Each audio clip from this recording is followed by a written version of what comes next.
Wow, mi con Indo mi con póng. Trong mẹ ចឹង Cái nhỉ ស្រួយឆុងស្រួយញ៉ាំ ឥណ្ឌូមីកំប៉ុងរសជាតិឆ្ងាញ់គ្មានពីរញ៉ាំហើយចង់ញ៉ាំទៀត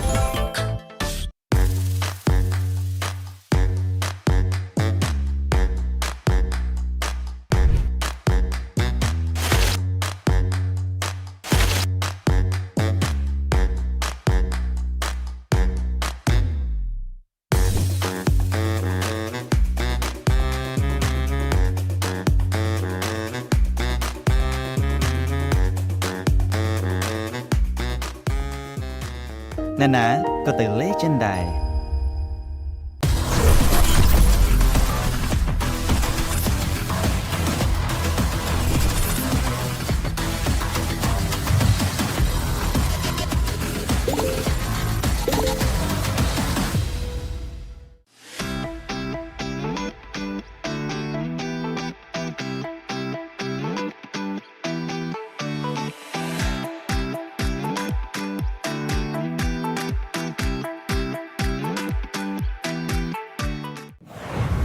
Welcome to MCGG Rising Stars.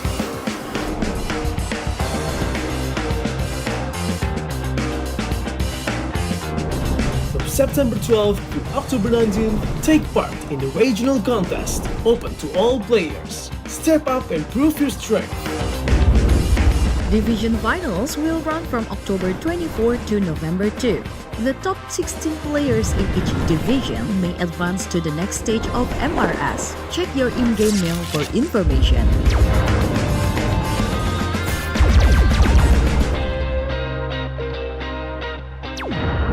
The S3 Finals group stage kicks off from November 8 to November 9. The top 6 players from each group will qualify for the S3 Finals semi-finals. The semi-finals will be held on November 15. The highly anticipated grand final arrives on November 16. The champion will earn a direct qualification for the first MCGG World Championship. The battle is on and the world is watching.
Wow, mi con Indo mi con póng.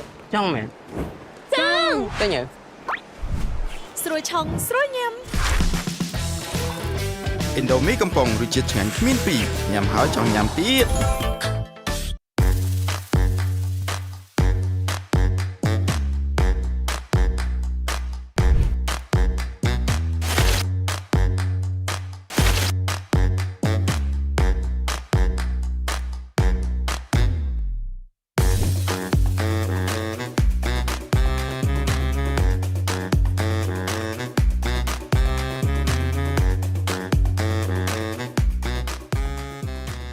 Nè nè, có từ lấy trên đài.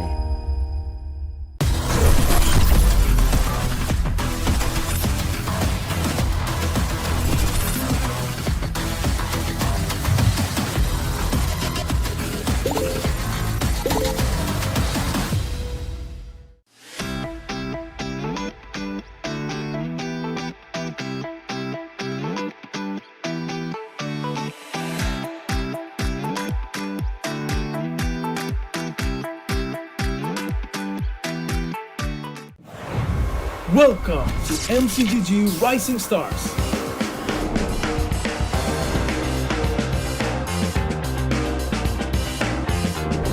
From September 12th to October 19th, take part in the regional contest, open to all players. Step up and prove your strength. Division finals will run from October 24 to November 2. The top 16 players in each division may advance to the next stage of MRS. Check your in-game mail for information.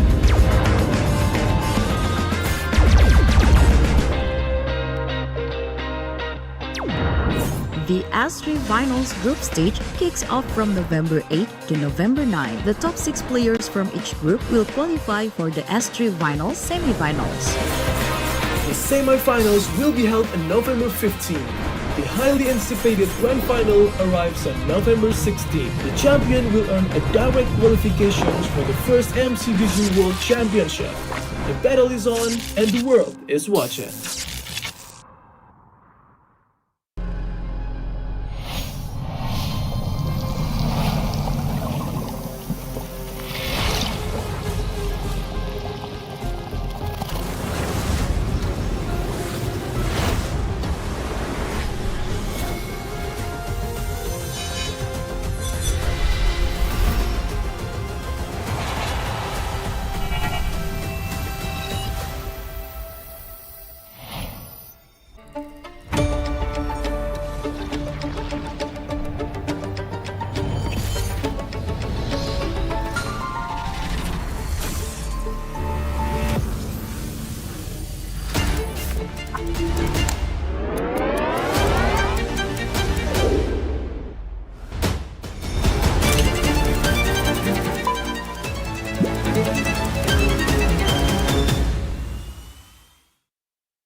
Wow, Mekong Indomieកំប៉ុង ចង់មែន ចង់ តែញ៉ៅ ស្រួយឆុងស្រួយញ៉ាំ Indomie កំប៉ុងរសជាតិឆ្ងាញ់គ្មានពីរញ៉ាំហើយចង់ញ៉ាំទៀត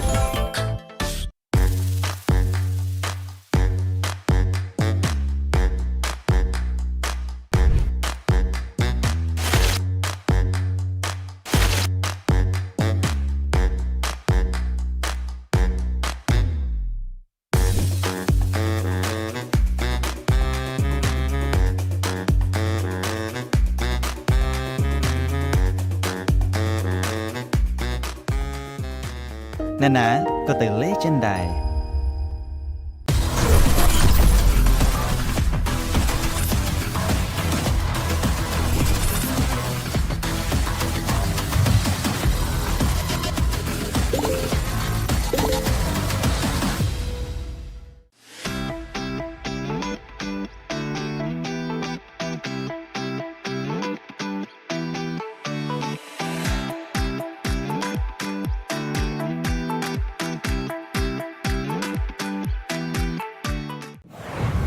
Welcome to MCDG Rising Stars.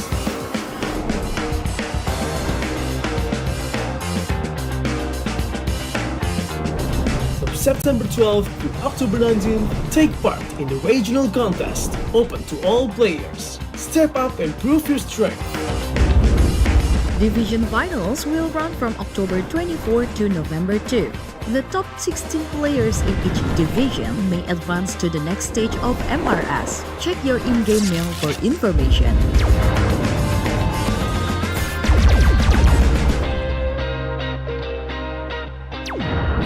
The S3 Finals group stage kicks off from November 8 to November 9. The top 6 players from each group will qualify for the S3 Finals semi-finals. The semi-finals will be held on November 15. The highly anticipated grand final arrives on November 16. The champion will earn a direct qualifications for the first MCDG World Championship. The battle is on and the world is watching.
មីកំប៉ុង ចង់មែន ចង់ ទៅញើ ស្រួយឆុងស្រួយញ៉ាំ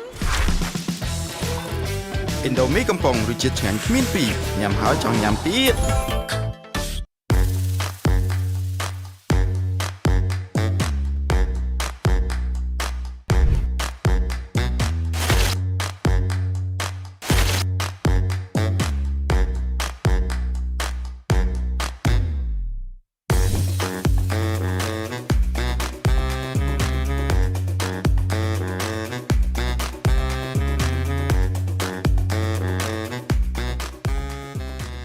ណានាក៏ទៅលេចិនដែរ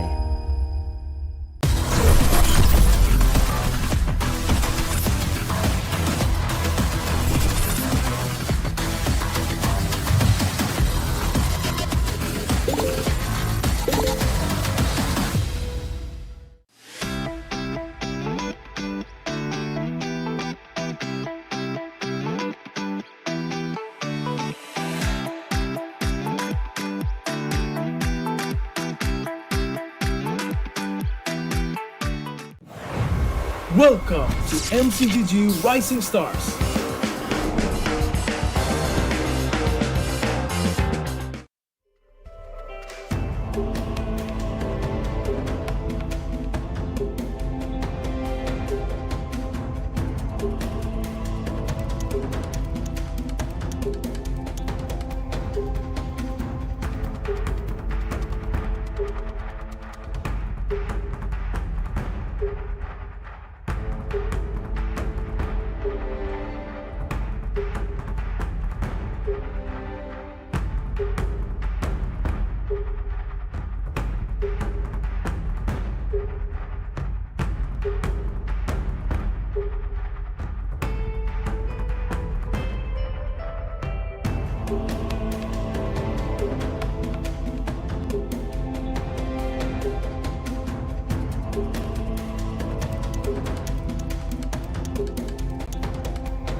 តនេះរៀបចំដោយ Moonton Infinite Note 50 Series MPL Edition សម្រាប់ gamer គ្រប់គ្នាសាកថ្មល្បឿន90 W និងសាកថ្មអត់ខ្សែ30 W បំពាក់អេក្រង់ AMOLED ល្បឿន 144 Hz អាចលេង Mobile Legends Bang Bang ដោយរលូនដំណើរការកម្មវិធីលឿនជាមួយនឹង RAM សរុប 24GB អមជាមួយនឹងការរចនាពោរពេញដោយអានុភាពផ្លាស់មកប្រើកញ្ចប់គម្រោង Secret AO Gamer ថ្មីទទួលបានអ៊ីនធឺណិត 8GB និងពេជ្រ35ត្រឹមតែ$1.5 កាក់ក្នុងមួយសប្តាហ៍ទស្សនាភាពយន្តល្បីៗញ៉ាំអាហារឆ្ងាញ់ៗសារចាក់បញ្ចាំងនិងកៅអីធំទូលាយទស្សនានៅរោងភាពយន្តខ្មែររោងភាពយន្ត Legend យើងក៏មិនភ្លេចផងដែរជាមួយ Esports Partner Indonesia សូមអរគុណដល់សហព័ន្ធកីឡាអេឡិចត្រូនិកដែលតែងតែគាំទ្រនៅក្នុងការប្រកួត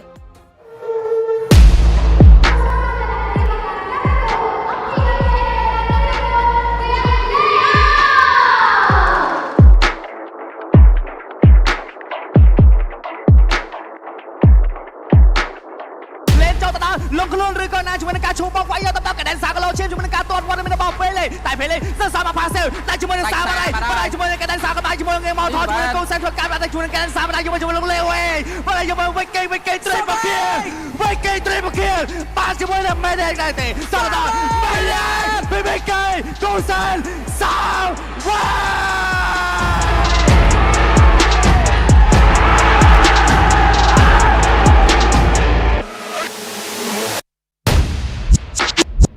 ចាប់ ultimate គេជាប់ក៏ប៉ុណ្ណឹងគេមិនជាប់ក៏ប៉ុណ្ណឹងបាត់មក carry បើនេះទៅបន្តទៀតចប់លើនេះមិនមានចូលកមិនមានចូលកនោះទេបាទดูមិនចេះវ៉ាមកសាំងបាទចូលមកបាញ់ stake បាយយន្តមក sing ដល់មកគេ sing some trap បងគេជាមួយនឹងការបាយរបស់ sing free បាយយន្តដល់ trap បងគេ sing ជាមិនដែរមេឌី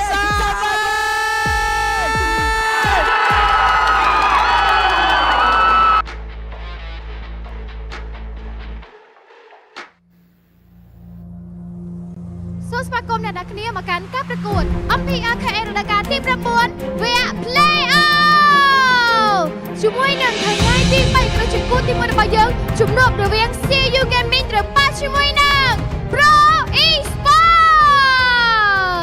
វ៉ាវបន្ទាប់ពីការប្រកួតពីម្សិលមិញឃើញថាស្វិតស្វាញខ្លាំងមែនទែនតែម្ដងហើយយើងក៏បានរកឃើញជាមួយនឹងក្រុម Upper Bracket ដែលមកប៉ះគ្នានៅក្នុងថ្ងៃនេះដើម្បីដណ្ដើមជាមួយនឹងកៅអីទៅកាន់វគ្គ Grand Final នៅថ្ងៃស្អែកដូចគ្នាផងដែរចាំមើលថាតើ CU Gaming ឬមួយក៏ Pro Esports ដែលគាត់អាចឡើងទៅវគ្គប្រកួតរបស់យើងនៅថ្ងៃស្អែកបន្តទៀតដូចគ្នាផងដែរសម្រាប់ថ្ងៃនេះគឺយើងមានជាមួយនឹង3ប្រកួតដែលយើងរកឃើញជាមួយនឹងការប្រកួតរបស់យើងដូចគ្នាដែលភ្លាមៗឥឡូវនេះគឺយើងកំពុងតែស្វែងរកដូចគ្នាថាតើពីក្រុមរឿងណាដែលគាត់អាចទៅវគ្គ Grand Final នៅថ្ងៃស្អែកហើយថាតើពីក្រុមណាដែលអាចបន្តជាមួយនឹងការប្រកួតរបស់យើងនៅក្នុងថ្ងៃស្អែកដូចគ្នាអញ្ចឹងជាមួយអ្នកនរគ្នាដែលគាត់ទស្សនាទៅនេះក៏ដូចជាតាមគេអត់ថាកុំភ្លេចធ្វើការ like share ក៏ដូចជា comment លើកទឹកចិត្តឲ្យដល់បងប្អូនថាតើថ្ងៃនេះ CU Gaming ឬមួយក៏ Pro Esports ដែលគាត់ធ្វើបានល្អដូចគ្នាផងដែរជាពិសេសនៅវគ្គ Grand Final នៅថ្ងៃស្អែកអ្នកនរគ្នានឹងបានដឹងជាមួយនឹងការប្រកួតរបស់យើងក៏ដូចជាមានកម្មវិធីពិសេសចែកជូនដល់អ្នកនរគ្នាកុំភ្លេចតាមដានទស្សនាឬមកក៏ចូលទស្សនាបានច្រើនហើយអ្នកនរគ្នាក៏អាចធ្វើការទិញសម្បត្តិតាមរយៈ Vana App ដូចគ្នាផងដែរគឺងាយស្រួលខ្លាំងមែនទែនតែម្ដងអញ្ចឹងសម្រាប់ថ្ងៃនេះគឺជាគូបាក់ឆាតរបស់យើងដែលនៅ Upper Bracket ចាំមើលថាតើ Pro Esports អាចធ្វើការយកជ័យជំនះទៅលើ CU Gaming បានដែរឬទេជាពិសេស CU Gaming គឺគាត់មានទូរនីតិខ្លាំងមែនទែនដើម្បីចាគេហៅការពារតំណែងជើងឯករបស់គាត់ដូចគ្នាអញ្ចឹងសម្រាប់ការប្រកួតនៅក្នុងថ្ងៃនេះគឺខ្ញុំគិតថាអ្នកនរគ្នាបង្កើតចង់ដឹងថាតើក្រុមមួយនេះក្រុមមួយណាដែលអាចឡើងទៅវគ្គ Grand Final នៅថ្ងៃស្អែកដូចគ្នាផងដែរអញ្ចឹងក៏បាច់ខាប់ពេលយូរក៏សូមផ្ដល់ទូរទស្សន៍នេះជូនដល់ caster របស់យើងទាំងអស់គ្នា Alright, ladies and gentlemen, a very good afternoon to everyone from all around the world, whether you are in Cambodia, Singapore, Malaysia, Philippines, Indonesia, whatever it is. Welcome. My name is Abstract, hailing all the way from MPL Singapore, and you are watching MPL Cambodia Season 9 Playoff Day number 3. We've had a long day yesterday where we have watched all 10 games of that 2 series. And you might be surprised because I still have my voice. I'm surprised myself because, let's be honest here, yesterday's games, absolute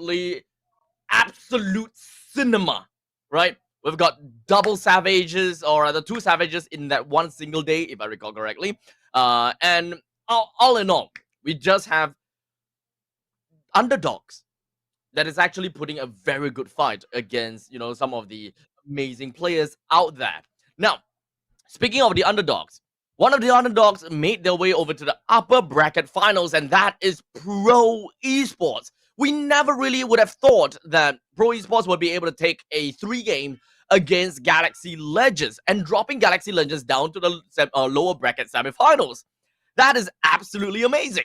Well, in the meantime, CFU versus Team Max, they were just this close to actually making their way to the upper bracket finals, but unfortunately, they will be dropped down to the lower brackets. As such, we will have Pro Esports going up against CFU Gaming, the very first game of the day, and then we'll move on to the lower brackets from that point onwards with Galaxy Legends versus Team Max, and then to end the day at 7 p.m.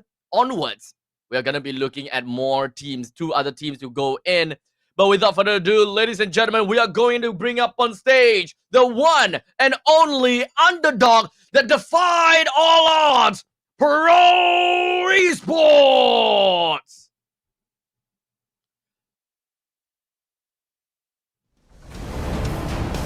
The players clad in blue, they're ready to bring in menace as they have did against Galaxy Legends. Not only are they gonna be blue, but their competitor is gonna be the same as well.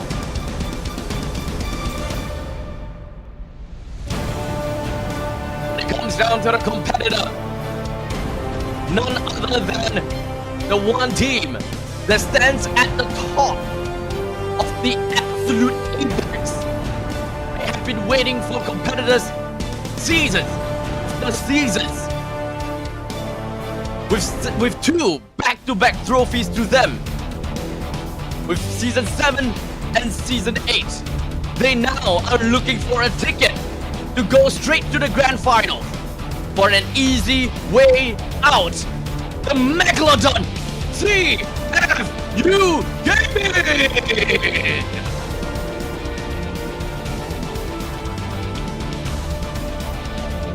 The tyranny of the blue shark is here to absolutely put a menace and a stop to what Team Pro Esports have, as we invite once again the staff, the coaches on stage with CFU Gaming Team Ego and Hansi, and Pro Esports Cat God and Rexa, as we initiate the fist bump. And that of course is going to bring us to introduce the players from Pro Esports. We have Kozen, Sorian Felix, D7, Azu, and Sa. Kozen is the one that we gotta have to keep an eye out for. He constantly is able to pull off amazing plays. He's got great positioning. He's got great timing as well. He is someone that we need to look out for when it comes down to ending the game into the later stages. Pro Esports are absolutely dominating once it reaches any time to the later stages, such as 15 minutes into the game and onwards. In the early stages, they are not necessarily very famed to be a powerhouse. However, the powerhouse part will come in later on at 15 minutes later stages of the game. While in the meantime, on the opposite side, CFU Gaming with Sing, Wadu, Boxy, Detective, and Opie. There is honestly quite a lot of heroes that we gotta have to talk about here, right? Or rather, players. Sing, Wadu, and Opie. I constantly will want to keep my eye out for them. Sing, notably because of his prowess when it comes down to the Granger. His timing is absolutely good. He knows when to play around with his items, when his team is ahead, and when to pick up Sky Piercer in order to extend that lead further. While Wadu has got great map awareness, and he absolutely knows how to play around with his micro mechanics as a team player, just so that he will be able to find great pickoffs and to create absolute zonal spaces within of these team fight. We gotta look out for his Lapu Lapu. OP though, let's look out for his Eve. As long as the Eve is given over to the side of OP, I think that they are going to have a really good time. All in all, the team head-to-head between Pro Esports and CFU Gaming is bleeding orange, with CFU Gaming having most, if not the majority of the points here, with average KDA, average DPM, GPM, and match win rate that rivals of Pro Esports. With Pro Esports, the only one that have a little bit of a higher one, and that is going to be average damage per game, DTM. And this generally gives us a really good narrative to go towards to how the coaches generally wants to draft. I am a huge fan of how Coach Cat God does his coaching and how he does his drafting. In the meantime, Timego, I think he's a wild card. He makes a draft workout specifically for CFU gaming. There are definitely some of these drafts that I do not approve of and I did not really like. Some of that is actually attributed to a loss of the game, but to be fair, the game with Fredrin, game number 1, I didn't like that at all. However, that gave them a win. So Timego really knows his players very well to be able to draft these kind of heroes for the team. And when it comes down to these kind of objective plays, it doesn't have to be Wombo Combo Unga Bunga like the standard typical way that Pro Esports have been drafting with the Gatokacha, Yves, and the Harif that generally gets that makes them work. Now, player head-to-head, of course, when it comes down to Detective as well as Azu. The both of them are, of course, one of the pinnacles of the team. They're not exactly the star player per se. However, they are the one that really sets up the pacing of the game. With Detective with an overall higher KDA and GPM, it does suggest that he does have a stronger command of the game in the early stages when it comes down to pacing up from the early to the mid and passing the baton over to Singh, who is absolutely amazing in the late stages, by the way. And let's not forget, of course, when it comes down to MPL Cambodia Season 9, we gotta have to take this opportunity to give a huge shout out to every single one of the players out there that have came in here to play, and of course, all of the viewers that, you know, have been watching from yesterday, the day before yesterday, you know, with me this entire day today. And of course, let's not forget about all of our sponsors as well as our partners, right? As MPL Cambodia Season 9 is powered by Moonton. And of course, I'm gonna have to say that with the official tournament phone, Infinix, with our digital telco partner, Cellcard, our official sponsor, Legend Cinema, and let's not forget our esports partner, Indomie.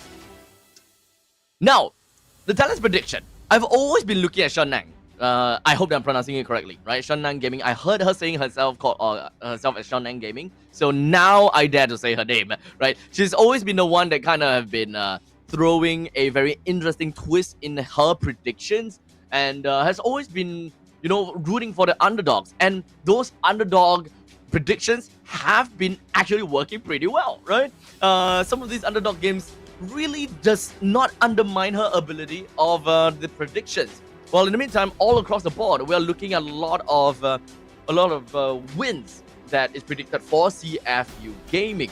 However, I think because of yesterday, most of us talents have learned our mistake and not give a 3-1 scoreline anymore. We are all expecting a 3-2 right now. In fact, for the entirety of today, I'm gonna say it. I'm gonna say it. It's likely gonna be a 3-2. It is very likely gonna be a 3-2. 5 games for 3 series. That might be the case, huh? That might actually be the case. I don't know, but you know what? That's it. That is what it is.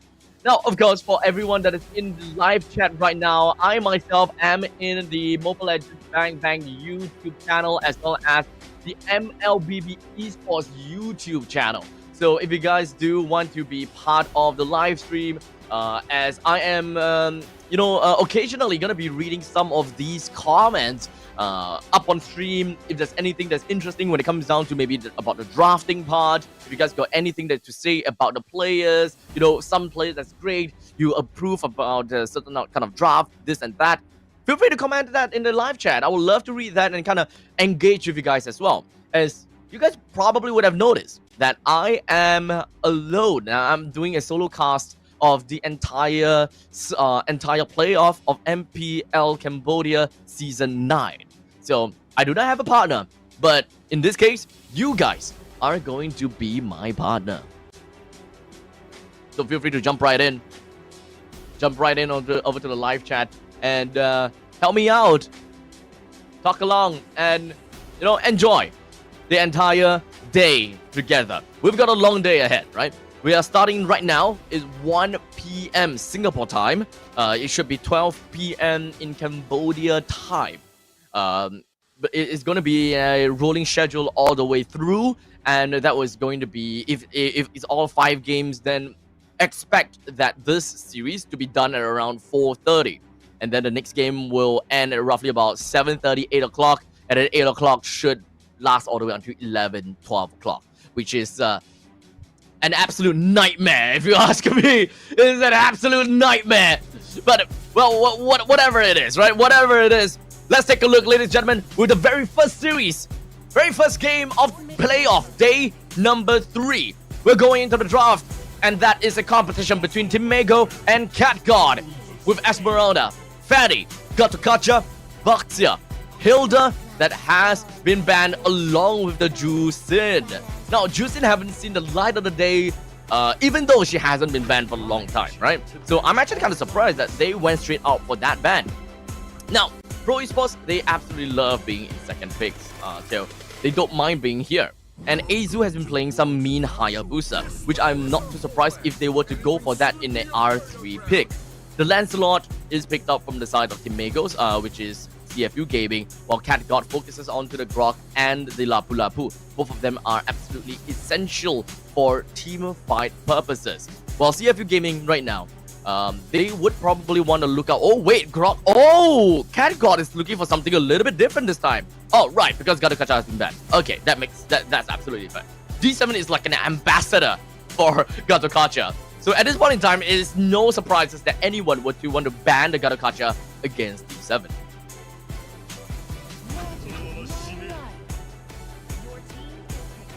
That's the Cho.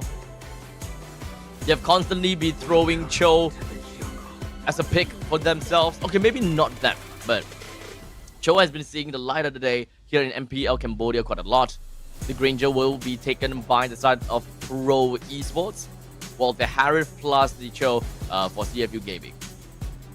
So we're looking at quite some bit of heroes that can actually make full use of the Way of the Dragon. Harif as well as Lancelot, both of them can make full use of Way of the Dragon. I don't mind these starting 3 picks. It's still a very teamfight oriented draft from Pro Esports. However, the Granger is a lot more front to back.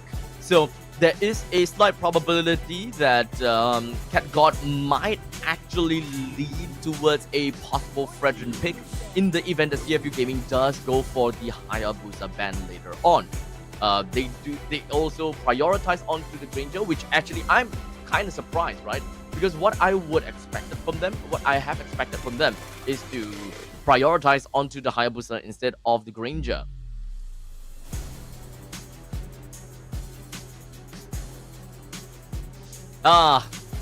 Yes. So, chat is looking at a 15 game today. Yes, let's go, chat. Let's go, chat. 15 games today. Oh man, we got SBY Carl as well as Rose ML. You guys better be here with me the entire day, okay? All the way from the start to the end. You guys better be here. You guys better be live, man, with me all the way through. All right. So as expected, right, the Hayabusa will be banned out, and with that said, the Joy is still a very viable pick for CFU Gaming, and I think that they might actually go towards that one direction. So CFU Gaming, they might want to ban that. Fredrin is an okay pick. It's only an okay pick for Pro Esports. If anything, I will say that the Fredrin is more of a pick that they're gonna have to pick out later on. Yves ban is good. It's a threat to Harif. It's an absolute threat to Harif. So the focus is onto the Lunox, which is one of the heroes that Sa loves to play as well. This deals with the any tanky heroes that CFU Gaming might have. They already have a Cho for Rose. Terizla! Oh, wait, what? Absolute teamfight machine? very strong in the XP lane as well, but I think I'm not too sure whether he will be bullied by the Lapu Lapu. I think that at level 4, Lapu Lapu reigns supreme. Oh. And this is what I mean, right? CFU Gaming, they pull off all sorts of very interesting picks, right? That dates back into the day. Terizla was one of the priority picks because of his dominance in the XP lane and how well he helps out in team fights. Instant gratification when it comes down to the penalty zone as well. This is just going to be left with Pro Esports with the final pick. They can still go for the Joy, and I think that they can do that because ultimately it is going to be a Fasa. So if you're able to threaten the Fasa, if you want to go for Kadita, I think that that's fine as well. In my honest opinion, it's either going to be a Kadita. I saved my nation from falling apart. Right, I'm so sorry. That's a Lunox. That's the Lunox, sorry. Lunox is the mage, right? For some reason, I thought that they're missing a mage, but they have a Lunox already. So they went for the Yisun Shin. It's okay. I think that it's okay. It's not too horrible, I'll say. It's not too horrible. But once we go into game, perhaps we can talk a little bit more about the way that they play, right?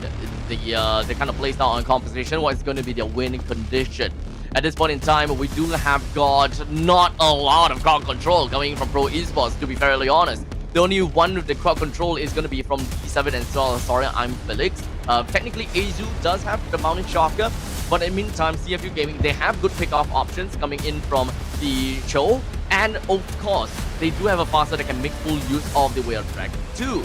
So in this case, I'm actually liking CFU Gaming's draft a lot better, despite the fact that they have a very unorthodox Terizla. We don't really see Terizla a lot. Oh, this is actually funny, right? Go and get Churros or Husky? Anyone at all to help me out? I don't know, buddy. I don't know. They're probably busy. I know that Husky is busy, so we're not gonna be annoying them for today. But oh my god, this is the standard Kozen play, man. This is the standard Kozen play, buddy. Oh man, it's always the Harif that gets absolutely crapped on when it comes down to being in the side lane. But regardless, OPSL and Boxy doesn't seem like they're having a really good time in the mid lane. Forces out that it definitely forces out the recall coming in from the Fasa almost immediately right now. So ultimately, we're looking at a very fast rotation coming in from the members of Pro Esports, making their way all the way down to the bottom as I expected. Wadu doesn't necessarily have a very strong priority over Lapu Lapu, especially once it reaches level 4. But it is a surprise that Lapu is doing this well against a Terizla in the XP even before level 4. We know for as a matter of fact that Lapu is strong at level 4, but always have a problem dealing in the XP lane pre-level 4. So this is actually going to be a very good news for Pro Esports, right? They are winning in the gold lane, they're winning in the XP lane as well, and they also won in the mid lane. But it's the team fight and the pick-off situations that really matters for Pro Esports as well as for CFU Gaming. So ultimately, we're just gonna be looking out for what might possibly be the case for both of these two teams. As now, the total is gonna be taken by Pro Esports with no problems whatsoever. Azu picks up the turtle, no problems, no challenges from the side of CFU Gaming.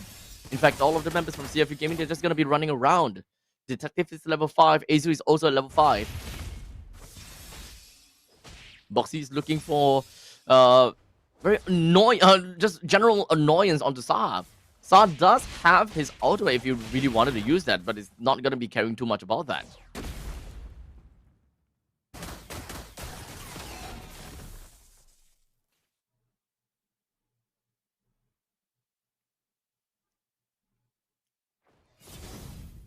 With 3 minutes into the game, it's a much slower game, I would say. But now that Boxy is at level 4, this is going to give a lot more advantage for CFU Gaming now. They would be able to travel around and really look out for kills either onto Sa or onto Kozen. In fact, I'm kind of surprised that Kozen have decided to pick up the Flicker instead of the Purify. So Kozen might be very, I'll say very, what's the word? Confident. He must be very confident with his timing as well as his Flicker timing. As long as he's able to pull off the Flicker right before the Way of Dragon, it should be fine. But sorry, Felix now is gonna be dead. Oh! The basic attack! Ah! Oh, big mistake. But that is going to be a pretty nice amount of shocker. But not quite enough to get a kill down onto Wadu. So many near misses from both teams.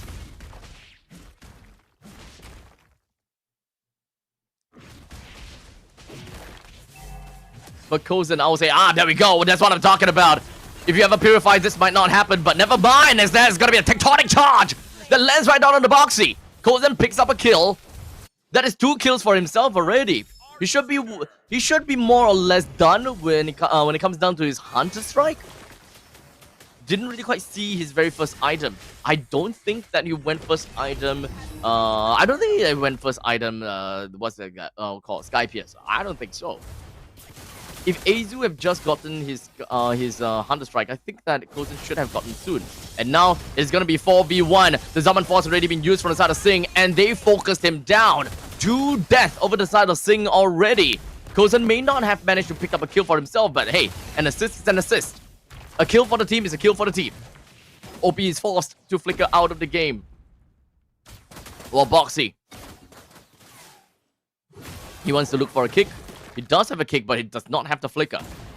They try to go for that, but unfortunately, the main guy in the early stages that can really make full use of the Way of Dragon is not around. Now the Sky Piercer is up for Kozen. So at this point in time, we gotta have to really look out for Kozen. Any kills from 2 kills onwards is going to amount to a lot.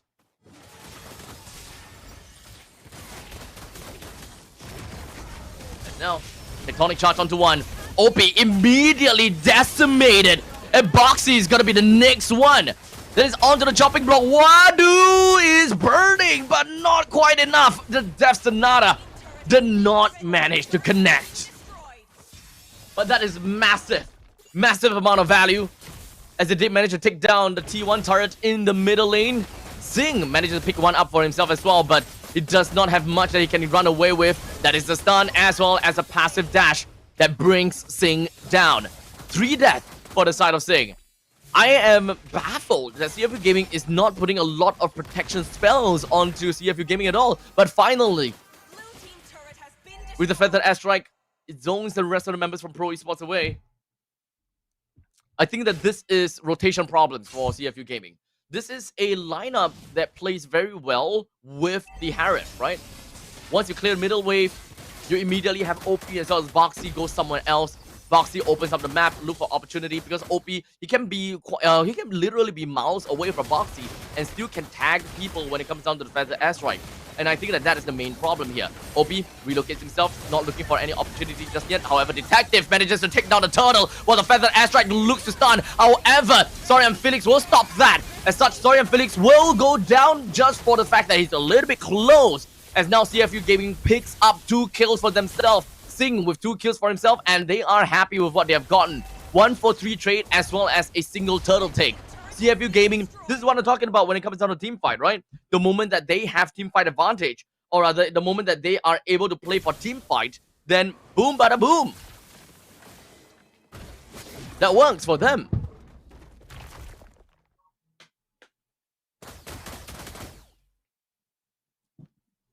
CFU Gaming just need to wait for team fight.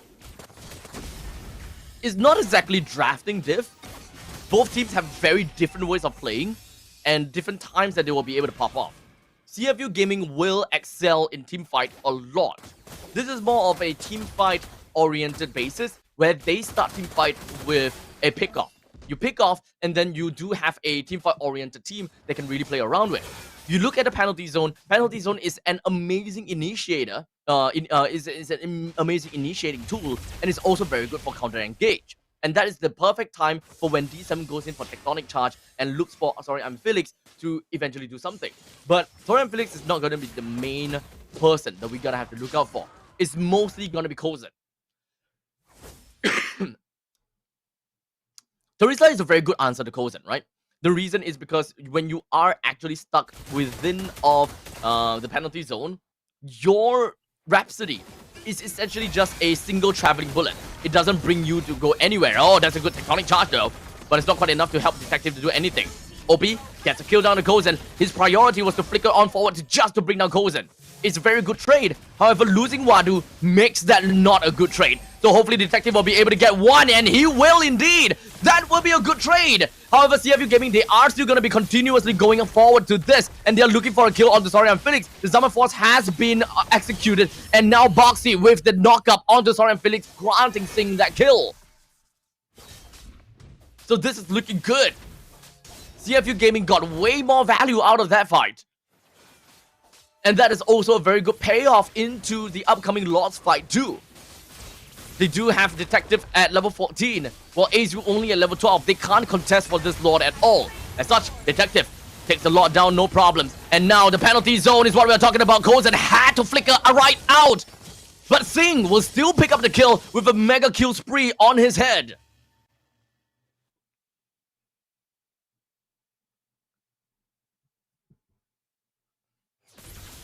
So looking at the flicker, right, from the side of Kozen, I completely forgotten about the fact that there is a Terizla. So personally, I will say that having the flicker might actually been a better choice as opposed to the Purify. The Purify helps you get out of, yes, both of them, right? Both of them. But the flicker actually gets you out of the Terizla's penalty zone a lot better, and you're mostly going to be targeted by the Terizla more than being targeted by Boxy. So in terms of priority, the flicker is actually makes a lot more choice. The teamfight game from CFU Gaming is coming online. The snowball from Singh and as well as Detective is really starting to show. The Holy Defense in the middle lane and the top lane will be popped. It will take the Lord down to roughly about 20% HP, right? But they still manage to take quite a number out of that T1 turret. And in fact, they will take the T1 turret down effectively. The Tectonic Charge lands on 2. Singh purifies right out of that. However, the bravest fighter from Sadasari on Felix will be more than enough. But the flicker did not land well enough. As such, they will let Boxy get out of that fight, no issues.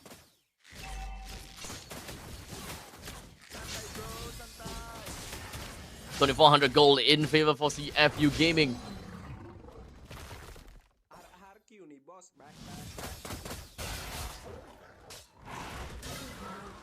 With about a minute left until the Lord eventually spawns.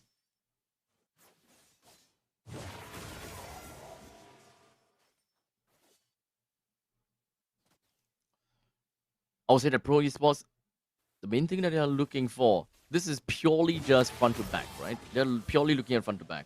However, the dive from CFU is a little bit too much for Pro Esports to handle. They need to be able to drag on fights a little while longer. As you can take a look at Azu as well as Sa. They can't just go in like that together. There's way too much AoE spells that will really knock them out. Oh man, you can't go in like that. And because of that, I think that is game over for Pro Esports. The middle lane push is imminent. The T3 turret in the middle lane should go down. Even though it's Azu and Kozen that is still alive, but they can clear this wave. But will they be able to stop 4 members? I doubt so. As such, ladies and gentlemen, CFU Gaming takes game number 1.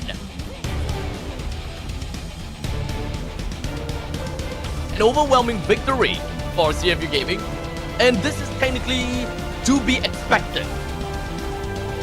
Although I will say that Pro Esports, they did their best and they did what they needed to do, right? And ultimately, they do have quite a bit of early game power spikes that they can leverage off of. Tectonic Charge from the grain from the Grok And when it comes down to mobility, Azu as the Lee Suchin is not too bad either. The damage to tank ratio is actually relatively high. But the main problem is AoE damage and AoE crowd control from CFU Gaming. If you can understand that the stack that resolves from the side of CFU Gaming is way more, I would say, way more dominating because they have very solid openers coming in the form of Way of the Dragon as well as Penalty Zone. They have very good counter engage as well as sieging and zoning high ground coming in from the FASA. While unfortunately for the side of Pro Esports, they just don't quite have that. Ultimately, the MVP, we will give it over to Wadu of CFU Gaming with a total of 2 kills, 1 death, and 6 assists. Congratulations over to Wadu and CFU Gaming. Very well deserved. Well, of course, I'm gonna let this highlight as well as the post-game statistics play out, as I'll be back with you guys in a short jiffy right before game number 2 commences. So ladies and gentlemen, for those people that are on the chat, please don't go anywhere too far. I'll be right back with you.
And alright, ladies and gentlemen, we are back once again, and it is with game number 2 between Pro Esports and CFU Gaming.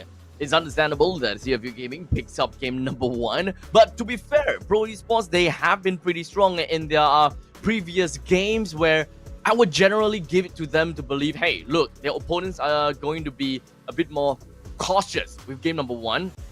So they will try to play it a little bit slowly. However, that's not going to be the case for CFU. Once they find themselves an opportunity, they are not going to be playing passive. If they have an advantage, they will play their advantage. Looking at the way that we do, looking at Sing, the moment that we see Sing have kind of played around with his itemizations based on how fast the team is proceeding, we know that they are a team that press the attack, right? Whenever they have advantage, they'll take it. They don't really, they won't let go of the grasp of their opponents just that simply. And unfortunately, that is also going to be the kryptonite of Pro Esports. Pro Esports wants to play late game. They are really good at team fights in the late stages once everyone realistically picks up the items that they need. That is what I really respect about Pro Esports. If anything, Pro Esports have more of that Philippines way of playing. They are a lot more PH meta style, playing for the late game, trying to play a bit more macro. They don't really have a very strong macro per se, but it's the essence of playing late game that really shows how, you know, how they play like a Filipino team. They still have a little bit more to do when it comes down to the macro though, so gotta have to give it to them still. That there's still more that could have that they could work on. Now, of course, with the fact that we are back here at MPL Cambodia Season 9, I'd like to give everyone a quick little heads up that I am in the chat after all. So if there's anyone that's in the chat, you know, you guys want to talk about stuff, want to say hi, please do feel free to use the chat in YouTube, as I'm in the Mobile Legends Bang Bang YouTube channel, as well as the MLBB Esports YouTube channel. Looking at the comments every now and then, trying to see whether, you know, you guys have anything interesting to talk about, and we can expand in some of that conversations over that. So yeah, so hi everyone, welcome to the stream once again. We'll be jumping into game number 2 pretty darn soon, and CFU Gaming, I don't think that, to be honest, the way that I'm looking at this game, I don't think that they will be necessarily having that big of a problem dealing with Pro Esports, as opposed to their time going up against who was that again? Team Max. I think Team Max was really their kryptonite, but not for Pro Esports. This might be a 3-1 game actually. I believe that Pro Esports might be able to take one game, but it is highly dependent on the draft. Timego is a coach that is very experimental. And I think that at this point in time, Timego can still experiment a bit, and the time might be now. He might want to experiment it right now in this game. Technically speaking, they did experiment in the previous game, right? With the Terizla, and that Terizla did come into fruition really effectively. So we'll see how that's gonna go. Hayabusa pick. Something that Pro Esports really prioritize on.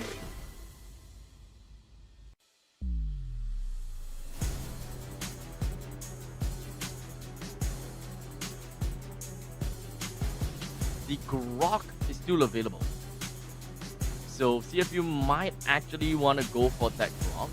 Granger is available as well. They can go for that pick. There we go. Wow, I'm on form today. Wow. I don't need analysts. I'm an analyst. I'm the analyst. Whew. So, Pro Esports, right now, Gato Kacha is banned. So they definitely need to look out for some other tanks. And at this point in time, Hylos can still work out. Since whenever you look at a Granger, you know that it's kind of front to back. So if they are going to play from front to back, you want a very tanky front line. And generally, I would say that Hylos comes into the addition for Pro Esports very effectively. And then come in with another mage such as a Kimi. I think Kimi is fine.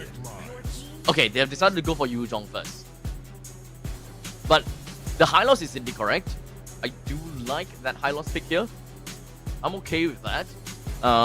The pick onto Yuzhong, I think, is flexible. You can kind of go for Lapu, you can go for Yuzhong.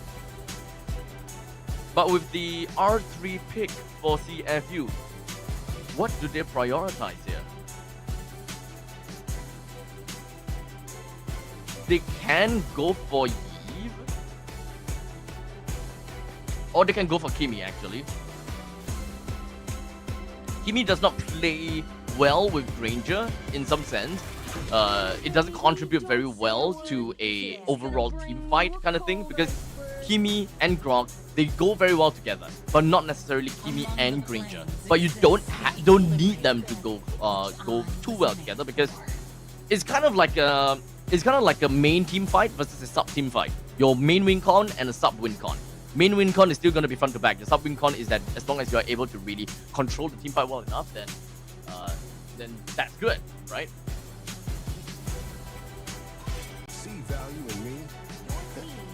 So Fredrin's ban. I'm okay with the Fredrin ban here. This might be a Yi Sun Shin game for CFU, kind of forcing them to triple marksman so that Pro Esports can kind of play in the early stages of the game. And that is actually a pretty good direction because of the fact that there is a, what's that called? There is a Yuzhong. So forcing them to use Yi Sun Shin is not too bad, but that also means that you might want to ban the Joy, just so that they can't fall back into picking up a Joy.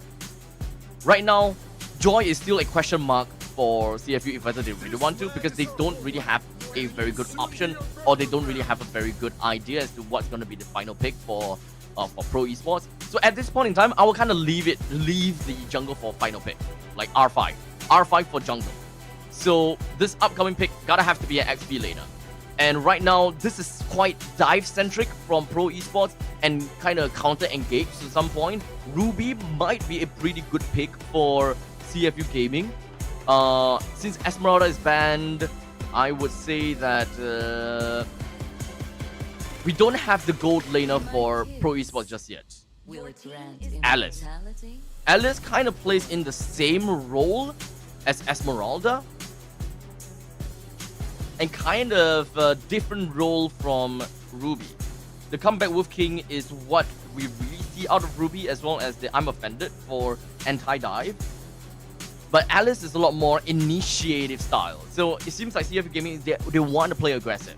They really want to play aggressive, and they want to dive with just the Grok and the Alice.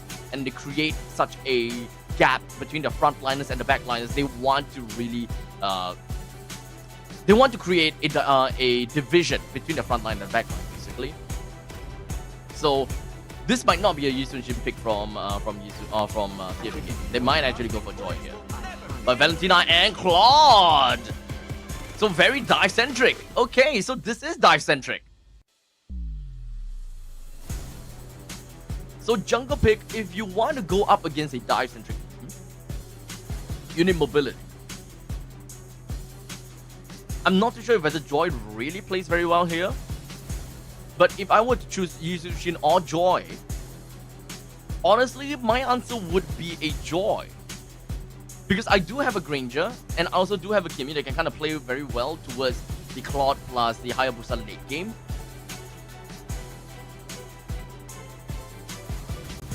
Joy should be able to catch up to Claude pretty effectively as well. You don't really want to give Yi Sun Shin, don't really want to give Valentina. Huh?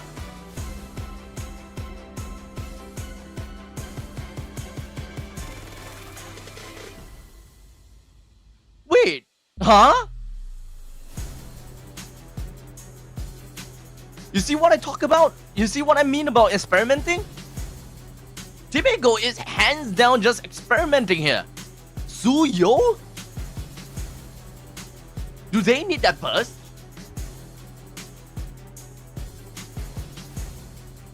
It's technically a shred as well. That caught me off guard. That was, if we were to play completely meta, that was without a doubt a Joy pick. But Suyo? I really want to see how this plays out, gentlemen. I really want to find out how this plays out.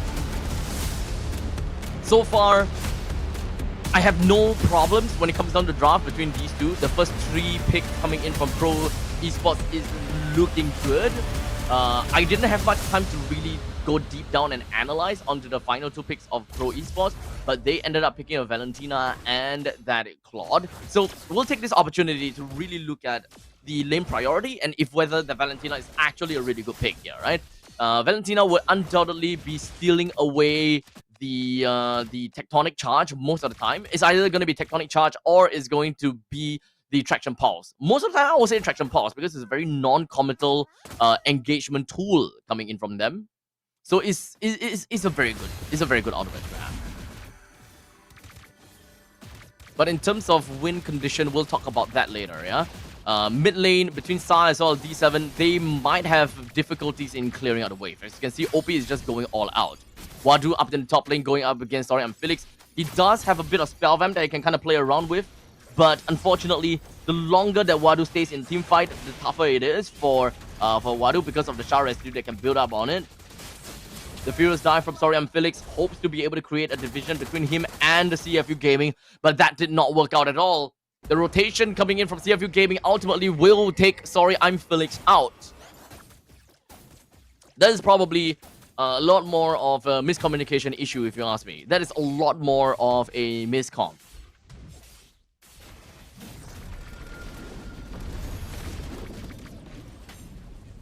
They could really have done a little bit better from that.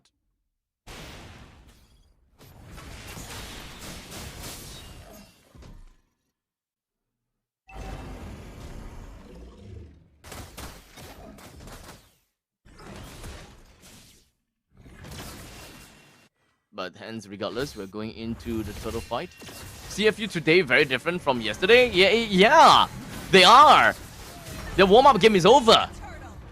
But unfortunately, right as we were talking about CFU Gaming being different, Pro Esports still managed to take the turtle down for themselves.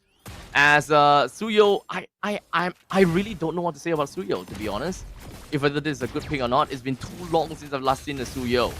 So we'll need to let this play out. Boxy flickers himself right out of the dodge. Not gonna give Pro Esports any free kill at this point in time.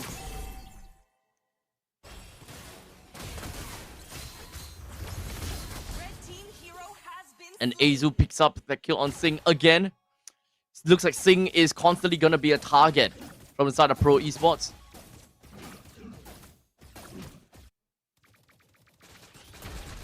Okay. So looking at the chat, right? Because I am generally more confused about Suyo. So turning to the chat actually does does help a bit, right? So as mentioned by some of the chatters, right? Burst for objective when it comes down to Suyo. Rest of them are melee physical, so can play very well in this meta, and enemy comp has less magic hero, so that might work well for the Suyo. So we'll see whether that is going to be the case and if Suyo is gonna be having a good time. But unfortunately, right as we are talking about that, Suyo has found himself dead already. For the rest of the members from the side of Pro Esports, they're looking for opportunities here in the middle lane. As now Azu, does he have the Ogi shadow kill? No, he does not, unfortunately.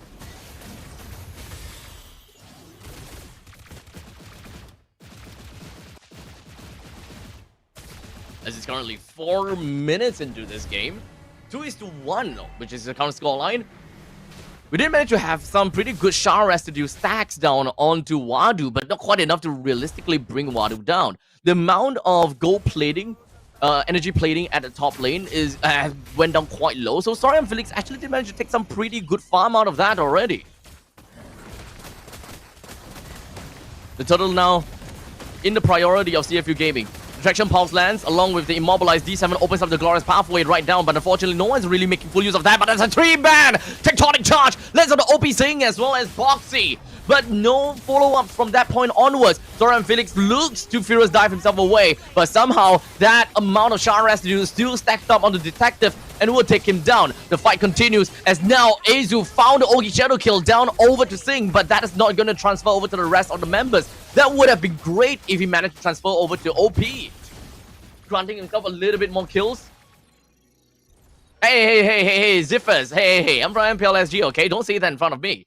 Say that in somewhere else. I think that that's a great season. It's a very good season this year. It's a really good season this year. I love it.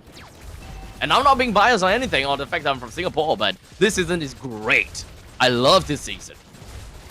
But regardless here, CFU Gaming looks to bring down the bottom lane T1 turret, but unfortunately that is the Glorious Pathway as well as the Blazing Duet from Pro Esports that will repel the power of CFU Gaming. While up to the top lane, Sing! Again! Sing is having a really tough time. Wherever he goes, he's just gonna be knocked down from Pro Esports. And now Sa takes the tectonic charge, preparing themselves for an upcoming fight, potentially. Unfortunately, I'll say that Detective playing as a Suyo is actually not working in favor for them at all. There's no snowball coming in from this Suyo at all. Sing just bought his first item, and having the what's this called again? The Sky Piercer as first item. Not a very big fan here. However, this is a very early game-centric team because of the fact that they have a Suyo. But I don't know if they will be able to realistically be able to do anything with that Sky Piercer first item. I feel that mobility is a lot more important for Sing, having that Hunter Strike, so that he will be able to travel around faster, run away from enemies faster, because he's just a constant target from the side of Pro Esports. And he's just constantly dying, right? Constantly dying. The Sky Piercer is not going to do anything for you, but we'll see how that's going to go. Detective takes the turtle down. Well, now the tectonic charge coming from the side of Sa. The stolen tectonic charge. They will be able to bring down the kill down on the OP. Well, sorry, I'm Phoenix forcing us down onto the backside. The Shah Residue builds up, and Sting goes down. Well, once again, we do have the Dragon Tail that lands on the boxy, but not quite enough to bring him down just yet. Felix has a lot of HP that has managed to regenerate it right back. To see immunity coming in from the side of Wadu. While he looks up for the TOR. He's still alive, but the flowing blood gets himself away. Boxy with a sliver of HP right underneath the turret, while Azu escapes right in the nick of time before the turret lands a final hit on him. While Kozen brings down Detective again.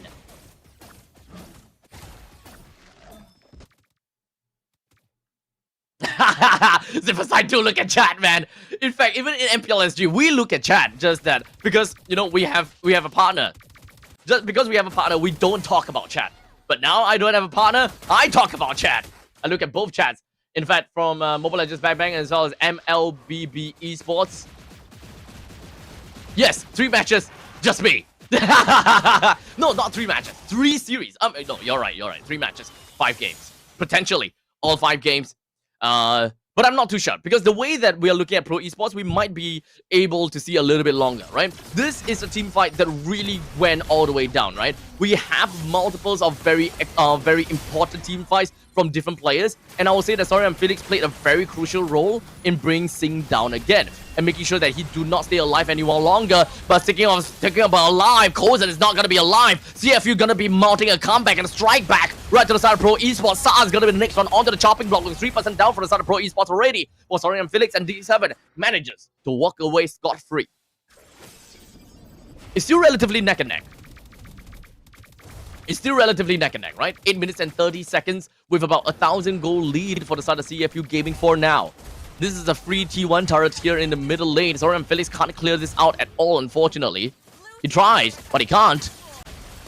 The Lord is already down to less than half HP. They want to go for the steal, but Azu is unable to. Uses the Cyclone Eye to get himself right out of that place, but D7 overextends that fight. Is this really something that they want to lane? As Storian Felix now finds himself in the top spot, goes and looks to go for the Blazing Duet on the boxy. Not quite enough to bring him down, but Storian Felix is gonna take the L right now as he goes down. While Azu hopes to get himself away. That is good amount of running away. That is all about the plays of his shadows, but he still goes down, unfortunately. And Pro Esports took a bad fight. Took a very, very bad fight. I think the D7 overextended there. They shouldn't have took that fight. They absolutely should not have taken that fight. The moment that Azu uses his shadow to get himself out of that fight, that's gone. That's gone. D7 had got no time, or rather no one to follow up. He tanked a solid 3-4 seconds with no one coming in. And I think that that's a communication breakdown from the side of D7 to the rest of the team. He's probably the one that's shouting, go, go, go, go, go. But by that point in time, Azu has already committed to running away.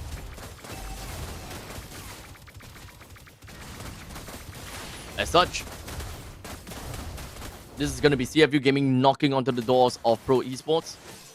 Surprisingly, they found themselves a pretty good comeback. Even though Detective and Singh had a horrible early game. Mid-game, they came back. And that is probably the reason why Singh actually built up onto the Sky Piercer that early, because they expected this to happen. They knew that this can happen. They have that much experience to their name. So they just built it. They just went for it. So this is where experience is a lot more important.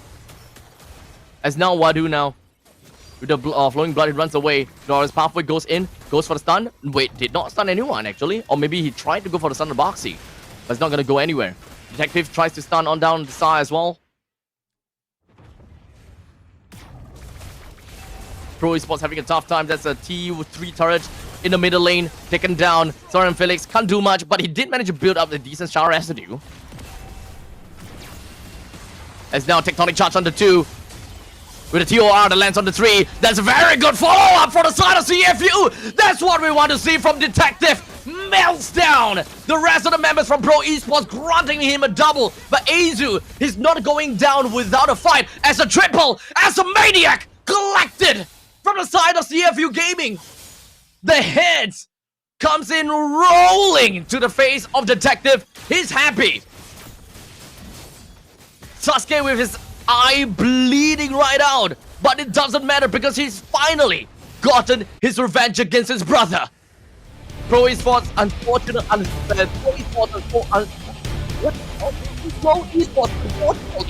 take another game loss, and CFU Gaming takes 2 games and put themselves right in match point.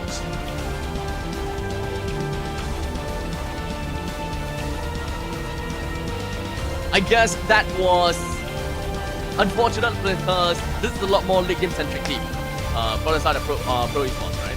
When you see a Claude, you know that this is a team or this is a composition that wants to play for a long game.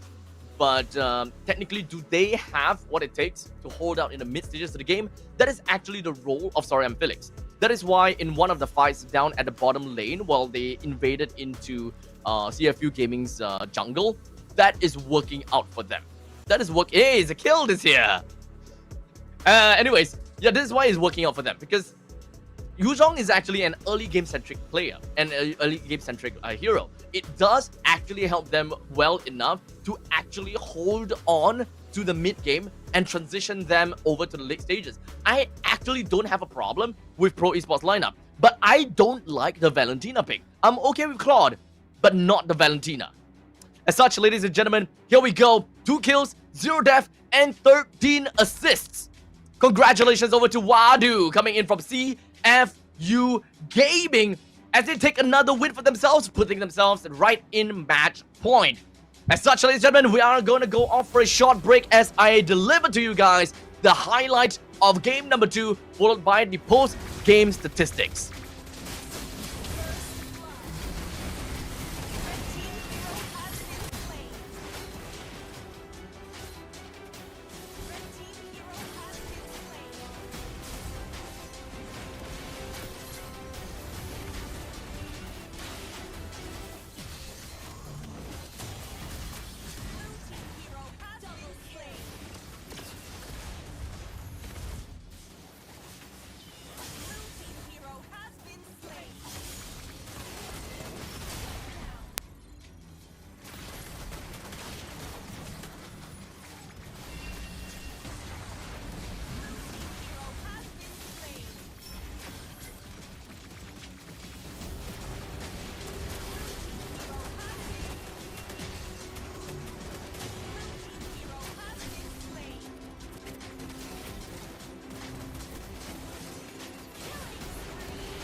ពី team ខាងណា ខ្ញុំឈ្មោះមិញហាក់មកពី team CU Gaming CU Gaming តោះ ខ្ញុំឈ្មោះមួយទៀងមកពីខាង Pro Esports Pro Esports អូខេអញ្ចឹងយើងបានដឹងហើយណាជាមួយនឹងការប្រកួតអំញ្ញឃើញថា CU កំពុងតែនាំមុខជាមួយលទ្ធផល2-0ហើយតោះឥឡូវសម្រាប់យើងដែលជា fan របស់ខាង Pro Esports មានអីចង់និយាយសម្រាប់ការប្រកួតក្រោយអត់ មិនបាច់ការប្រកួតក្រោយទេការប្រកួតហ្នឹង reverse sweep 3-2 grand final auto អូតោះសម្រាប់យើងវិញ សម្រាប់ខ្ញុំសាប់ប្រសើរលឺតែ 3-0 លឺតែ 3-0 លើតែ 3-0 ណា បាទ 3-0 3-0ឥឡូវនិយាយដាក់គ្នាហ្មងតោះបងសុំឈរថយក្រោយតិច 3-0 ស្រួលៗមើល grand final ហ្នឹងដឹកឡើងទៅមុនហើយ ហ្គេមក្រោយបិទហ្គេមដេក ប្រវត្តិសាស្ត្រវាអាចច្រំតែបានទេ season ហ្នឹងត្រូវតែលើកពៀនទៀតដើម្បីទៅកាន់អ៊ំសវែន តើអ៊ំសវែនមិនអត់លឺទេនេះលឺថាទៅ pro ទៅអ៊ំសវែន ចាំមើលថ្ងៃលើកពៀនស្អែកហី ចាំមើលស្អែកជួបគ្នាម្ដងទៀតលើកពៀនឲ្យមើលមក មែន មែនទេហ្នឹងហើយ ហ្គេមក្រោយចប់ហី3-0យកទៅផ្ទះហ្មង 3-0 មិន reverse sweep 3-2ឲ្យមើល អត់ទេដូចជា logo pro ដូចជាអោប្រាក់ខែអញ្ចឹងយើង 3-0 ណា logo ប្រាក់ខែហ្នឹងតំណាងឲ្យលេខ0មែនអញ្ចឹងយើងវាយ 3-0 ទៅផ្ទះវិញអញ្ចឹង 3-0 ស្រួលៗមកតែ reverse sweep ហើយចាំមើលយប់ហ្នឹងហូបសុបឆ្លាមឲ្យមើល អត់ដែរណាអូខេចាប់ដៃគ្នាមួយ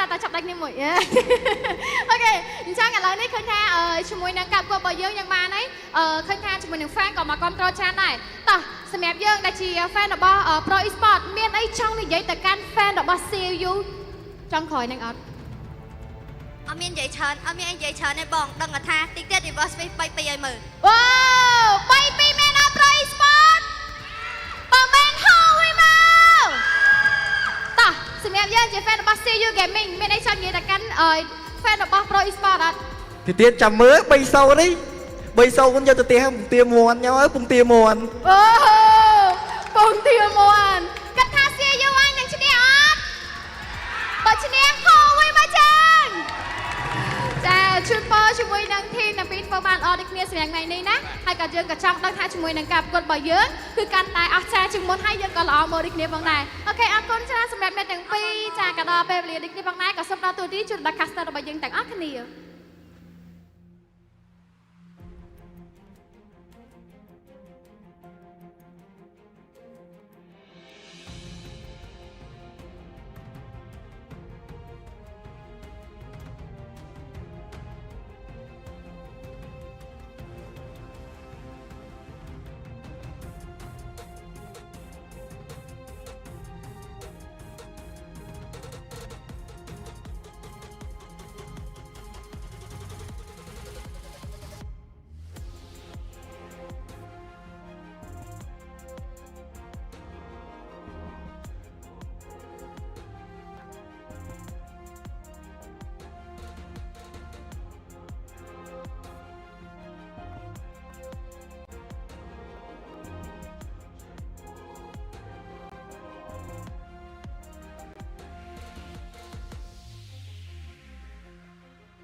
All right, ladies and gentlemen, we are back once again over to game number 3 between Pro Esports and CFU Gaming here at MPL Cambodia Season 9. My name is Abstract from MPL Singapore, here as your lone caster of the day. We've got the first series that is about to conclude. That is if CFU were to take the third game in a row. So far, we have got the audience prediction that is really heavily going to the side of CFU with 66% for them, and Pro Esports with 34% that is working towards their corner. Now, of course, so far, CFU has been giving us quite a surprise with 2 consecutive games of, I would say, non-meta heroes, right? With game number 1, they pulled off the Terizla, and game number 2, they pulled off the Suyo, and both of which were a surprise. There could be a very high probability as well. The fact that Pro Esports, they are kind of taken aback about what CFU Gaming is able to do with all these heroes, because they just probably did not prepare or practice against some of these heroes, because they just don't see that in ranked or scrims all that much. So what's the point, right? So you guys gonna have to expect, right, when it comes down to the X factor of CFU Gaming, the R5 pick, or perhaps even B1, B2 pick, that is something that, B4, B5 pick, it might be possible that we'll see something completely different. And if I'm not wrong, Pro Esports, they are going to be starting at the blue side. So they will have first pick, first ban, while in the meantime, now CFU Gaming will have second pick, second ban, leaving them with the last R5 pick. We might still be able to see some of these really nice little unexpected X factor play, and I'm looking forward to it, and I hope that everyone in the chat is looking forward to that as well. Huge shout out over to everyone in the chat right now, especially one of the few chatters that has been very active, and of course giving me your support. Really appreciate every single one of you guys out there. If you guys do have anything that you guys want to say about the game, the draft, or perhaps even if there's something that I may not know of, such as, you know, the reason why that Suyo might be picked out here, what's it good for, you guys can always theorize about the usage of the Suyo, and I can learn a couple of stuff here and there, right? So make full use of the live chat. I'm here. As such, we're jumping in. Game number 3. Match point between Pro Esports and CFU Gaming. Understandably, it's going to be a really tough game for both of these two teams, as normally when it comes to match point, you will find yourself at Choke City. While for the side of Pro Esports, they want to start to turn things around. And if whether they will be able to turn things around, that is going to be the question. When it comes down to the bans, we have Hilda. Oh, Baxia leaked out. Oh boy. Okay, we'll talk about the bans first, right? Hilda, Jusin, Hayabusa, Esmeralda, Gatokacha, and the Lancelot. And that is going to allow Pro Esports to pick out that Baxia for themselves. Very fast game that we can expect coming from the junglers. They picked out a Harif as well as the Grok for themselves. Granger, prioritized from Pro Esports. Go for fast games, I would say. Probably go for fast games.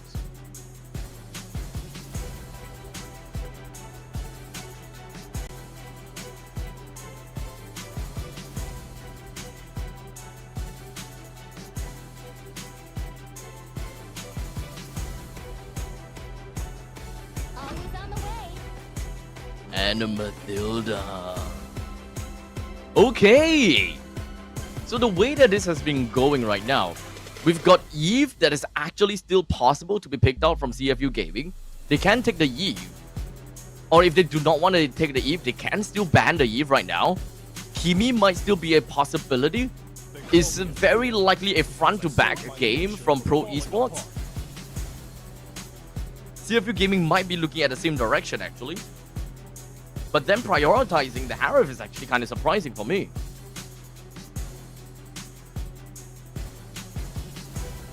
I am not the only one bound by these chains. We're looking at the phobias. Let them play the hero.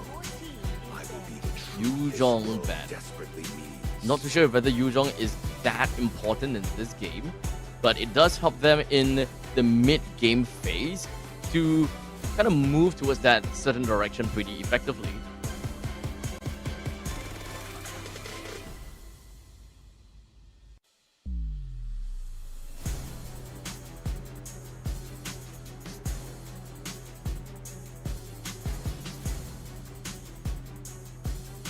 We'll see how this is eventually gonna go.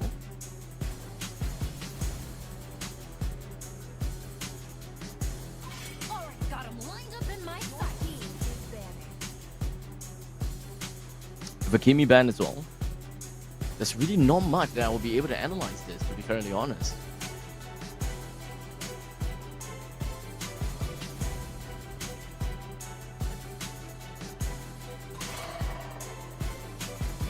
And the Terizla. Oh, very interesting fact that they banned the Terizla here. But okay, they are expecting CFU Gaming to come up with an X factor here. Lapu Lapu is still gonna work very well against a team that has the box here. I think that's completely fine.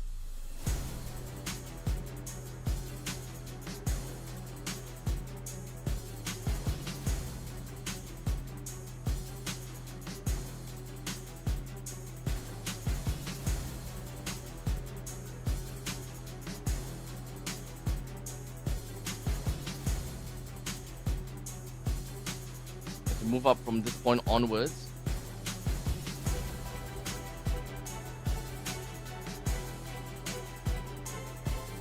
We're just looking at the final two picks for Pro Esports with only 5 seconds remaining.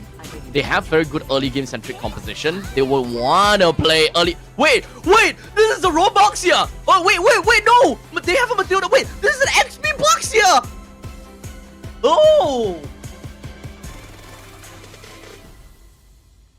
Oh man, that's an XP box here. They're putting the box here against the Lapu Lapu. Hot damn! As such, we're lacking of one hero, and that is the mage. I don't want to think about, the standard crazy mage. I want to look at X Factor mage. Some mage that we haven't seen in a long time. Let's pull out statistics. Ah, man. Timego, you disappoint me. Oh, man. Is Matilda still good? Matilda is always gonna be good, buddy. Matilda is always good. You essentially give every single hero a get out of jail free card with a, I think, give or take, 30 seconds cooldown. It's not 30 seconds, it's definitely less than like 10 seconds cooldown, but we're just gonna call it 30 seconds because only one player can use that at the same time. So technically speaking, one player can overextend. And that is truly get out of the jail free.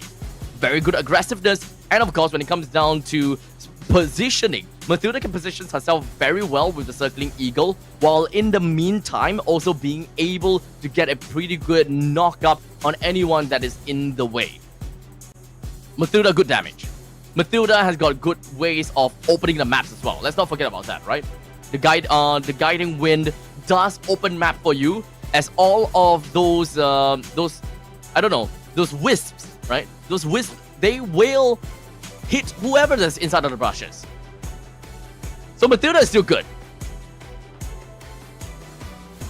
Wait, EXP Joy? No way.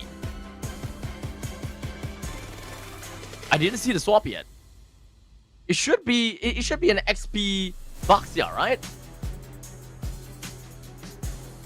Oh my god, you are right, Fury. It is an XP Joy. Wait, why? XP Joy?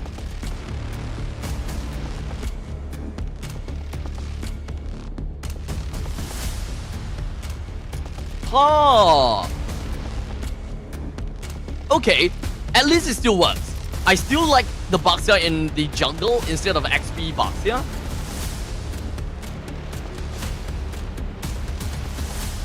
I do like combo though.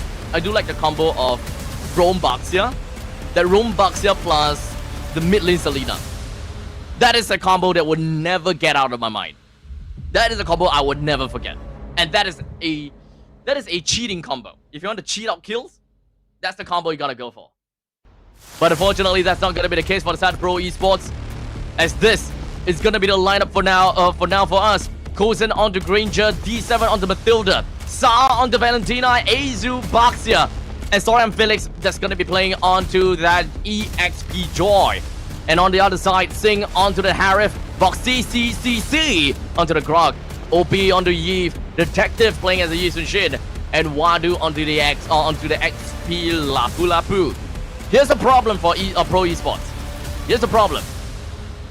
I look out at OP and Wadu for two heroes, Yeev and Lapu Lapu respectively. And in this game, both of them are playing that hero. The moment I see that OP and Wadu play these heroes, I know that the game's over. I know that the game is over. But yes, XP joined in 2020. Wait, really? 2021? I've been that old? You know, a little bit of mini game for everyone in the chat right now. Guess my age. That's a fun game. Guess my age. We'll see whether anyone gets it correctly or not. I will give you a shout out if you get it correctly. The first person to get it correctly. Ha ha ha. But anyways, we're gonna be jumping right into game number 3. Pro Esports versus CFU Gaming. Understandably, when it comes down to CFU Gaming, they have way more priority in the middle lane. I still don't like the Valentina mid. I think Valentina mid is out of its season. You can play Valentina mid against a mid laner who has very poor lane priority, because Valentina's lane priority is actually pretty trash. Now Kozen is losing to Sing. Now that is a surprise, isn't it? D7 is going to be hovering around up in the top lane.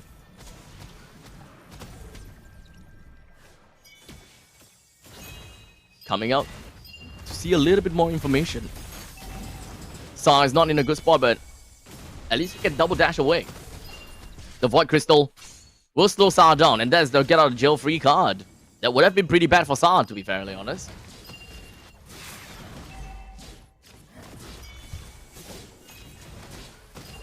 But I really want to see Pro Esports being able to do this. But in the meantime, D7 flickers right out of that fight. CFU Gaming takes a free turtle. No contest from Pro Esports at all. While Sing is currently at level 4 and Kozen is at level 3.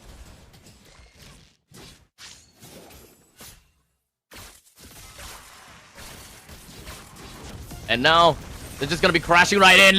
Take a look at that. Sorry, I'm Felix. Picks up the first blood. Right down to the detective. As they slowly make their way over. That is a great opening kill. That's a great opening play. Whoever said that I'm 37, I will beat you. But anyways. Someone 667. Oh, that's just a meme. That's just a meme. I'm not gonna care about that. But 3 minutes and 13 seconds in, it does seem as though we do have CFU Gaming that is technically, they look like they are leading. Because if you look at that, right, in terms of XP, Boxy is clearly leading. CFU Gaming has gotten the turtle for themselves. Detective is at level 6, while Azu is also at level 6. I think that the goal disparity is between the two junglers. While in the meantime, gold lane, we clearly have Sing that wins. But in the meantime, OP opens up the RWM, clears out the wave. Azu right in the face of OP, and Azu takes a very free kill. Boxy knocks Azu in. That is not a very good trade for Pro Esports at all. Not a good trade at all. Not at all. So far, no one has gotten my age right as of yet. No shoutouts yet. No one got it right just yet. This is game number 3. This is game number 3. So if CFU Gaming were to win this game, they move on to the grand finals. And they're just waiting for that one person. CFU Gaming had a tough game yesterday. And I think that they want to reward themselves with a very good game today. Another free, unchallenged turtle. And as a Baxiao from the side of Pro Esports, he's kind of slow. I think I'll probably keep an eye out for this Baxiao a little bit more and really understand what's going on here. But in the meantime, RWM is just going to be opening up. But unfortunately, D7 and Kozen, they got right out of the RWM, no problems. We still have a single gold siege turret that is just right there. So he can take a little bit more HP off of that turret's gold plating. But for now, Wadu finds himself taken down. And CFU Gaming is forced to run back. And a pause. Unfortunately. But it's okay. But it's okay. will make sure that the players are playing with the best foot forward. They're playing all the way through and ensuring that there is no technical problems at all. So we're going to go back to the chat and take a look at what the chat has been saying so far, right? Some people are saying 3-0. Some people are saying not a 3-0. Some people are saying I'm 27. I am not 27 years old this year. Close though, but no. 31 is close, but I'm not 31. Thank you, Banana Man, but I'm not that young. I wish I am. Gone are the days of my youthfulness. Gone are the days. But, guys, this game might eventually be the very first game that I see a full a complete sweep. All the way from day number 1 in the play-ins until day number 2 and up until now, we have never had a 3-0 sweep. And we have watched all best of 5 games. So far, we have casted all best of 5 games. Oh, we got a winner! We got a winner already! So while the game is still currently on stalemate, we'll talk about that in a short bit as the tectonic charge lands onto Kozen. That's a kill, credited over to Boxy. And that's a win for sure for CFU, as they do have got a goal advantage. Not only did Boxy win, we do have Bon Mark Lanugon that won as well. He got the right answer. He got my age right. So congratulations. Huge shout out to you. But shout out over to CFU Gaming as well. They managed to bring down the T1 turret up in the top lane. We are just about to reach 6 minutes right now. Pro Esports, they do have a kill lead as of now.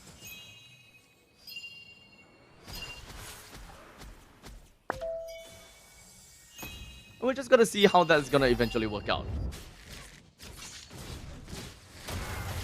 As such, Azu.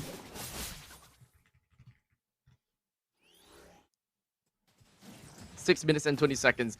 CFU Gaming, they have control of the river. There is a turtle that is going to be popping out right at the top side. And CFU Gaming, understandably, they might want to take this. Oh, wait, sorry, Phoenix is currently at level 10. Oh, wait, hold on a second. Why is he at level 10? Why is he so high? But he is gonna go down to the hands of Wadu. The entire team of CFU Gaming, they're still gonna be fine. As of now, Sarge is gonna go straight for the Bravest Warrior, and he manages to get a cleave down onto Singh. 1-for-2 trade at this point in time. Kozen pick up a kill. I'm not too sure if whether that is before or after the Sky Piercer got picked up. I would like to believe that the Sky Piercer was picked up first, and then he got a... No. He killed first, then he got a Sky Piercer. Because that is the only way that you'll be able to get like a burst of gold, right? So you kill first, then you get a Sky Piercer. So Kozen currently 0 stacks onto his Sky Piercer for now.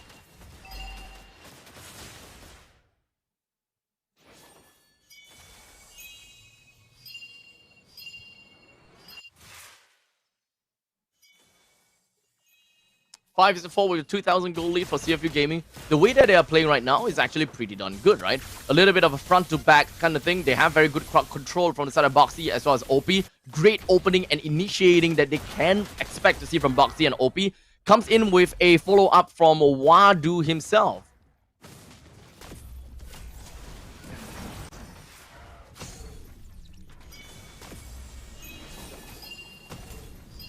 The Pro Esports, they kind of want to fight for this. Circling Eagle, tags on the 2, tectonic charge, tags on the 1, but Boxy retaliates, and of course Detective as well as Wadu. They fight back immensely, and Pro Esports, they are crumbling one after another, leaving Kozen as the Lone Ranger, alone, defending the lanes.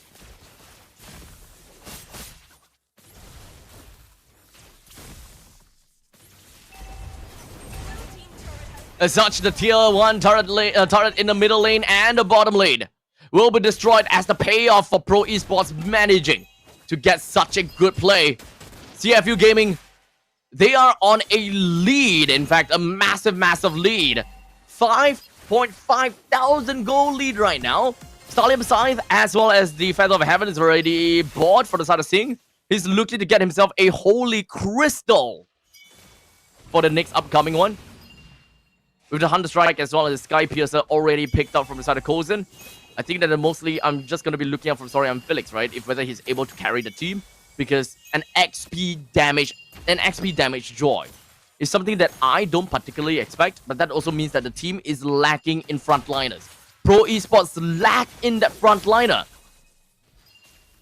They can't really do very well in terms of really holding up in fights. As such, Sorian Felix, he went in for the electrifying beats, but he can't do anything. They got a quick dash. Carry right out. Running right out. It's currently 9 minutes and 40 seconds into the game. CFU Gaming, they should be able to take this Lord with no contest whatsoever. As Azu is only at level 10 and Detective at level 14. What did I talk about? What did I say, right? The moment that OP and Wadu picks up these respective heroes, they are crazy. And I agree with John Zappetto. Wadu always make plays for CFU, especially if he's playing as the Lapu Lapu. So as much as possible, keep your eyes on the Wadu. He always finds the perfect opportunity, and the timing is always great. But we also can't forget about Boxy. His tectonic charges are all great. But now the Zaman Fall is just going to be attacked right out. While the Detective will be able to take down the Lord right now. Azu runs away with him with the Pistons as well. The RWM from the side of OP will take a kill down on the Sorian Felix. While the rest of Pro Esports, they want to run away. They got stunned by Star. Or rather, they got stunned with Star now. Gonna be going down to the hands of Detective. Might be able to take a little bit more. But with the fact that Mathilda is still around, it's not going to be easy to bring Kozen down. But with that said, the Lord will be marching in from the top lane. They will be slowly reaching in and getting a little bit more out of this fight.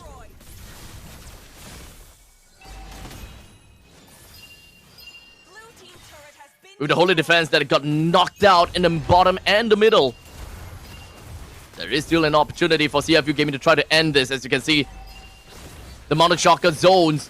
Sorian Felix clears the wave. Electrifying beats right onto 4 members, but that is probably not going to help him a lot. Unfortunately, D7 will go down to the hand of course, Detective, but he himself will go down to the hands of Kozen. OP retaliates, gets a kill down over to the side of Kozen, and they are just going to be going back and forth in terms of trade. It's a 1-for-3 trade. CFU Gaming got a massive win out of that. With only Azu and Sorian Felix left for the team, there's no way that they will be able to defend against this upcoming push down in the bottom lane. The Lord goes down, but there are still a couple of siege minions up to the top lane. For Sorian Felix, it does not have damage anymore. It's still 1v4. Detective is coming back soon. D7 and Azu, they're looking for opportunity now. Sorian Felix, he don't have damage. He can't kill. So Pro Esports, they are sorely behind. Sorely behind. That's right, 3-level gap. We have quite a bit of gap between these two teams.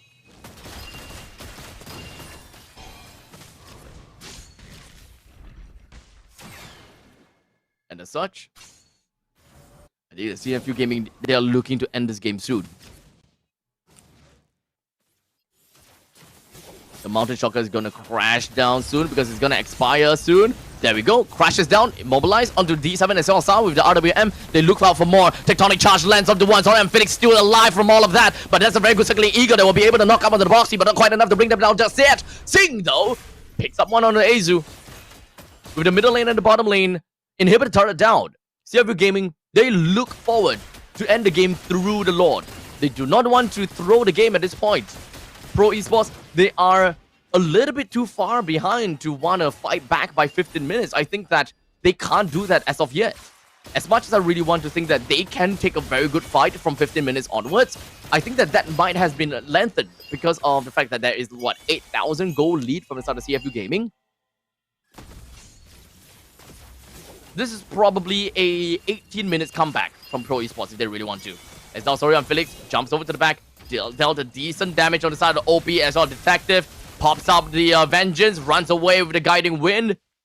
That managed to tag them pretty effectively, but not going to do quite much. In the meantime, a little bit of macro play in the middle lane that's going to be slightly pushing, but unfortunately, from the side of CFU Gaming, they're just going to be flooring it, and of course, tapping onto the gas panel. So Phoenix doesn't have the HP to survive this, as Sachi goes down to Zing. RWM opens up Kozen as the last hurrah. Hail Mary play. Puts himself in the face of CFU. The Guardian's barrier erects. Sa can't do anything. And CFU goes to the grand finals of MPL Cambodia Season 9.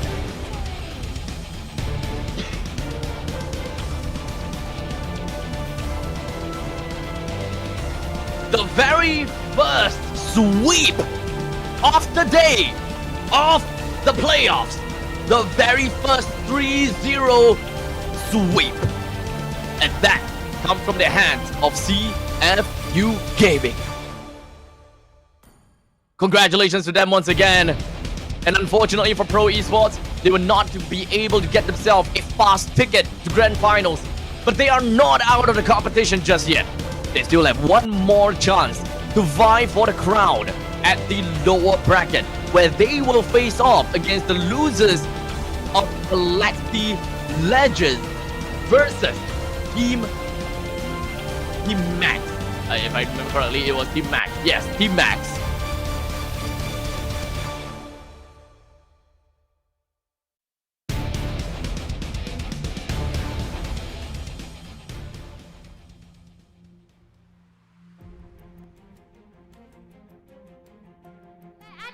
Grand Final នៅថ្ងៃស្អែកដូចគ្នាផងដែរអំពីថ្ងៃហ្នឹងងុយគេងអត់ ងុយបងមកតាំងងុយ មកតាំងងុយគេងហ៎ បាទ មានព្រោះអីពេលដែលបងចាំមកពេលបងសុភីអណៃថាចេះចង់លេងពេលល្ងាចចុះមិនបានថ្ងៃហ្នឹងចង់លេងពេលព្រឹកវិញ និយាយឈ្នះហើយបើយើងចាញ់នៅលេងម្ដងទៀតងាប់ហើយ ហេងច្រើនគេយើងតាំងព្រឹកលេងដល់យប់ចប់ហើយ ថ្ងៃហ្នឹងណាគេងើបលឿនជាងគេ ងើប8កន្លះទាំងអស់គ្នាបង អូទាំងអស់គ្នាតែថាស៊ីងរៀងឡែតជាងគេរាល់ដងហើយថ្ងៃហ្នឹងងើបលឿនអត់ ណាគេបង ស៊ីង លឿនទាំងអស់បងនិយាយទៅថ្ងៃប្រកួត អូថ្ងៃប្រកួតគេត្រៀមមកហើយណោះរៀបចំខ្លួនអូខេអញ្ចឹងជាមួយនឹងការប្រកួតយើងបានទៅវគ្គ Grand Final មុនហើយគិតថាចង់ប៉ះធីមឯគេជាងគេ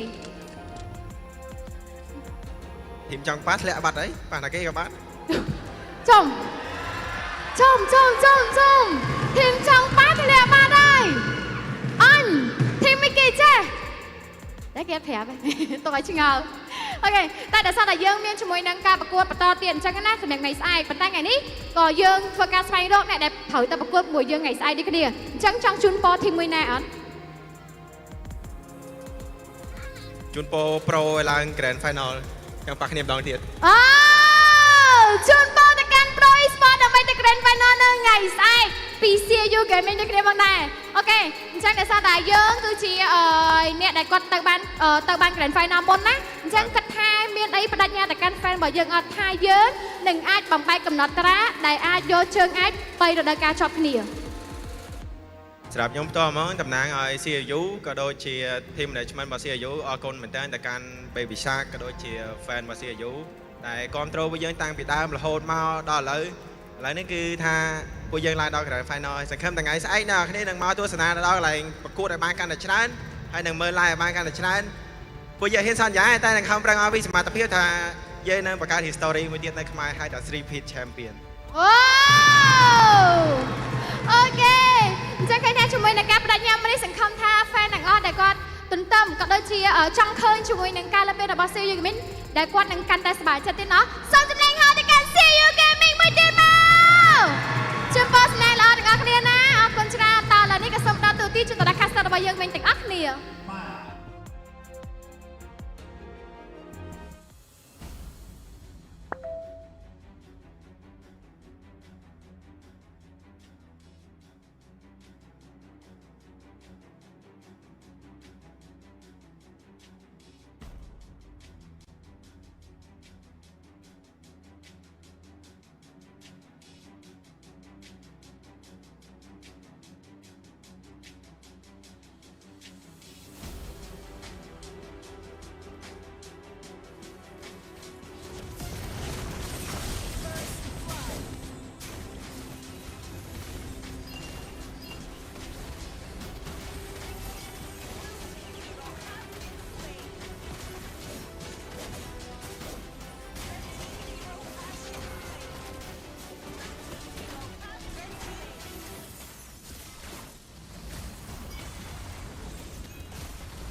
September 12th to October 19th, take part in the regional contest, open to all players. Step up and prove your strength.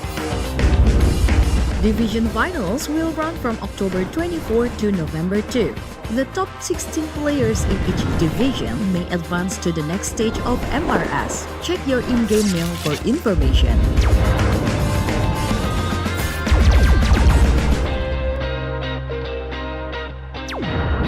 The S3 Finals group stage kicks off from November 8 to November 9. The top 6 players from each group will qualify for the S3 Finals semi-finals. The semi-finals will be held on November 15. The highly anticipated grand final arrives on November 16. The champion will earn a direct qualification for the first MCDG World Championship. The battle is on and the world is watching.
Wow មីកុងឥណ្ឌូមីកំប៉ុង ចង់មែន ចង់ ទៅញ៉ៅ ស្រួយឆុងស្រួយញ៉ាំ ឥណ្ឌូមីកំប៉ុងរសជាតិឆ្ងាញ់គ្មានពីរញ៉ាំហើយចង់ញ៉ាំទៀត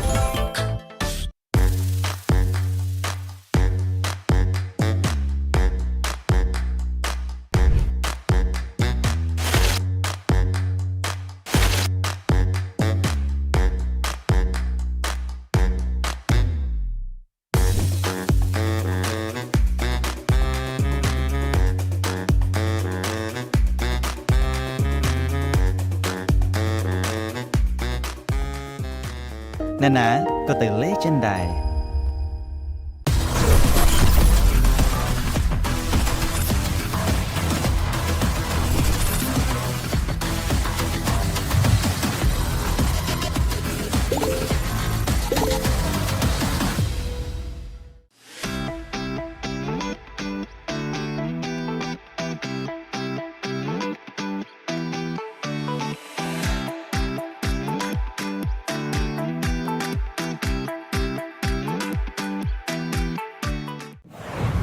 Welcome to MCGG Rising Stars.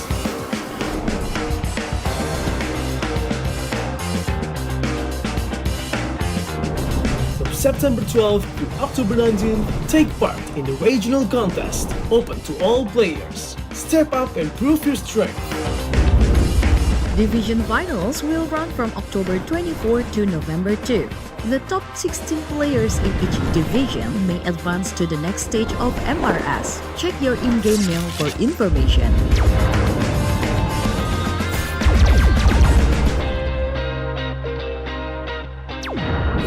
The S3 Finals group stage kicks off from November 8 to November 9. The top 6 players from each group will qualify for the S3 Finals semi-finals. The semi-finals will be held on November 15. The highly anticipated grand final arrives on November 16. The champion will earn a direct qualification for the first MCDG World Championship. The battle is on and the world is watching.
មីកុងអ៊ីណ្ឌូមីកំប៉ុង ចង់មែន ចង់ ទៅញើ ស្រួយឆុងស្រួយញ៉ាំ ឥណ្ឌូមីកំប៉ុងរសជាតិឆ្ងាញ់គ្មានពីរញ៉ាំហើយចង់ញ៉ាំទៀត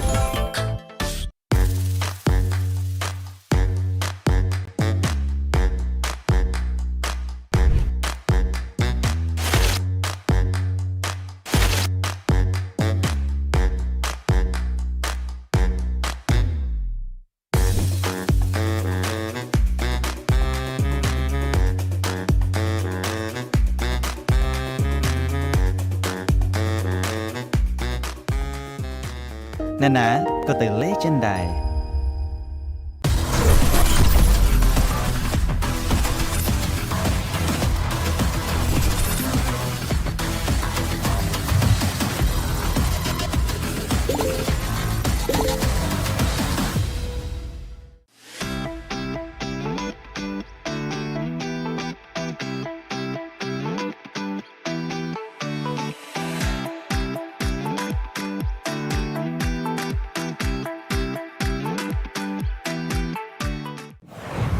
Welcome to MCGG Rising Stars.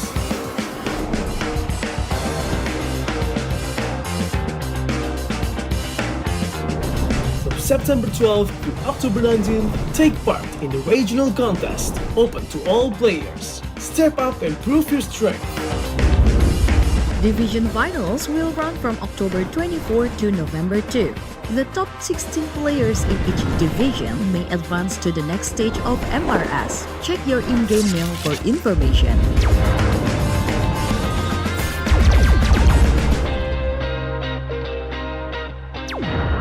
The S3 Finals group stage kicks off from November 8 to November 9. The top 6 players from each group will qualify for the S3 Finals semi-finals. The semi-finals will be held on November 15. The highly anticipated grand final arrives on November 16. The champion will earn a direct qualifications for the first MCGG World Championship. The battle is on and the world is watching.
Wow មីកុងអ៊ីណ្ឌូមីកំប៉ុង ចង់មែន ចង់ ទៅញើ ស្រួយឆុងស្រួយញ៉ាំ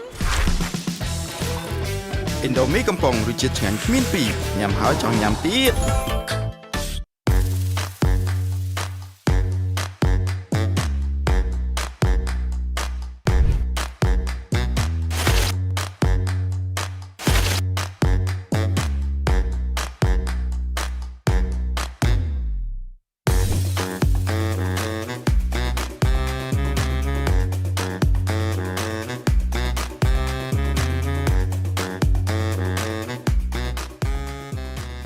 ណានាក៏ទៅលេចិនដែរ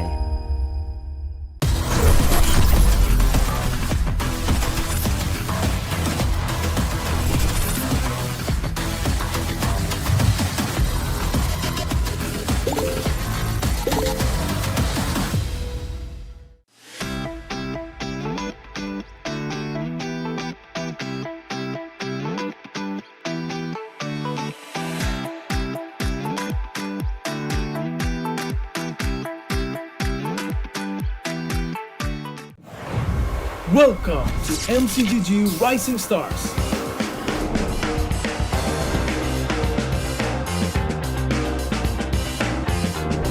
From September 12th to October 19th, take part in the regional contest, open to all players. Step up and prove your strength. Division finals will run from October 24 to November 2.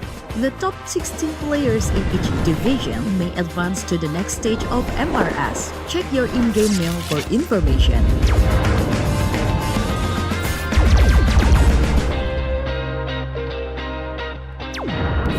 The S3 Finals group stage kicks off from November 8 to November 9. The top 6 players from each group will qualify for the S3 Finals semi-finals.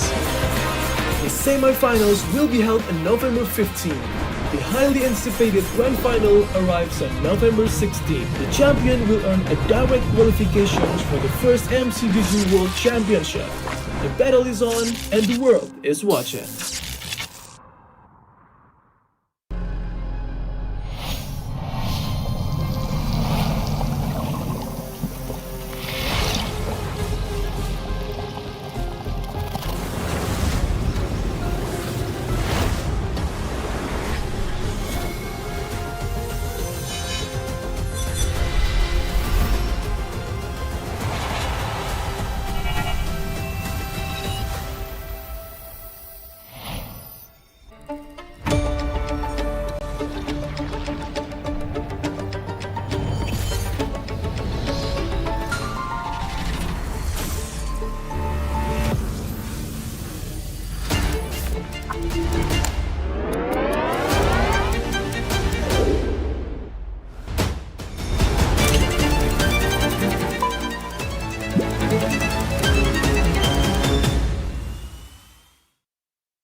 Wow, mi con Indomie កំប៉ុង ចង់មែន ចង់ តែញ៉ៅ ស្រួយឆុងស្រួយញ៉ាំ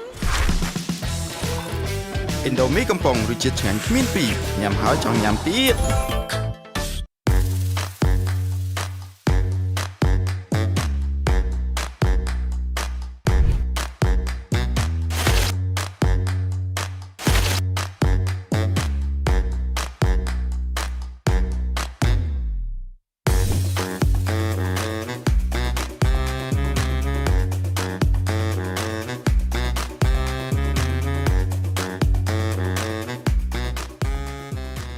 ណានាក៏ទៅលេចិនដែរ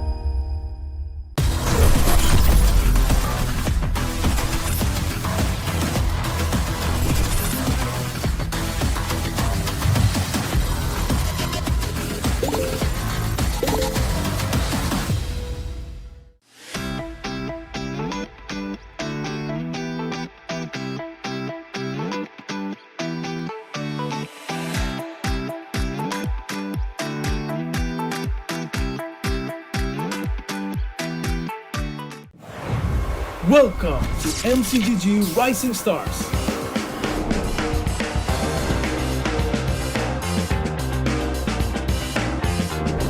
From September 12th to October 19th, take part in the regional contest, open to all players. Step up and prove your strength. Division finals will run from October 24 to November 2. The top 16 players in each division may advance to the next stage of MRS. Check your in-game mail for information.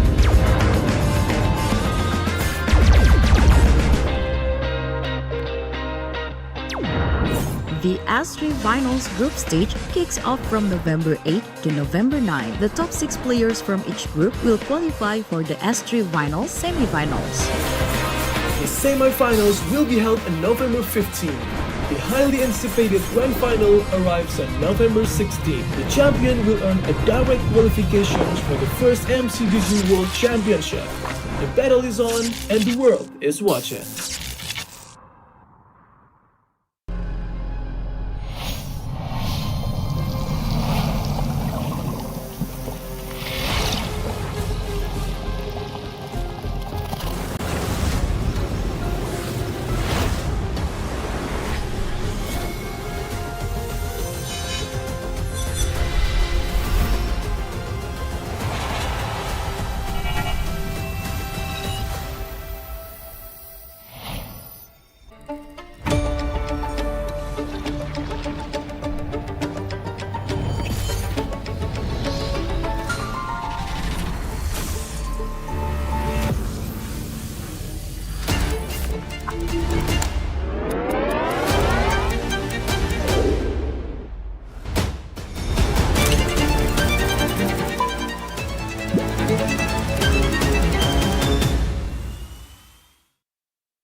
Indomie កំប៉ុង ចង់មែន ចង់ ទៅញើ ស្រួយឆុងស្រួយញ៉ាំ Indomie កំប៉ុងរសជាតិឆ្ងាញ់គ្មានពីរញ៉ាំហើយចង់ញ៉ាំទៀត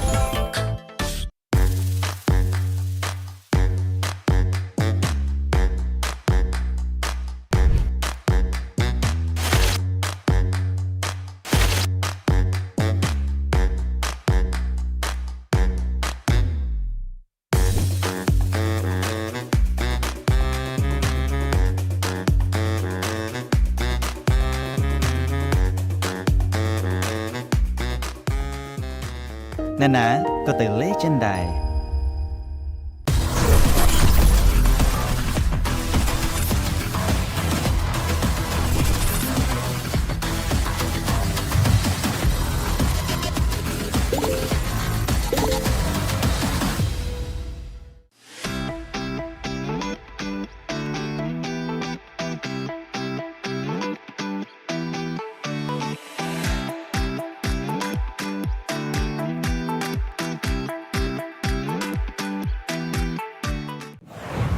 Welcome to MCGG Rising Stars.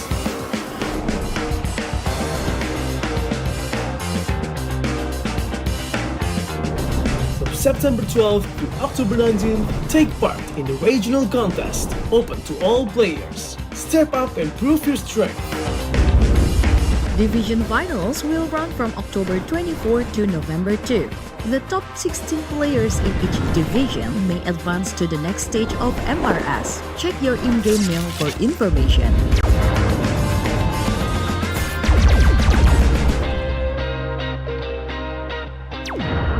The S3 Finals group stage kicks off from November 8 to November 9. The top 6 players from each group will qualify for the S3 Finals semi-finals. The semi-finals will be held on November 15. The highly anticipated grand final arrives on November 16. The champion will earn a direct qualifications for the first MCGG World Championship. The battle is on and the world is watching.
Wow មីកុង Indomie កំប៉ុង ចង់មែន ចង់ ទៅញើ ស្រួយឆុងស្រួយញ៉ាំ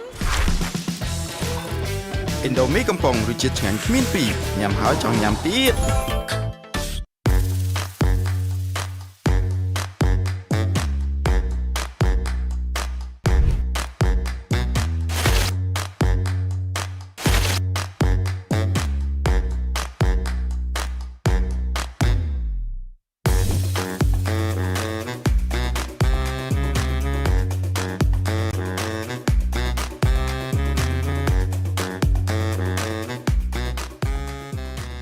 ណែណាក៏ទៅលេចិនដែរ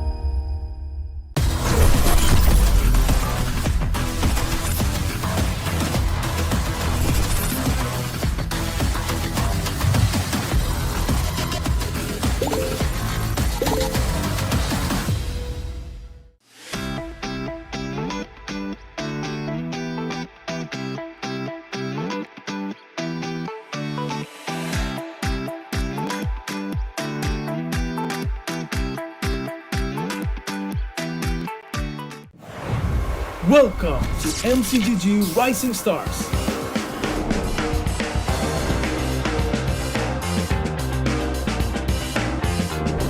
From September 12th to October 19th, take part in the regional contest, open to all players. Step up and prove your strength. Division finals will run from October 24 to November 2. The top 16 players in each division may advance to the next stage of MRS. Check your in-game mail for information.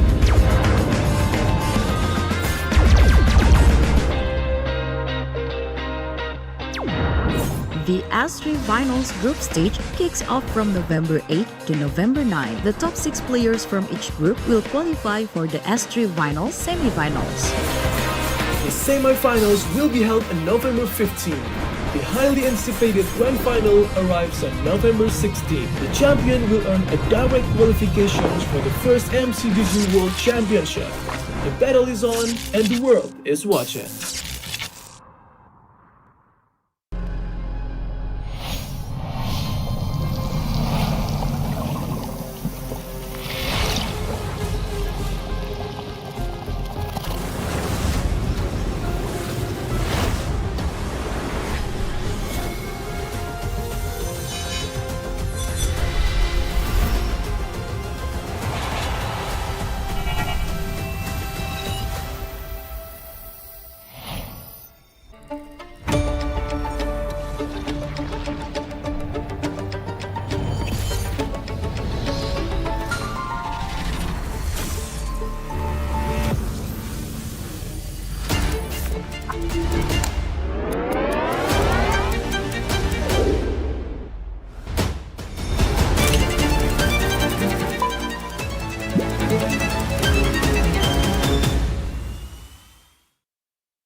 Wow, mi con Indomie កំប៉ុង ចង់មែន ចង់ ទៅញើ ស្រួយឆុងស្រួយញ៉ាំ Indomie កំប៉ុងរសជាតិឆ្ងាញ់គ្មានពីរញ៉ាំហើយចង់ញ៉ាំទៀត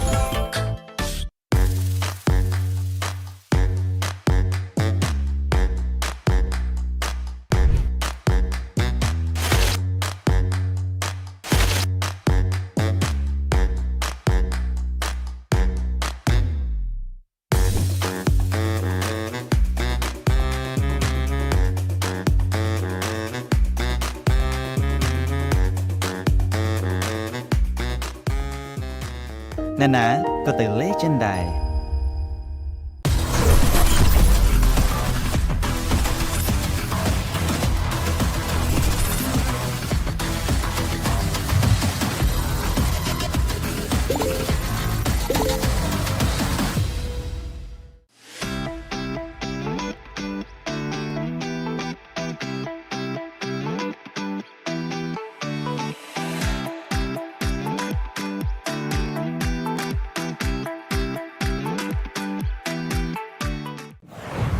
Welcome to MCGG Rising Stars.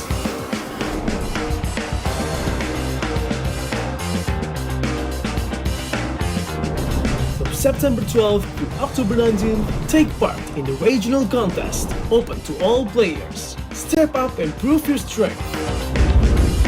Division finals will run from October 24 to November 2. The top 16 players in each division may advance to the next stage of MRS. Check your in-game mail for information.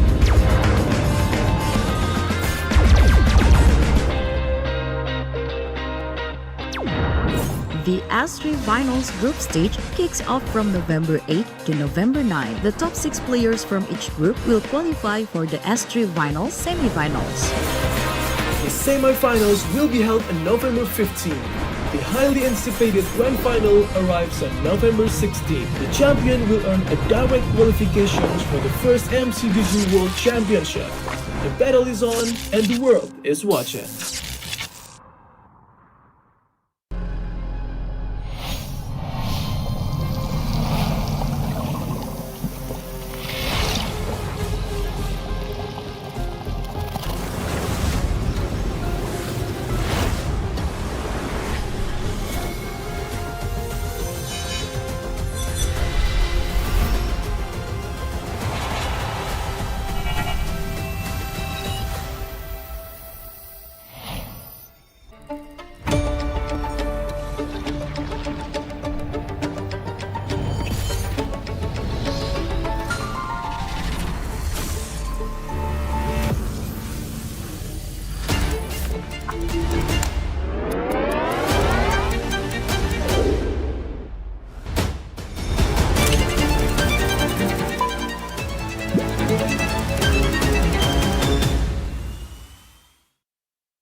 Wow មានកងឥណ្ឌូមានកំប៉ុង ចង់មែន ចង់ តែញ៉ើ ស្រួយឆុងស្រួយញ៉ាំ ឥណ្ឌូមីកំប៉ុងរសជាតិឆ្ងាញ់គ្មានពីរញ៉ាំហើយចង់ញ៉ាំទៀត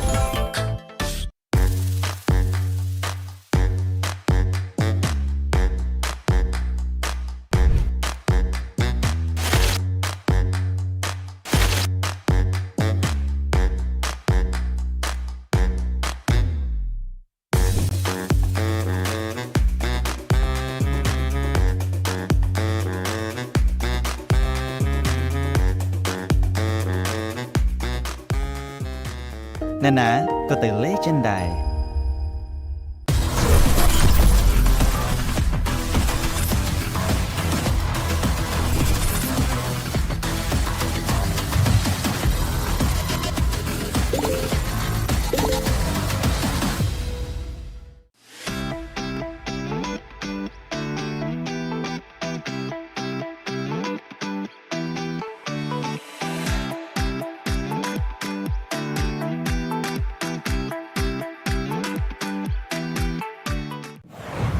Welcome to MCGG Rising Stars.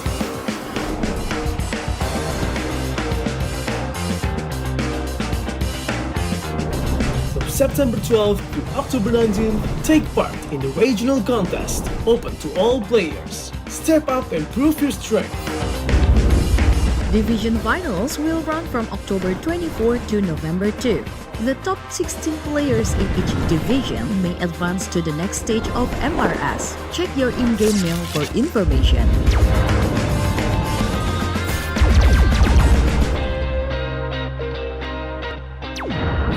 The S3 Finals group stage kicks off from November 8 to November 9. The top 6 players from each group will qualify for the S3 Finals semi-finals. The semi-finals will be held on November 15. The highly anticipated grand final arrives on November 16. The champion will earn a direct qualification for the first MCGG World Championship. The battle is on and the world is watching.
Wow មានកងឥណ្ឌូមានកំប៉ុង ចង់មែន ចង់ តែញ៉ើ ស្រួយឆុងស្រួយញ៉ាំ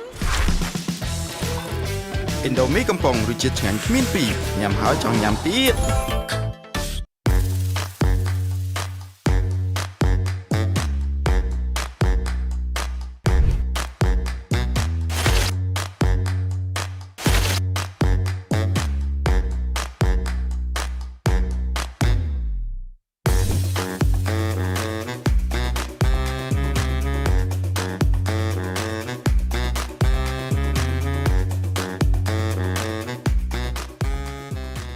ណានាក៏ទៅលេចិនដែរ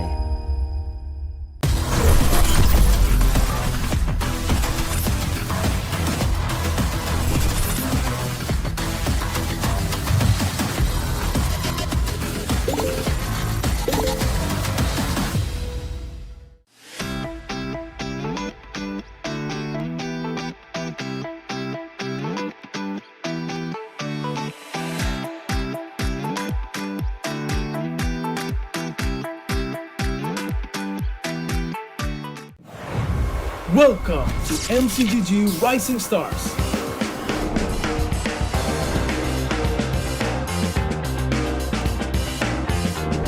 From September 12th to October 19th, take part in the regional contest, open to all players. Step up and prove your strength. Division finals will run from October 24 to November 2. The top 16 players in each division may advance to the next stage of MRS. Check your in-game mail for information.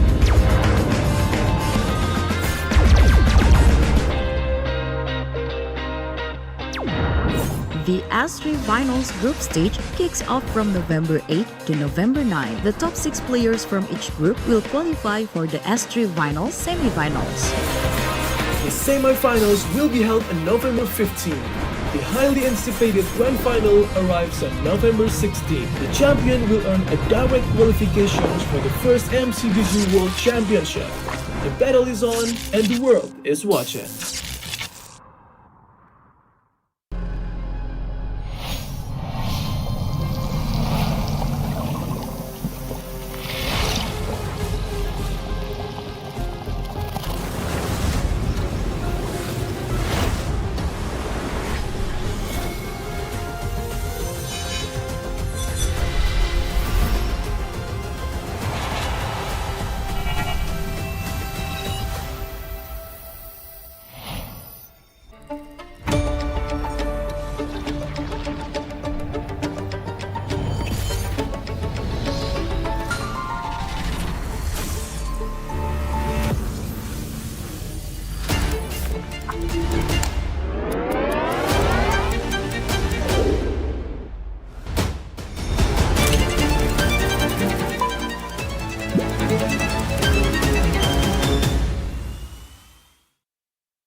Wow មានកងឥណ្ឌូមានកំប៉ុង ចង់មែន ចង់ តែញ៉ឹង ស្រួយឆុងស្រួយញ៉ាំ ឥណ្ឌូមីកំប៉ុងរសជាតិឆ្ងាញ់គ្មានពីរញ៉ាំហើយចង់ញ៉ាំទៀត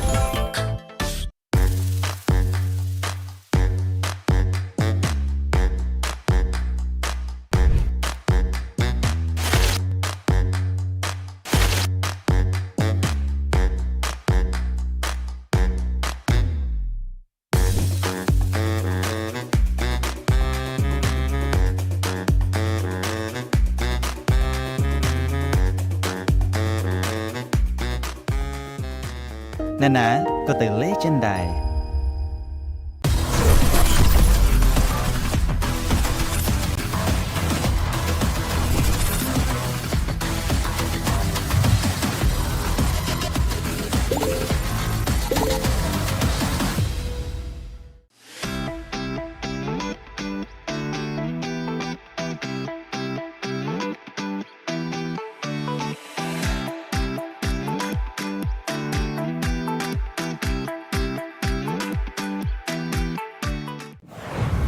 Welcome to MCDG Rising Stars.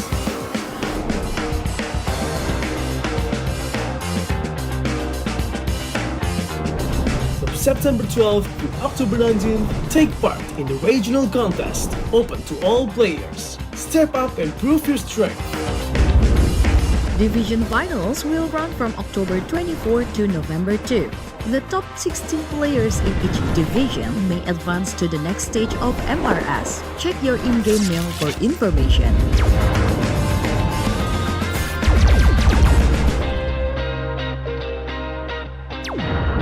The S3 Finals group stage kicks off from November 8 to November 9. The top 6 players from each group will qualify for the S3 Finals semi-finals.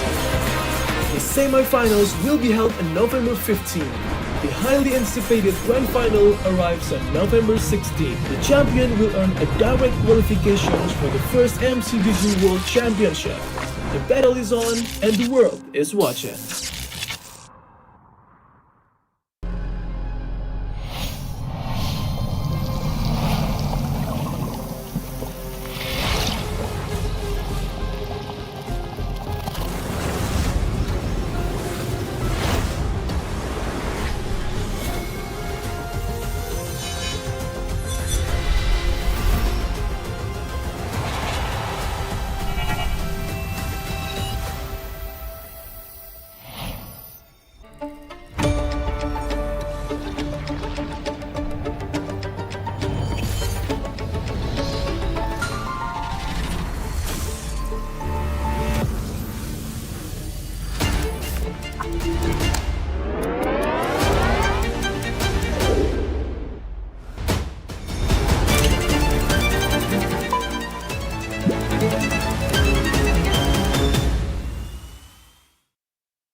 Indomie កំប៉ុង ចង់មែន ចង់ ទៅញើ ស្រួយឆុងស្រួយញ៉ាំ Indomie កំប៉ុងរសជាតិឆ្ងាញ់គ្មានពីរញ៉ាំហើយចង់ញ៉ាំទៀត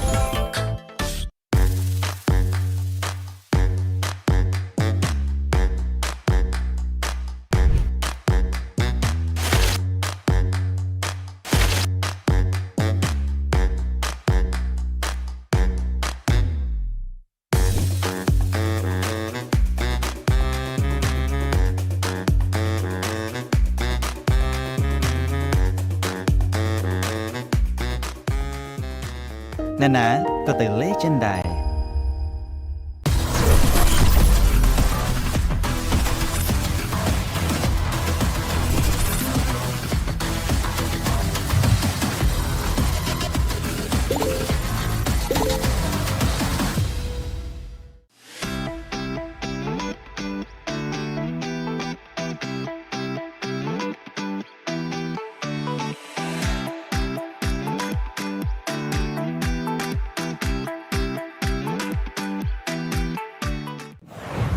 Welcome to MCGG Rising Stars.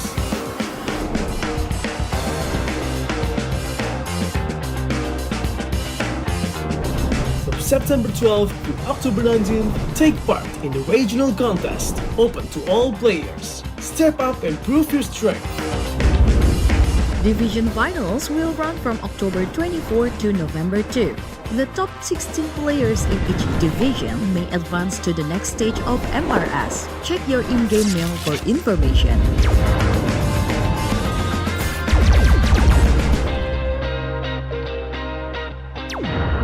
The S3 Finals group stage kicks off from November 8 to November 9. The top 6 players from each group will qualify for the S3 Finals semi-finals.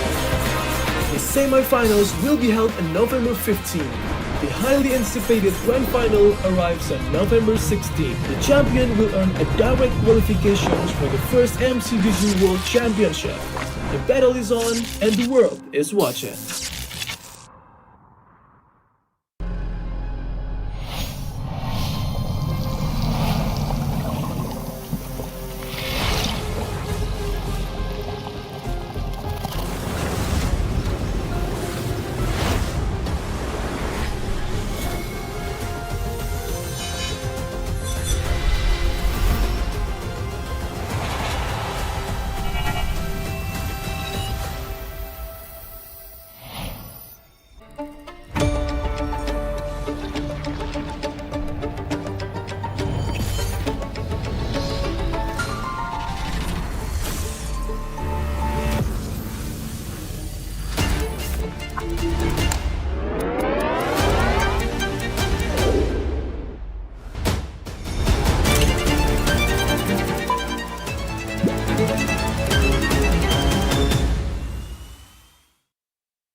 Wow មីកុង Indomie កំប៉ុង ចង់មែន ចង់ ទៅញើ ស្រួយឆុងស្រួយញ៉ាំ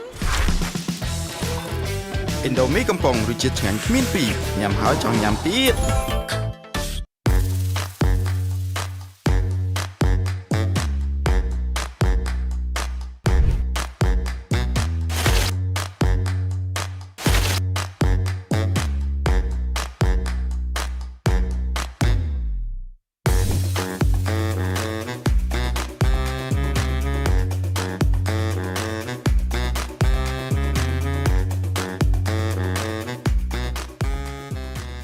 ណានាក៏ទៅលេចិនដែរ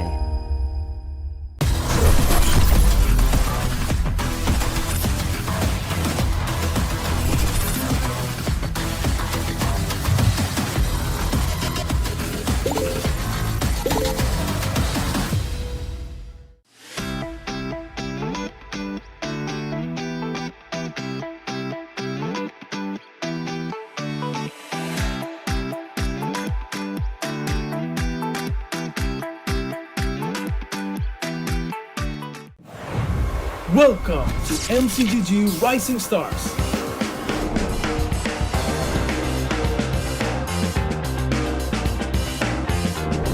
From September 12th to October 19th, take part in the regional contest, open to all players. Step up and prove your strength. Division finals will run from October 24 to November 2. The top 16 players in each division may advance to the next stage of MRS. Check your in-game mail for information.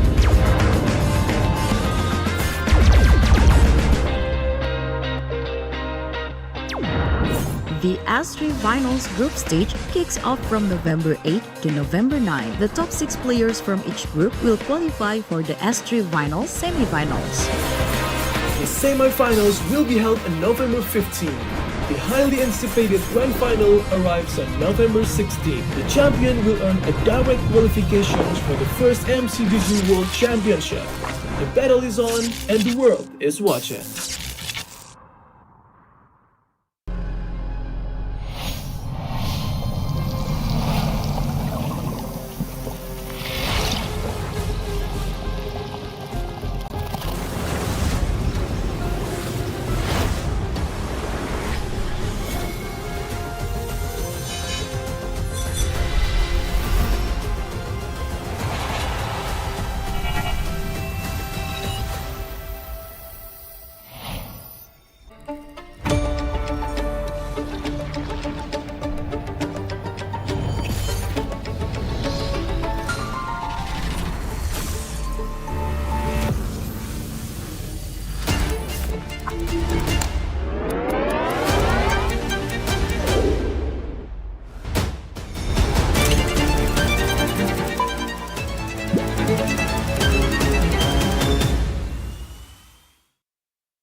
Wow មីកុំអ៊ីណ្ឌូមីកំប៉ុង ចង់មែន ចង់ ទៅញើ ស្រួយឆុងស្រួយញ៉ាំ ឥណ្ឌូមីកំប៉ុងរសជាតិឆ្ងាញ់គ្មានពីរញ៉ាំហើយចង់ញ៉ាំទៀត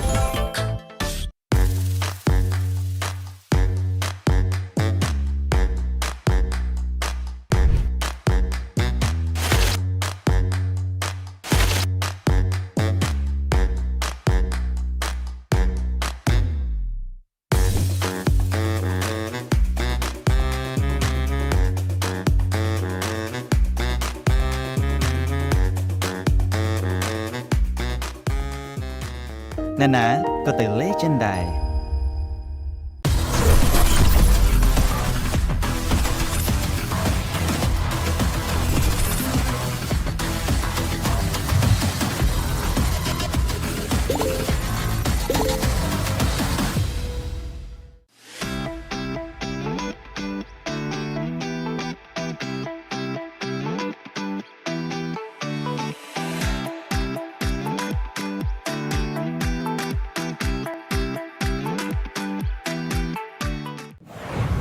Welcome to MCGG Rising Stars.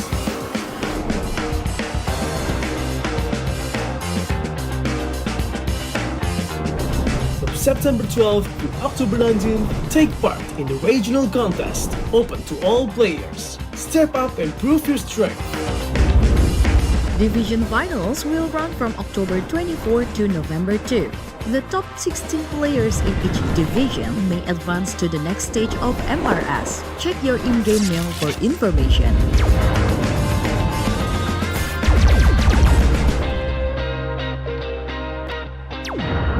The S3 Finals group stage kicks off from November 8 to November 9. The top 6 players from each group will qualify for the S3 Finals semi-finals. The semi-finals will be held on November 15. The highly anticipated grand final arrives on November 16. The champion will earn a direct qualifications for the first MCDG World Championship. The battle is on and the world is watching.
Indomie កំប៉ុង ចង់មែន ចង់ ទៅញ៉ៅ ស្រួយឆុងស្រួយញ៉ាំ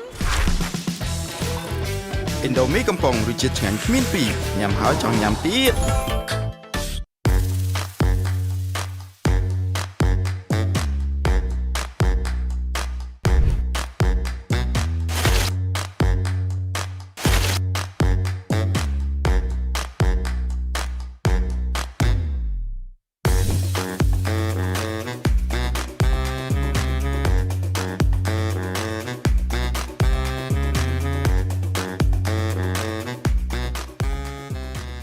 ណានាក៏ទៅលេចិនដែរ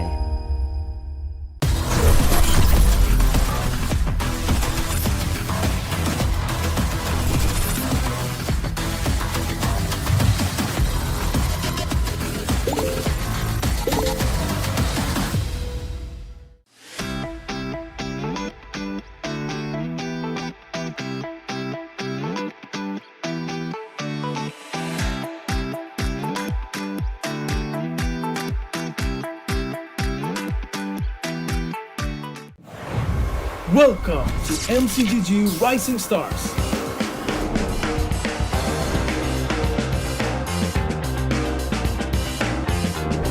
From September 12th to October 19th, take part in the regional contest, open to all players. Step up and prove your strength. Division finals will run from October 24 to November 2. The top 16 players in each division may advance to the next stage of MRS. Check your in-game mail for information.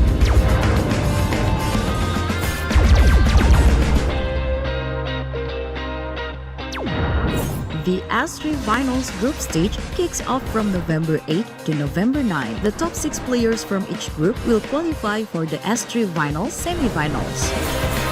The semi-finals will be held on November 15. The highly anticipated grand final arrives on November 16. The champion will earn a direct qualifications for the first MCGG World Championship. The battle is on and the world is watching.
Wow មីកុង Indomie កំប៉ុង ចង់មែន ចង់ ទៅញ៉ៅ ស្រួយឆុងស្រួយញ៉ាំ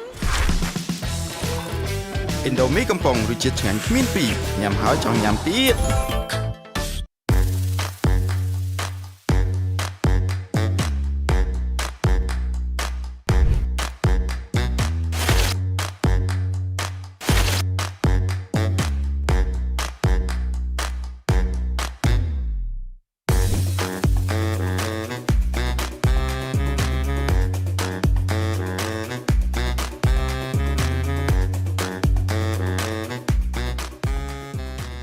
ណានាក៏ទៅលេចិនដែរ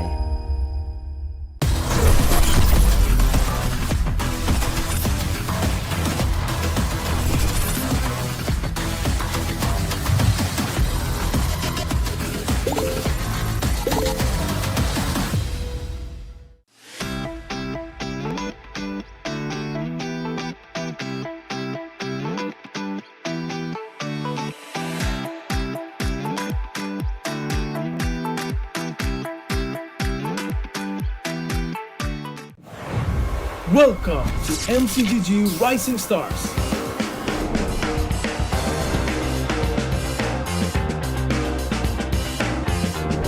From September 12th to October 19th, take part in the regional contest, open to all players. Step up and prove your strength. Division finals will run from October 24 to November 2.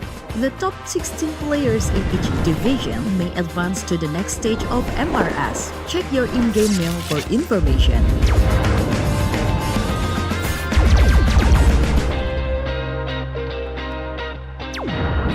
The S3 Finals group stage kicks off from November 8 to November 9. The top 6 players from each group will qualify for the S3 Finals semi-finals.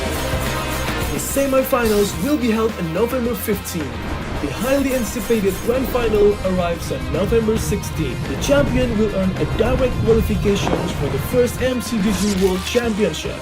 The battle is on and the world is watching.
Wow មីកុំអ៊ីណ្ឌូមីកំប៉ុង ចង់មែន ចង់ ទៅញើ ស្រួយឆុងស្រួយញ៉ាំ ឥណ្ឌូមីកំប៉ុងរសជាតិឆ្ងាញ់គ្មានពីរញ៉ាំហើយចង់ញ៉ាំទៀត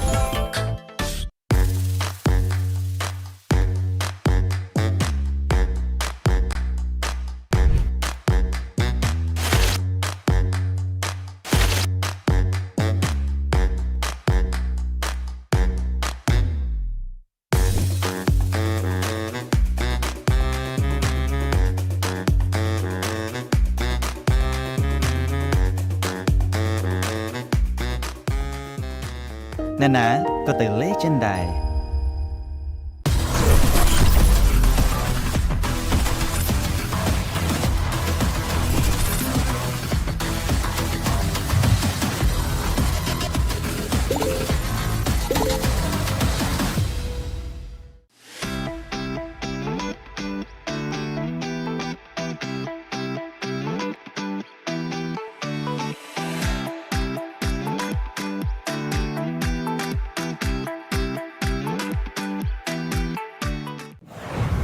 Welcome to MCGG Rising Stars.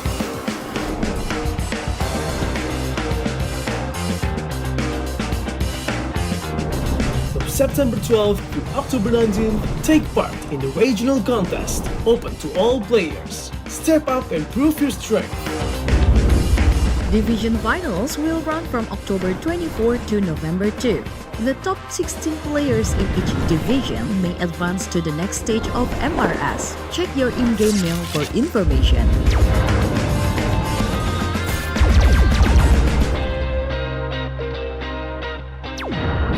The S3 Finals group stage kicks off from November 8 to November 9. The top 6 players from each group will qualify for the S3 Finals semi-finals.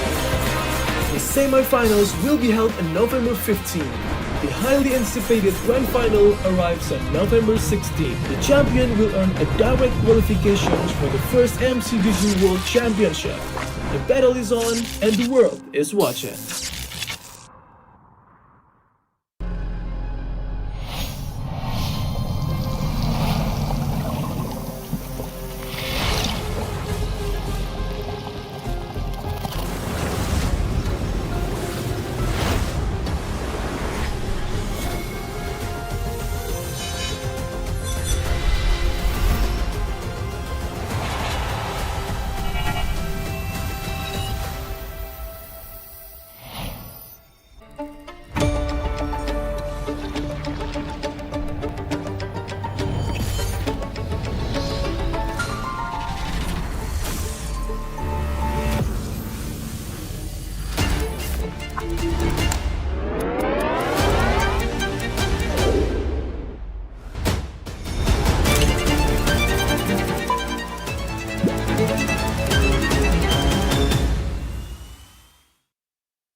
Wow មានកងឥណ្ឌូមានកំប៉ុង ចង់មែន ចង់ ទៅញើ ស្រួយឆុងស្រួយញ៉ាំ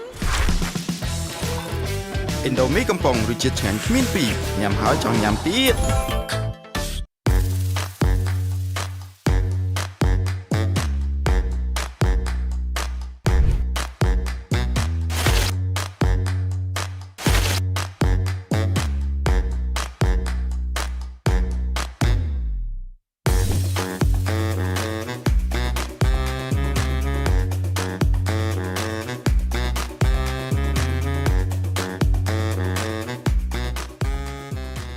ណែណាក៏ទៅលេចិនដែរ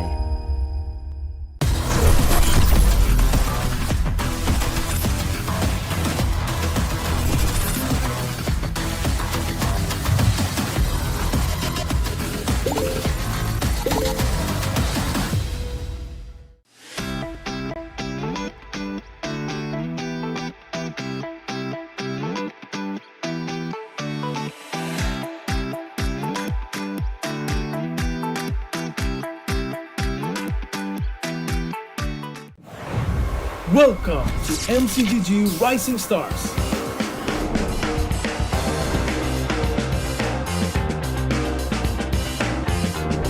From September 12th to October 19th, take part in the regional contest, open to all players. Step up and prove your strength.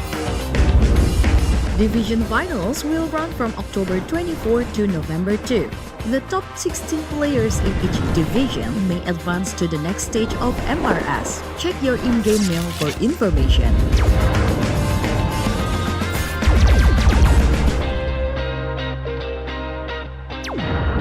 The S3 Finals group stage kicks off from November 8 to November 9. The top 6 players from each group will qualify for the S3 Finals semi-finals.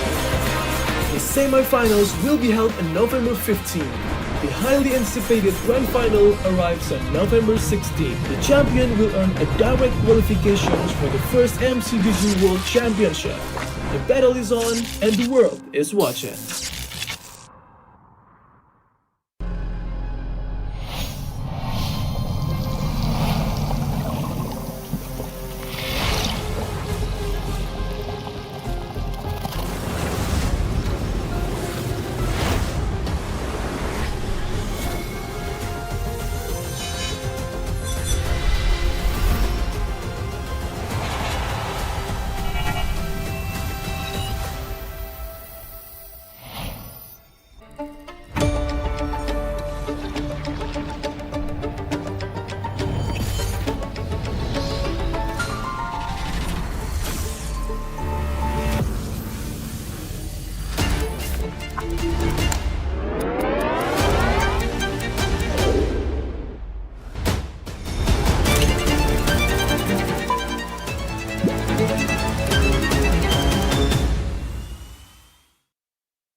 Wow មានកងឥណ្ឌូមានកំប៉ុង ចង់មែន ចង់ ទៅញើ ស្រួយឆុងស្រួយញ៉ាំ ឥណ្ឌូមីកំប៉ុងរសជាតិឆ្ងាញ់គ្មានពីរញ៉ាំហើយចង់ញ៉ាំទៀត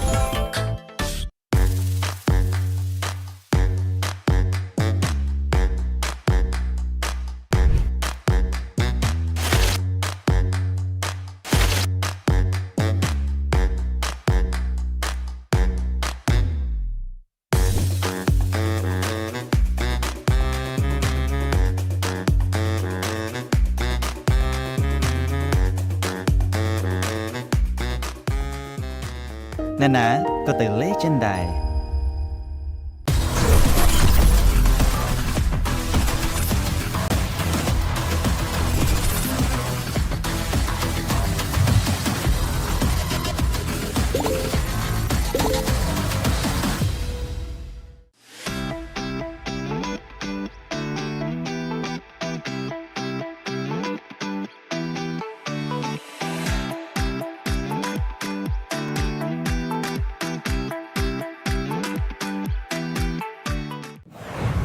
Welcome to MCGG Rising Stars.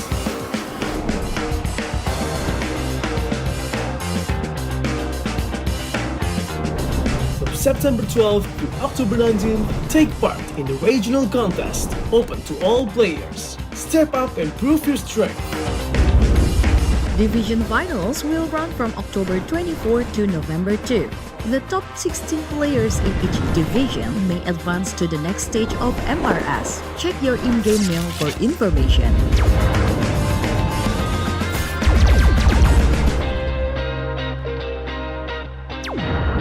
The S3 Finals group stage kicks off from November 8 to November 9. The top 6 players from each group will qualify for the S3 Finals semi-finals. The semi-finals will be held on November 15. The highly anticipated grand final arrives on November 16. The champion will earn a direct qualifications for the first MCDG World Championship. The battle is on and the world is watching.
Wow, mi con Indomie កំប៉ុង ចង់មែន ចង់ ទិញទៅ ស្រួយឆុងស្រួយញ៉ាំ Indomie កំប៉ុងរសជាតិឆ្ងាញ់គ្មានពីរញ៉ាំហើយចង់ញ៉ាំទៀត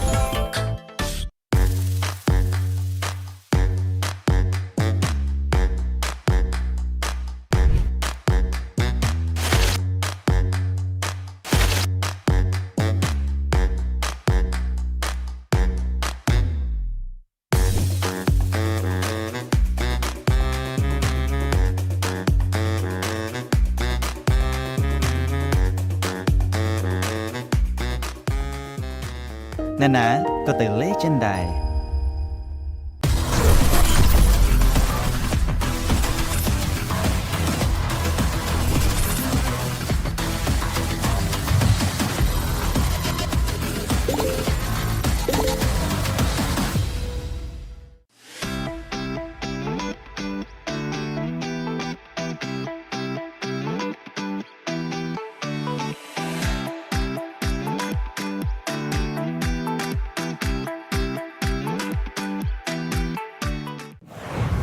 Welcome to MCGG Rising Stars.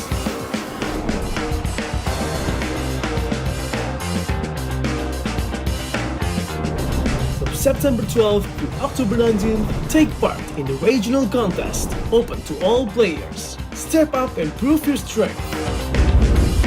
Division finals will run from October 24 to November 2.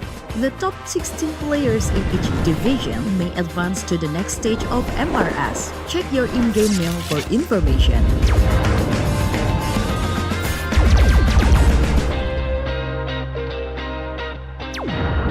The S3 Finals group stage kicks off from November 8 to November 9. The top 6 players from each group will qualify for the S3 Finals semi-finals. The semi-finals will be held on November 15. The highly anticipated grand final arrives on November 16. The champion will earn a direct qualifications for the first MCDG World Championship. The battle is on and the world is watching.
Indomie កំប៉ុង ចង់មែន ចង់ ទៅញើ ស្រួយឆុងស្រួយញ៉ាំ Indomie កំប៉ុងរសជាតិឆ្ងាញ់គ្មានពីរញ៉ាំហើយចង់ញ៉ាំទៀត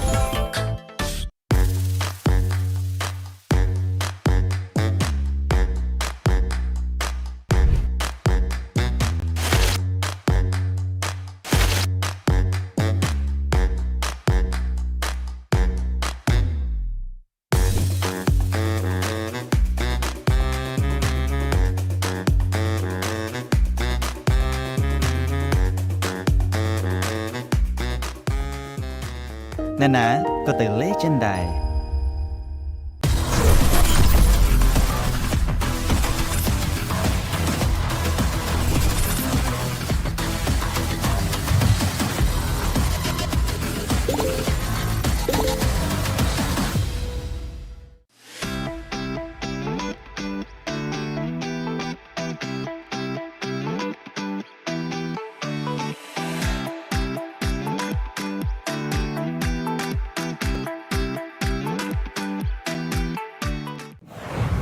Welcome to MCGG Rising Stars.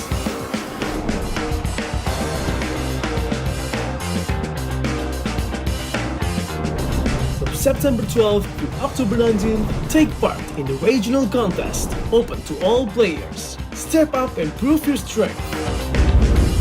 Division finals will run from October 24 to November 2. The top 16 players in each division may advance to the next stage of MRS. Check your in-game mail for information.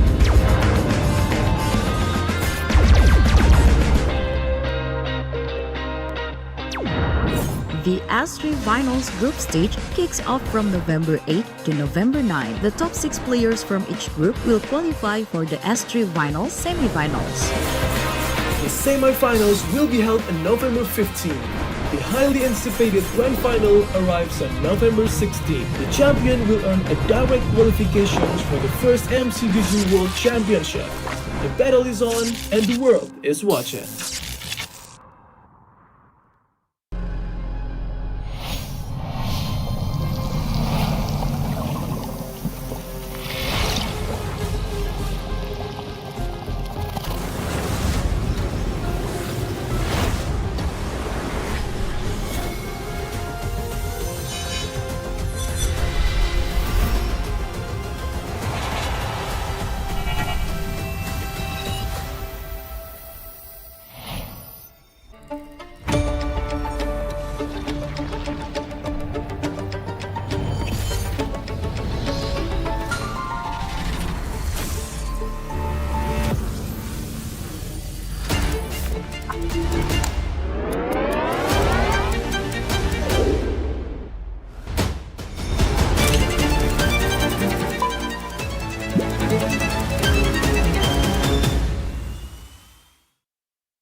Wow មានកង Indomie កំប៉ុង ចង់មែន ចង់ ទៅញើ ស្រួយឆុងស្រួយញ៉ាំ Indomie កំប៉ុងរសជាតិឆ្ងាញ់គ្មានពីរញ៉ាំហើយចង់ញ៉ាំទៀត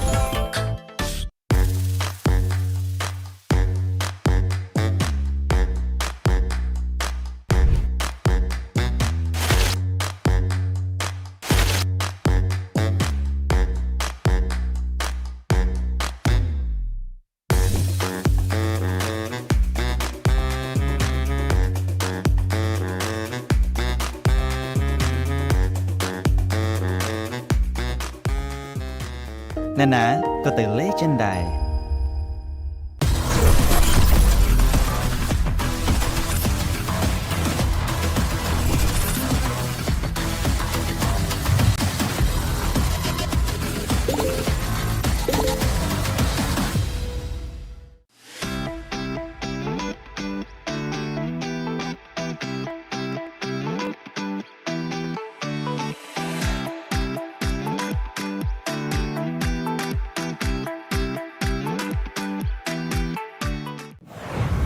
Welcome to MCGG Rising Stars.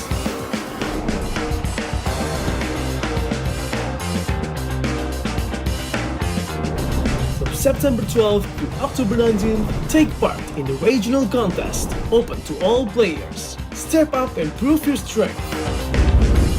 Division finals will run from October 24 to November 2. The top 16 players in each division may advance to the next stage of MRS. Check your in-game mail for information.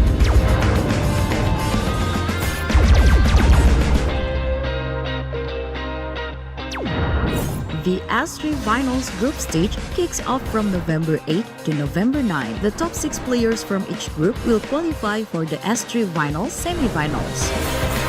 The semi-finals will be held on November 15. The highly anticipated grand final arrives on November 16. The champion will earn a direct qualifications for the first MCDG World Championship. The battle is on and the world is watching.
Wow មីកុងឥណ្ឌូមីកំប៉ុង ចង់មែន ចង់ ទៅញើ ស្រួយឆុងស្រួយញ៉ាំ ឥណ្ឌូមីកំប៉ុងរសជាតិឆ្ងាញ់គ្មានពីរញ៉ាំហើយចង់ញ៉ាំទៀត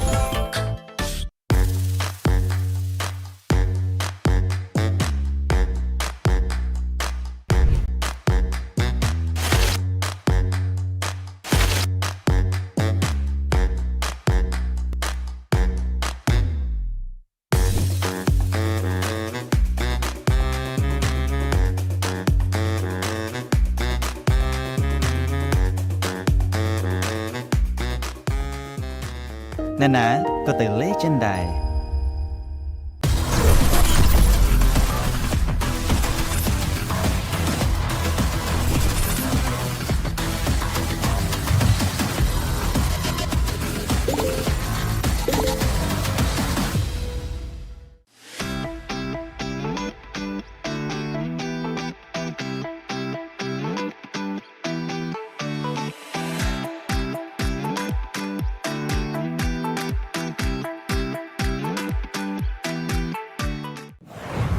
Welcome to MCGG Rising Stars.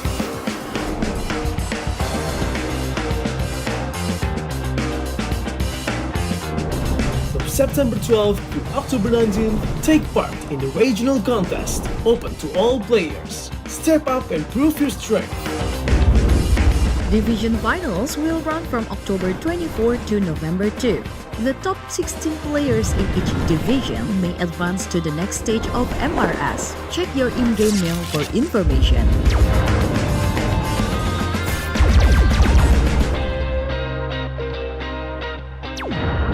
The S3 Finals group stage kicks off from November 8 to November 9. The top 6 players from each group will qualify for the S3 Finals semi-finals. The semi-finals will be held on November 15. The highly anticipated grand final arrives on November 16. The champion will earn a direct qualifications for the first MCDG World Championship. The battle is on and the world is watching.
ដូមីកំប៉ុង ចង់មែន ចង់ ទៅញើ ស្រួយឆុងស្រួយញ៉ាំ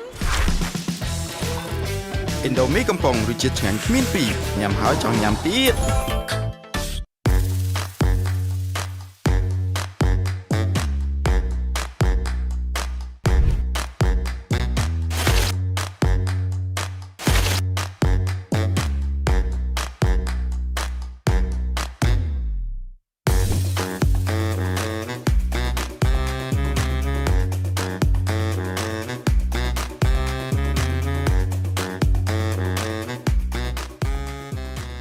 អ្នកណាក៏ទៅលេចិនដែរ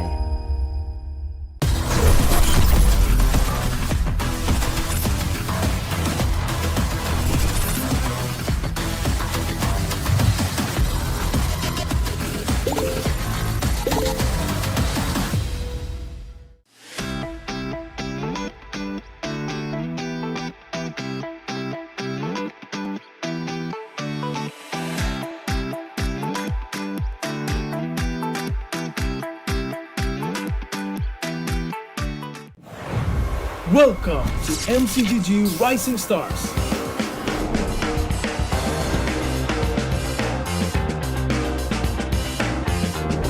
From September 12th to October 19th, take part in the regional contest, open to all players. Step up and prove your strength. Division finals will run from October 24 to November 2.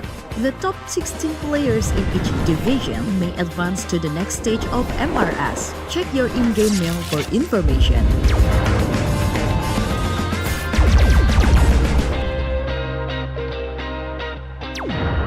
The S3 Finals group stage kicks off from November 8 to November 9. The top 6 players from each group will qualify for the S3 Finals semi-finals. The semi-finals will be held on November 15. The highly anticipated grand final arrives on November 16. The champion will earn a direct qualifications for the first MCGG World Championship. The battle is on and the world is watching.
Wow មីកុងឥណ្ឌូមីកំប៉ុង ចង់មែន ចង់ ទៅញើ ស្រួយឆុងស្រួយញ៉ាំ ឥណ្ឌូមីកំប៉ុងរសជាតិឆ្ងាញ់គ្មានពីរញ៉ាំហើយចង់ញ៉ាំទៀត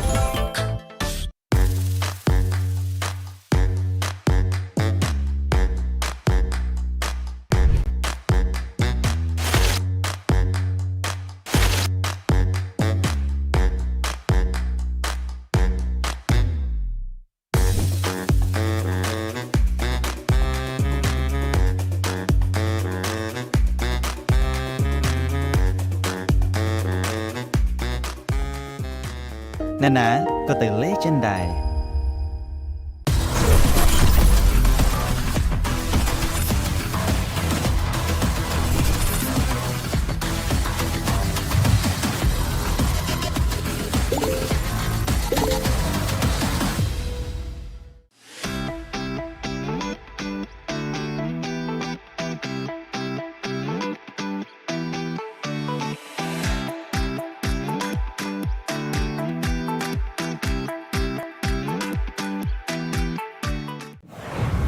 Welcome to MCGG Rising Stars.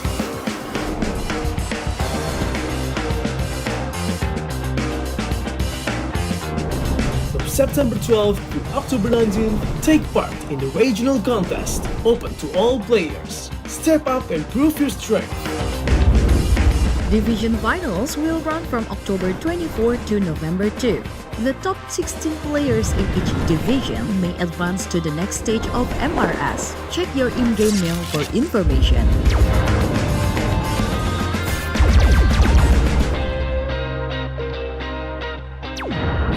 The S3 Finals group stage kicks off from November 8 to November 9. The top 6 players from each group will qualify for the S3 Finals semi-finals. The semi-finals will be held on November 15. The highly anticipated grand final arrives on November 16. The champion will earn a direct qualifications for the first MCDG World Championship. The battle is on and the world is watching.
Wow មានកងឥណ្ឌូមីកំប៉ុង ចង់មែន ចង់ ឃើញ ស្រួយឆុងស្រួយញ៉ាំ ឥណ្ឌូមីកំប៉ុងរសជាតិឆ្ងាញ់គ្មានពីរញ៉ាំហើយចង់ញ៉ាំទៀត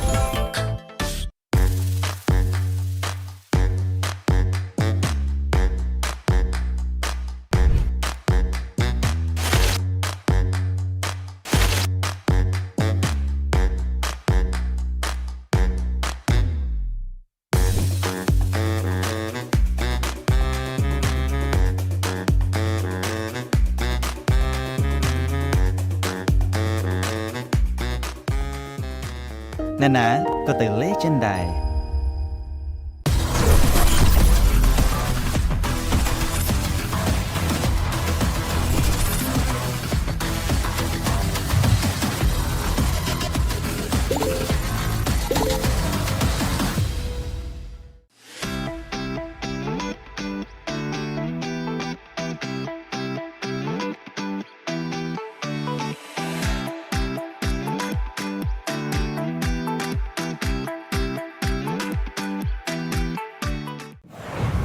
Welcome to MCGG Rising Stars.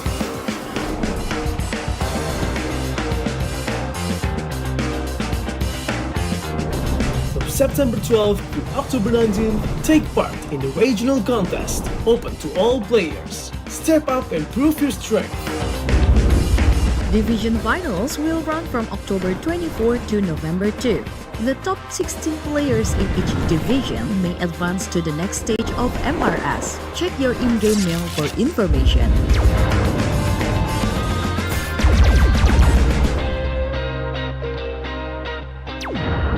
The S3 Finals group stage kicks off from November 8 to November 9. The top 6 players from each group will qualify for the S3 Finals semi-finals. The semi-finals will be held on November 15. The highly anticipated grand final arrives on November 16. The champion will earn a direct qualifications for the first MCDG World Championship. The battle is on and the world is watching.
ว้าวมีของอินโดมีកំប៉ុង ចង់មែន ចង់ តែញ៉ៅ ស្រួយឆុងស្រួយញ៉ាំ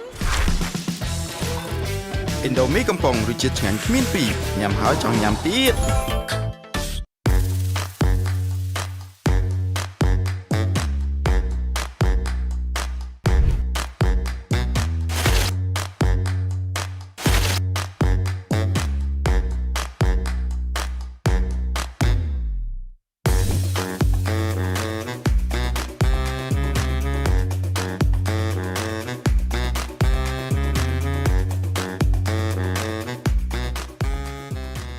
ណែណាក៏ទៅលេចិនដែរ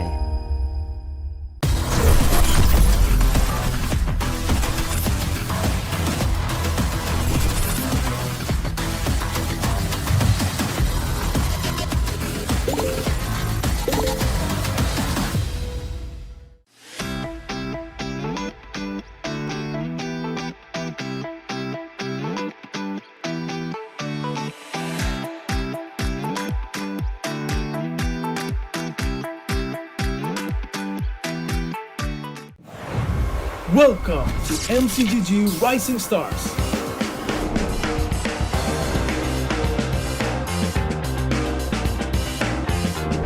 From September 12th to October 19th, take part in the regional contest, open to all players. Step up and prove your strength. Division finals will run from October 24 to November 2. The top 16 players in each division may advance to the next stage of MRS. Check your in-game mail for information.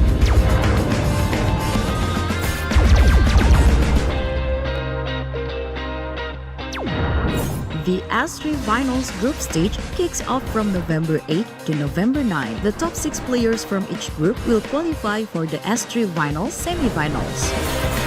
The semi-finals will be held on November 15. The highly anticipated grand final arrives on November 16. The champion will earn a direct qualification for the first MCGG World Championship. The battle is on and the world is watching.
Wow มีของอินโดมีកំប៉ុង ចង់មែន ចង់ តែញ៉ៅ ស្រួយឆុងស្រួយញ៉ាំ ឥណ្ឌូមីកំប៉ុងរសជាតិឆ្ងាញ់គ្មានពីរញ៉ាំហើយចង់ញ៉ាំទៀត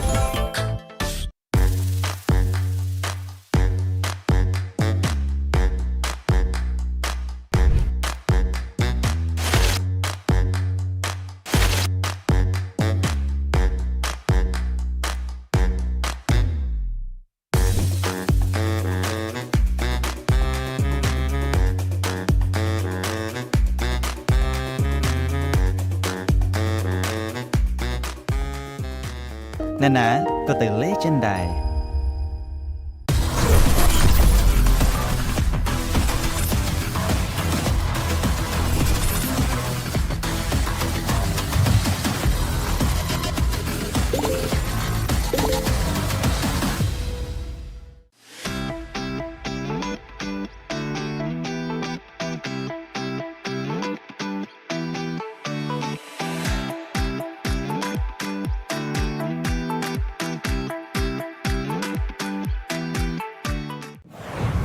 Welcome to MCGG Rising Stars.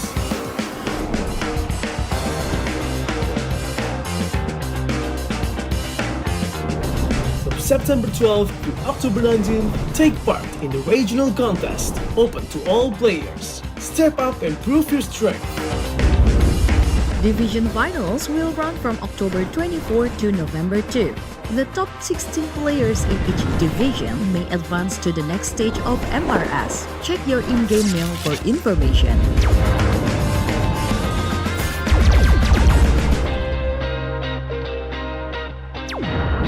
The S3 Finals group stage kicks off from November 8 to November 9. The top 6 players from each group will qualify for the S3 Finals semi-finals. The semi-finals will be held on November 15. The highly anticipated grand final arrives on November 16. The champion will earn a direct qualifications for the first MCDG World Championship. The battle is on and the world is watching.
Wow, mi con Indomieកំប៉ុង ចង់មែន ចង់ ទៅញើ ស្រួយឆុងស្រួយញ៉ាំ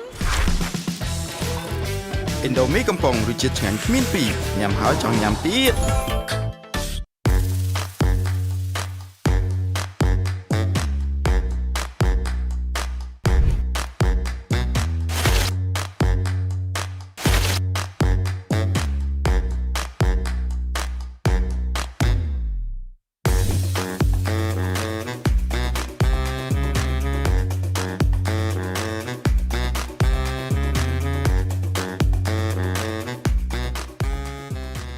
ណែណាក៏ទៅលេចិនដែរ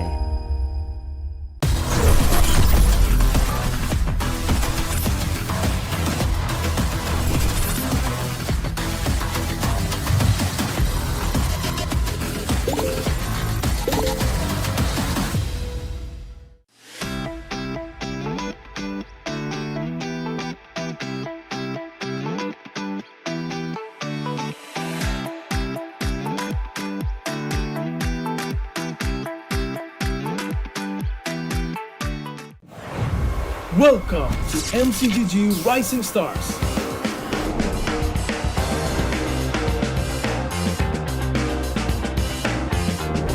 From September 12th to October 19th, take part in the regional contest, open to all players. Step up and prove your strength. Division finals will run from October 24 to November 2. The top 16 players in each division may advance to the next stage of MRS. Check your in-game mail for information.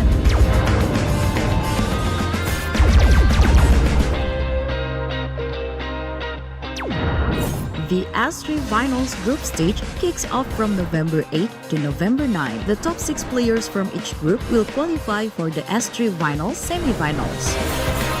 The semi-finals will be held on November 15. The highly anticipated grand final arrives on November 16. The champion will earn a direct qualifications for the first MCDG World Championship. The battle is on and the world is watching.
Indomie កំប៉ុង ចង់មែន ចង់ ទៅញ៉ៅ ស្រួយឆុងស្រួយញ៉ាំ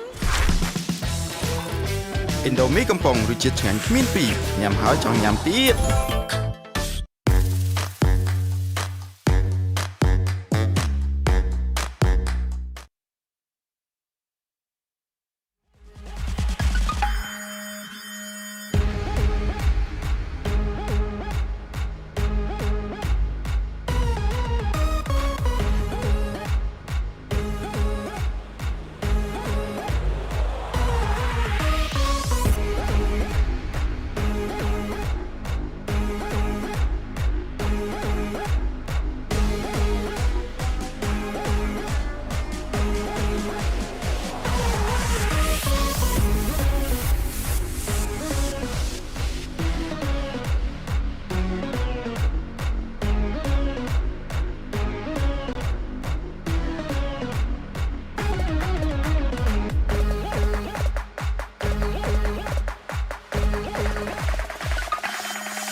ប្រកួតនេះរៀបចំដោយ Moonton Infinix Note 50 Series MPL Edition សម្រាប់ gamer គ្រប់គ្នាសាកថ្មល្បឿន90 W និងសាកថ្មឥតខ្សែ30 W បំពាក់អេក្រង់ AMOLED ល្បឿន 144Hz អាចលេង Mobile Legends Bang Bang ដោយរលូនដំណើរការកម្មវិធីលឿនជាមួយនឹង RAM សរុប 24GB អមជាមួយនឹងការរចនាពោរពេញដោយអានុភាពផ្លាស់មកប្រើកញ្ចប់គម្រោង Secard AO Gamer ថ្មីទទួលបានអ៊ីនធឺណិត 8GB និងពេជ្រ35ត្រឹមតែ$1.5 កាក់ក្នុងមួយសប្តាហ៍ទស្សនាភាពយន្តល្បីៗញ៉ាំអាហារឆ្ងាញ់ៗសារចាក់បញ្ចាំងនិងកៅអីធំទូលាយទស្សនានៅរោងភាពយន្តខ្មែររោងភាពយន្ត Legend យើងក៏មិនភ្លេចផងដែរជាមួយ Esports Partner Indomie សូមអរគុណដល់សហព័ន្ធកីឡាអេឡិចត្រូនិកដែលតែងតែគាំទ្រនៅក្នុងការប្រកួតសូមស្វាគមន៍អ្នក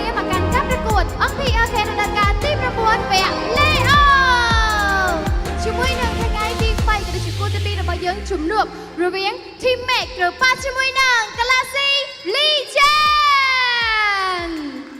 ចាអញ្ចឹងអ្នកនរគ្នាគឺបានដឹងហើយជាមួយនឹងការប្រកួតរបស់យើងនៅក្នុងគូទី1ឃើញថាជាមួយនឹង CU Gaming គឺគាត់មានជាមួយនឹងកៅអីដើម្បីទៅវគ្គ Grand Final ហើយចាំមកមើលថាតើ3 team ទៀតអ្នកណានឹងអាចចាទៅជួបជាមួយនឹង CU Gaming នៅថ្ងៃស្អែកដូចគ្នាផងដែរអញ្ចឹងនេះគឺជាការប្រកួត Team Mac ក៏ដូចជាជាមួយនឹង Galaxy Legend ថាតើជាមួយនឹងចា team ទាំងពីរអ្នកណាដែលគាត់ធ្វើបានល្អជាមួយនឹងក្នុងការប្រកួតថ្ងៃនេះដើម្បីទៅជួបជាមួយនឹង Pro Esports បន្តទៀតជាមួយនឹងការប្រកួតដូចគ្នាជាពិសេសអ្នកដែលគាត់ឈ្នះគឺគាត់នឹងទៅជួប Pro Esports ហើយអ្នកដែលគាត់ចាញ់គឺគាត់នឹងមិនអាចចាបន្តនឹងក្តីស្មែរបស់គាត់នោះទេចាចាំមកមើលថាតើ Team Mac ឬមួយក៏ Galaxy Legend ដែលគាត់អាចធ្វើបានល្អនៅក្នុងការប្រកួតចាគូទី2របស់យើងដូចគ្នាផងដែរអញ្ចឹងសម្រាប់អ្នកដែលគាត់ទស្សនានៅទីនេះក៏ដូចជាតាមគេហដ្ឋាន Complex Share Like ចាដើម្បី comment ទៅចិត្តឲ្យដល់បងប្អូនថាតើជាមួយនឹងចាការប្រកួតរបស់យើង Team Mac ឬមួយក៏ Galaxy Legend ដែលគាត់ធ្វើបានល្អចឹងដូចយើងបានដឹងចាជាមួយនឹងកាពីម្សិលមិញដូចគ្នាជាមួយនឹង Team Mac ដែលគាត់ប៉ះជាមួយនឹង CU ឃើញថាល្អមើលខ្លាំងមែនតើតែម្ដងអញ្ចឹងថ្ងៃនេះចាំមកមើលថាតើជាមួយនឹងមួយគូនេះល្អមើលដូចគ្នាដែរឬយ៉ាងណាជាពិសេសអ្នកដែលគាត់ចាចង់ទៅវគ្គជាមួយនឹង Grand Final ថ្ងៃស្អែកកុំភ្លេចតាមដានចូលទស្សនាហើយក៏ដូចជាទិញសំបុត្រនៅតាមក្នុង app ចា Vana ទាំងអស់គ្នាដើម្បីទទួលបានជាមួយនឹងសំបុត្រក៏ដូចជាមកយកជាមួយរង្វាន់ពិសេសតាមស្តង់ sponsor របស់យើងដូចគ្នាផងដែរចាអញ្ចឹងជាមួយនឹងការប្រកួតដែលអ្នកនរគ្នាទន្ទឹងរង់ចាំចង់ដឹងថាតើជាមួយនឹង Team Mac ឬមួយក៏ Galaxy Legend ដែលគាត់ធ្វើបានល្អនៅក្នុងថ្ងៃនេះអញ្ចឹងយើងក៏ចង់ឲ្យ Cafe យល់ទេក៏សូមដល់ទូទីនេះជូនទៅដល់ caster របស់យើងទាំងអស់គ្នា Alright, ladies and gentlemen, welcome back once again to MPL Cambodia Season 9 Playoff Day number 3. My name is Abstract, hailing all the way from MPL Singapore, your caster for the entirety of the playoffs. Not just today, but it was yesterday, and the day before yesterday, and tomorrow. So huge shout out over to everyone that has been with us all the way from the day after, the day before yesterday, and even for today. We started maybe about 4 hours ago, so shout out over to those people that has been here since the first series. If you have just made your way over to the live stream today, you have just missed one series and CFU managed to get a very clean sweep of the best of 5, unfortunately against Pro Esports. And that will mean that Pro Esports is currently at the lower bracket finals waiting for one team, and that is between Galaxy Legends and Team Max. And speaking of these two teams, up onto the stage, literally out of the world, we have Galaxy Legends!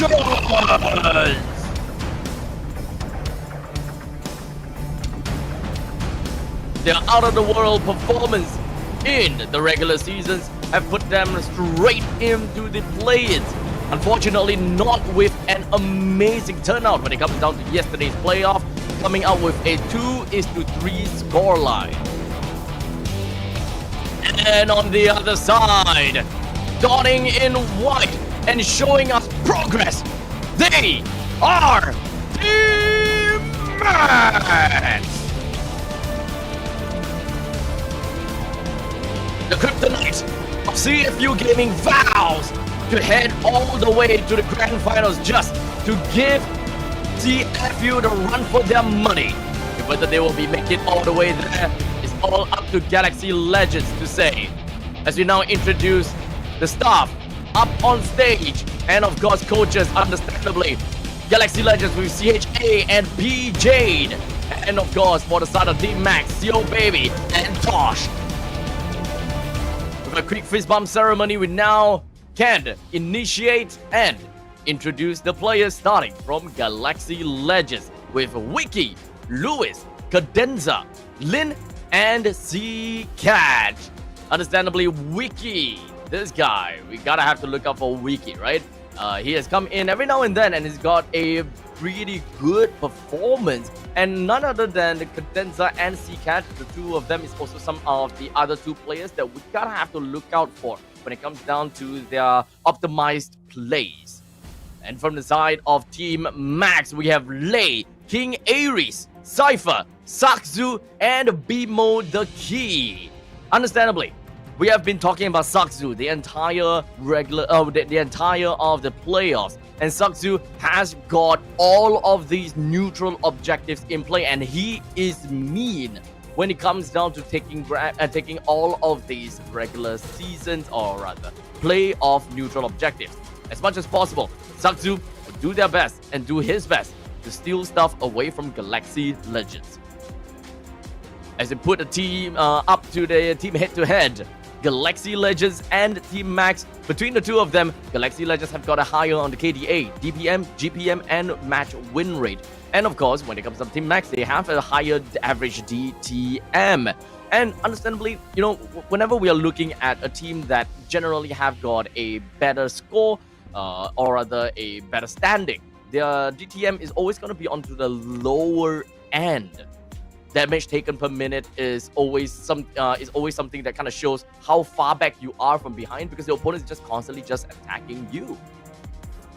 Now, between the coach, CHA, as well as Seal Baby, I gotta have to say that when it comes down to Seal Baby, as mentioned yesterday, right, I am not a massive fan of Seal Baby's drafting. However, it definitely showed that he have been able to do a pretty decent stuff, for his team. Actually, was it CHA? I'm trying to remember whether it was actually CHA or it was someone else. No, yeah, it is CHA. It is CHA. No, it's Seal Baby. Seal Baby is the one that I was like looking at the draft and like, that's kind of interesting. That's kind of weird. I wasn't expecting that. But the players head-to-head is something that we definitely got to look out for between Lin as well as Sakzu. I will say that when it comes down to KDA and as well as Lock Secure, surprisingly, we do have got Lin that has the upper hand in most of these. And notably is because of the fact that Galaxy Legends have been leading in a lot, if not all, except for their game against CFU, right? They have led in almost every single game, which allowed Lin to be able to secure most of these neutral objectives. But coming into the regular seasons, the statistics is slightly different, because when it comes down to our boy here, and understandably, when it comes down to Team Max, Sakzu, he's pretty mean when it comes down to stealing some of these neutral objectives. And as per normal, whenever we are looking at the host, it's 2:3 again, putting quite a bit of her predictions onto Team Max, and not only her, one of the other casters is also looking at that. However, most of the teams, or rather most of the talents, is actually looking at Galaxy Legends to take the game away. Now, I wouldn't say that I am surprised. I wouldn't say that I'm surprised at all. When it comes down to between these two teams, Galaxy Legends and Team Max did CHA pronounced as Chai. As in chai tea. Thank you. Okay. These are the things that I want to get out of the live chat. If I am pronouncing anyone's name wrongly, please tell me. Please tell me. Thank you so much, Savannah. Thank you. And I think I pronounced your name wrongly as well. Savannah, right? It's Chai. From now on, I'm calling him Chai, right? Chai. Thank you. But okay, moving on forward, right? Between these two teams, my predictions. Actually, it's kind of tough for me to kind of put up my predictions here. I kind of like Team Max though. I kind of do like Team Max. I am calling out for a 3-2 in favor of Team Max. Team Max, yeah. Ooh. I don't know what it's gonna be like now. I honestly do not know how it's gonna be like, but the previous series, we're only looking at 3 games. It is nice. It is nice, so that I don't destroy my throat.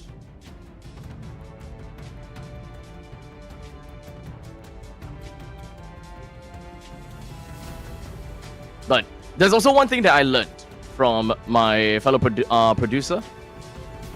The whole day for the entire regular season, he will start by calling me Bong. And I didn't ask anything. Almost every sentence, there's a Bong in that. And I just went ahead and just thinking, that probably just means bro. I didn't really, kind of question on anything. So previously, like literally just now, he just asked me like, oh, I forgot to ask you, did you understand the word bong? And I was like, I assume it's like bro. Like, yes, it means brother. And I was like, oh Dave, I know my language. I know my language. I would like to believe it's Khmer, right? I would like to believe it's in Khmer, right? My time in Cambodia has been fun. Learn a couple of words as well. Has some fun stuff, and there's also one of the heroes. One of the heroes in English, right, is Joy. If you the pronunciation is almost similar to another word in Khmer, which actually doesn't mean like a very good thing. Doesn't mean a very good thing. So that's something that I learned as well. So I'm not too sure whether I got it correctly or if I remember it correctly. So my fellow Cambodians, if you are watching, do let me know if whether I remember correctly and if whether I was taught correctly as well. All right, so we even have a Korean. I can't read that. I'm so sorry. I can't read that. I'm Chinese. But here we go. Dangerous grass. Right here, game number 1 between Galaxy Legends and Team Max.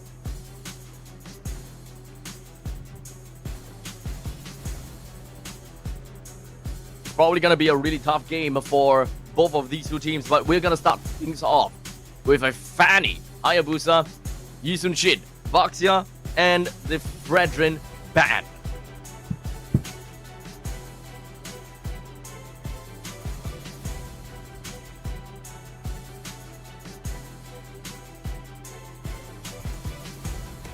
I will say that at this point in time, we still have a couple of heroes that is ban-worthy, such as the Lancelot, right? Lancelot, Gatakacha, some of these. Kimi, even if you want her to go, but it does seem like the Lancelot will go away indeed. This will give a possible Granger CC as some of the priority picks that Galaxy Legends can look at. Let's see whether I have any information of previous games and if whether, because I don't exactly remember anymore, to be fairly honest, between Galaxy Legends. Okay, we'll start to take a look at Galaxy Legends, right? Galaxy Legends have a lot of priority onto CC before, if I recall correctly.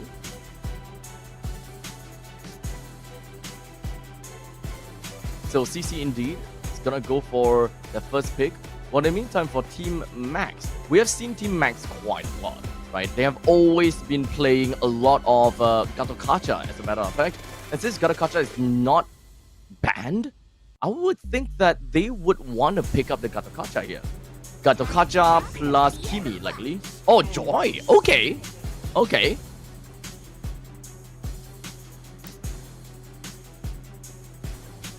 They're jumping onto the Joy pretty darn early. I mean, I can technically understand, considering the fact that the Yusuchin, Hayabusa, and the Lancelot is already gone. This kind of forces Chai to pick up the Fredrin for the team. Otherwise, I actually don't see any other possible junglers right now that is good enough. Really? Picking up the Harif? This is an easy Yif pick.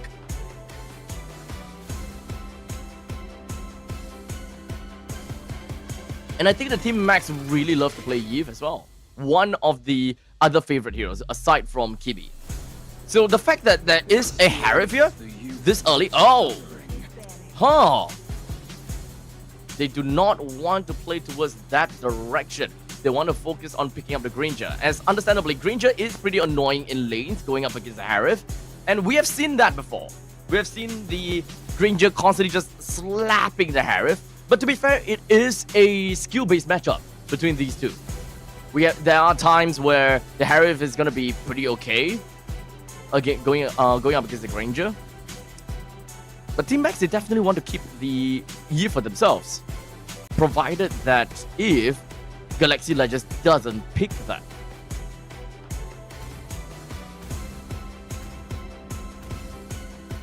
And because of the fact that Joy is actually pretty fast, they are not stuck with picking up the Eve. is mostly a high ground game for Team Max. So Galaxy Legends, I feel that they're kind of forced in a situation where they have to ban Yve and Farsa. Just kind of force Team Max to pick up the Kimi. Which honestly, Kimi is not a bad pick at all. Kimi is not a bad pick.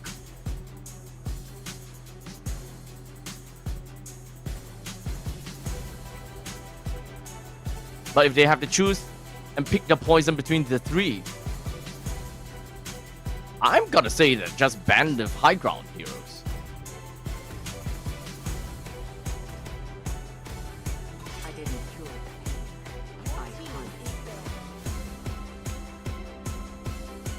Valentina.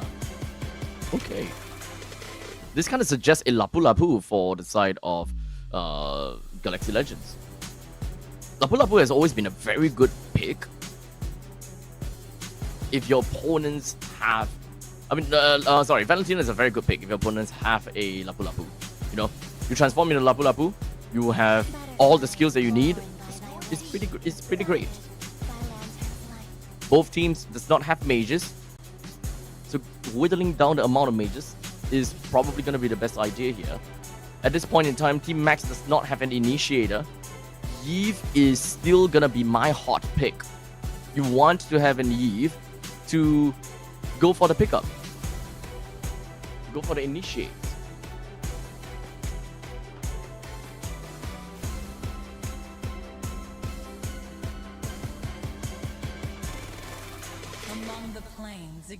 There we go. So that means that Seal Baby is kind of left with Kimi and Farsa. Personally, I will go for Farsa. If you want the high ground, you go for Farsa. If you want the initiating factor, you go for Kimi. If you're going to be picking up an XP laner who is not exactly amazing in initiation, and mostly comes well as a follow-up, such as the Lapu Lapu. Lapu Lapu is great for follow-ups. Then maybe go for the Kimi. I think Kimi will set things up pretty nicely for a Lapu Lapu. But if you want to pick up heroes such as a Terizla or a Khalid, you can go for a Farsa.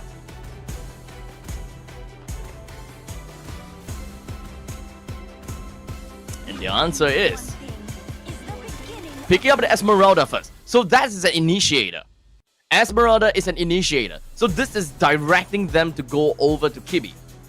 No, sorry, Farsa. Directing them to go over to Farsa. They're looking for a little bit more burst damage in the early stages of the game. They don't have to worry too much about initiating. They're now passing the ball over to Galaxy Legends. It's most likely going to be a Farsa, but that could change depending on these final two picks from Galaxy Legends.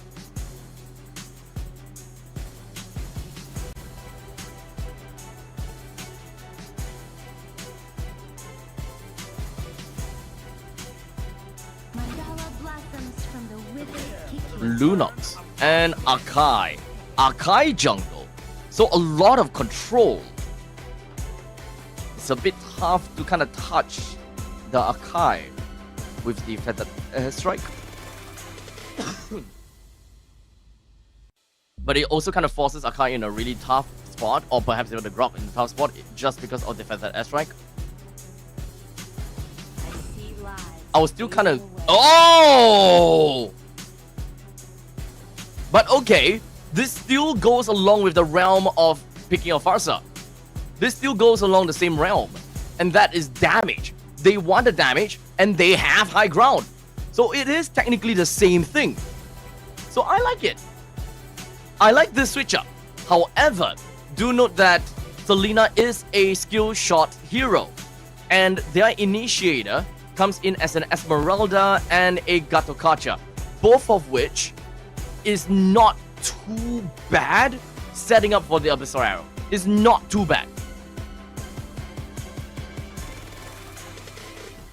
And it can be quite telegraphic as to what either Gatokacha or the Esmeralda wants to do, just so that the Selena can prepare her arrow in advance and just perhaps just shoot it out, and then Gatokacha or Esmeralda would just release the button, release your crowd control, and immediately have the person eat that Abyssal Arrow. So this is actually a pretty decent lineup for Team Max. I kind of like this. On the other hand, for the side of Team Galaxy Legends, not a fan. Their lineup is kind of all across the place, right? You have a Harif that wants to go crazy in the zone. However, you don't exactly have the opportunity to play for this area denial. In fact, your area is most likely going to be denied instead. Now we have a 4v2. We do have the Abyssal Arrow that did land on the Cadenza, drops his HP down low, but at this point in time, Team Max is a little bit slower when it comes down to the jungle rotation. They tried to go for a steal onto Ricky.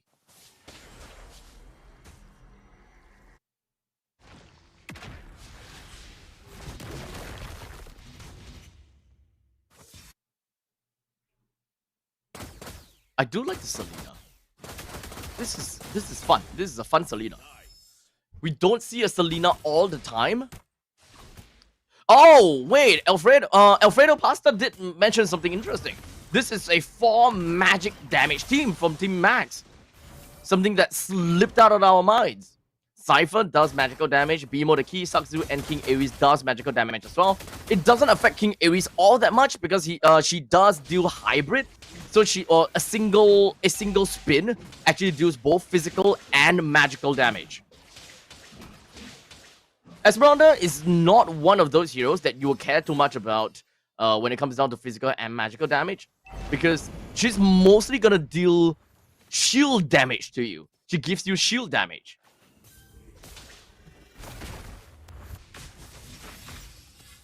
But it still counts as a physical / magic, right? The more physical or magical damage you build, the lesser amount of shields she'll be able to stack up onto you, the lesser damage that she'll be able to deal to you as well. Well, regardless, now the Abyssal Arrow is gonna land. Seacat picks up a kill down the Cypher. Sakzu is looking for an opportunity with the electrifying beats, but it didn't really quite do much and activated a little bit late as well. Team Max already lost 2 person right out of the bat, and that is Cypher and King Ares. So this gives Galaxy Legends a very good priority to take this turtle away.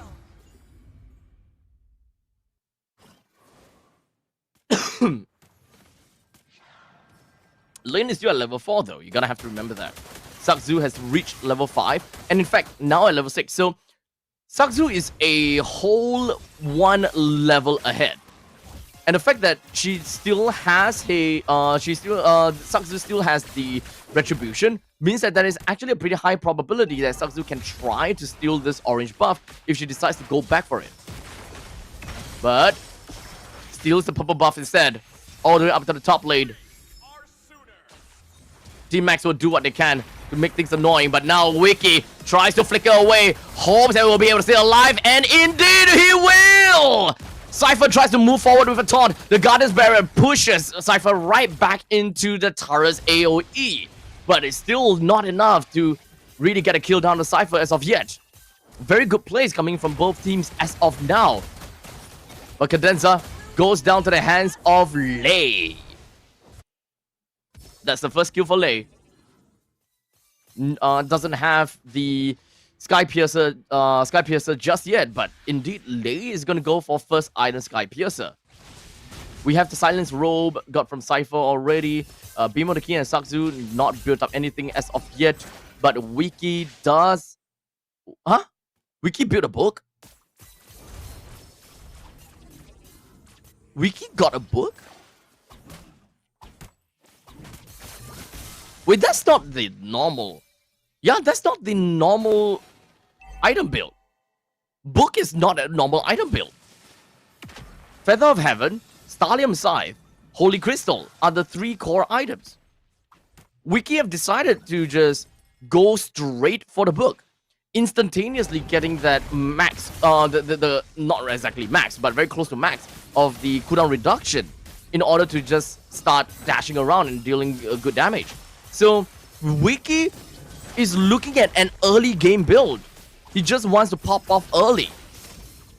But that also means that he will be a lot later in terms of getting the max full core items to go crazy. So, they're going to be playing for Snowball. As such, Lid still manages to take the total for himself. The rest of Team Max, unfortunately, they have to fall back. Cypher picks up the Cyclone Eye, but unfortunately, Lewis will swing all those yo-yo right into his face.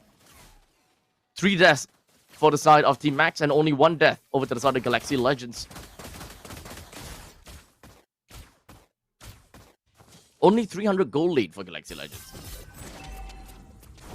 We don't really have a lot of gold credited for either one of these 2 teams as of yet. They're very much neck and neck, actually. Very, very neck and neck.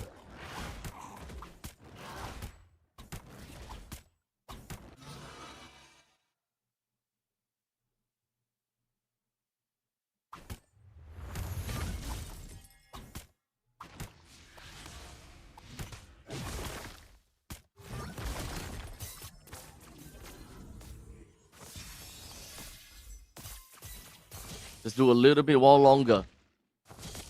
For Team Max, they gotta have to hold it out a bit longer, but unfortunately, this is actually an early game lineup. This is an early game lineup.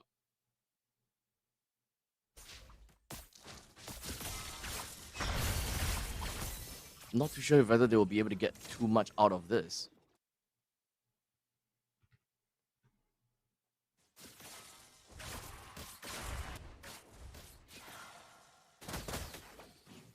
But as of now, Cypher, Conceal, Taunt didn't manage to touch on the wiki. Why I talked about the fact that it is a late game lineup for Galaxy Legends, solely because of the fact that they do have got CCAT and Wiki, right? The way that they... I don't see anyone called Wiki. It's Wiki! Wiki! I've been calling Wiki, not Hickey! I don't have that bad of an enunciation! Wiki. Okay, you know what? For you, I'm calling him Wiki. Just for you, buddy.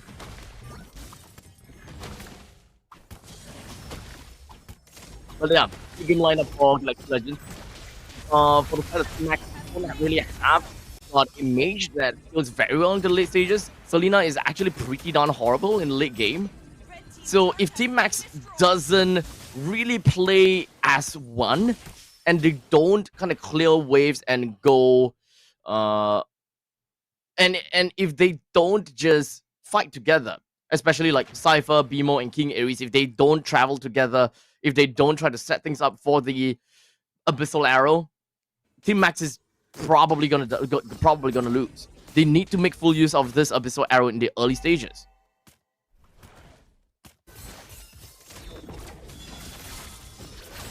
Lei is also pronounced as Lai, like Chai too. Okay, Lai. Okay, thank you. Thank you. From now on, it's got Lai. Lai, okay.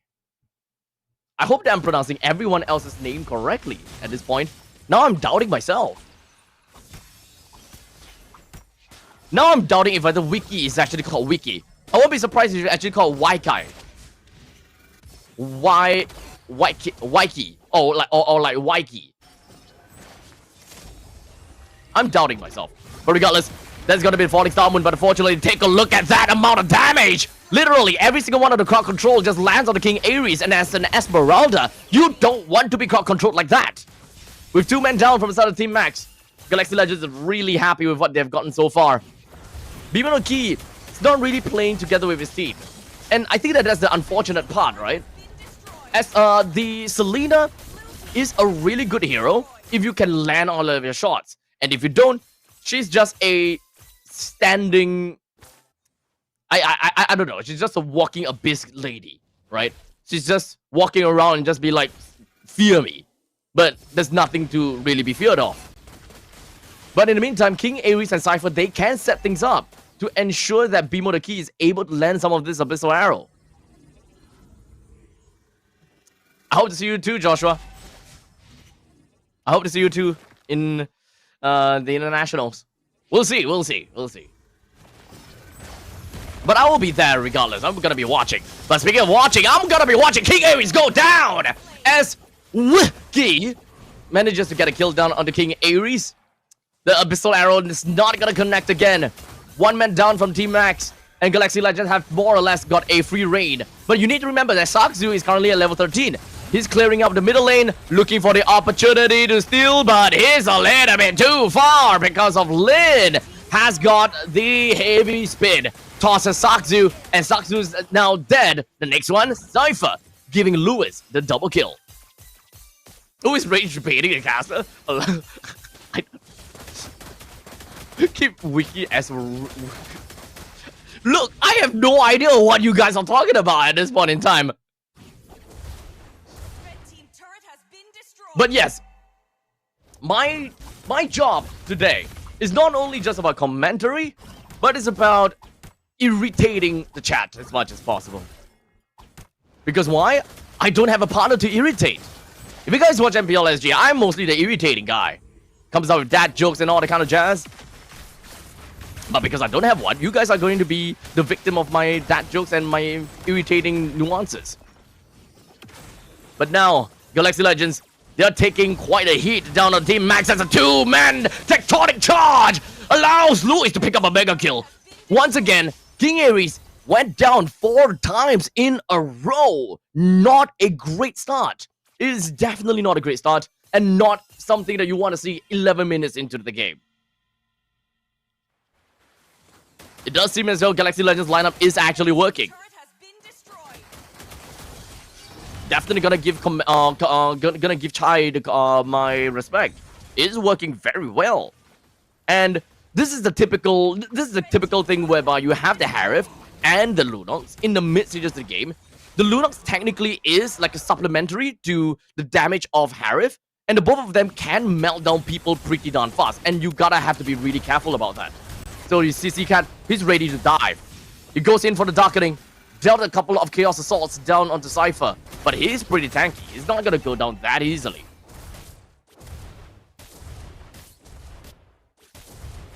Blue team turret has been destroyed.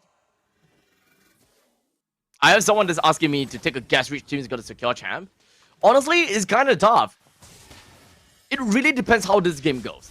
I think the Team Max have a very good chance to win against CFU. If Team Max is knocked out today, right now, then CFU wins. If Team Max moves on to the next stage, there's a high chance that Team Max can actually be the champions. Between Galaxy Legends and CFU, I still think the CFU is stronger. The only point in time where CFU starts to grow weak is only because they're going up against Team Max. Team Max is literally their kryptonite. So, Team Max, in some sense, championship point is quite on the line going up against Galaxy Legends. As now Galaxy Legends just gonna go straight in. They managed to take down the T1 or T3 turret in the middle lane. As such, Galaxy Legends will make their way up to the top lane. And the cosmic energy from CCAT will push the rest from Team Max away. It's not easy for Team Max, but this is a very good split push. Extremely good. But they don't have any information. So, it's gonna have to go back home. Proxy between the two turrets. It's gonna be found out by CCAT with the Darkening. Take a look at the massive amount of damage already. Sakzu have no choice but to just dash away. This is a loss for Team Max again. Give us your best joke. I'll do my best. But the heavy spin down to Cypher. He's trying to run away. Does he have AOG still? No, he doesn't. He actually AOG'd into the fight instead. Lewis with 5 kills and 7 assists. This guy's gonna be the MVP, man. As Lewis now jumps all the way to the back. Looks for a kill for people to key, but he can't. But Wiki, at least he managed to pick up a double kill. Galaxy Legends knocking on the door, preparing to crack open this core. King Ares, he stood no chance against this Zaman Force. Ladies and gentlemen, game number 1 now goes over to Galaxy Legends.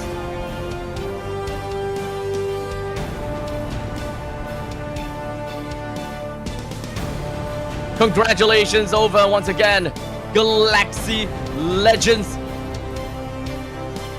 Getting the one win to themselves is definitely going to be a very good inch forward to the lower bracket finals. They are this close, right? Just need to win 2 more games in order to put themselves at that spot.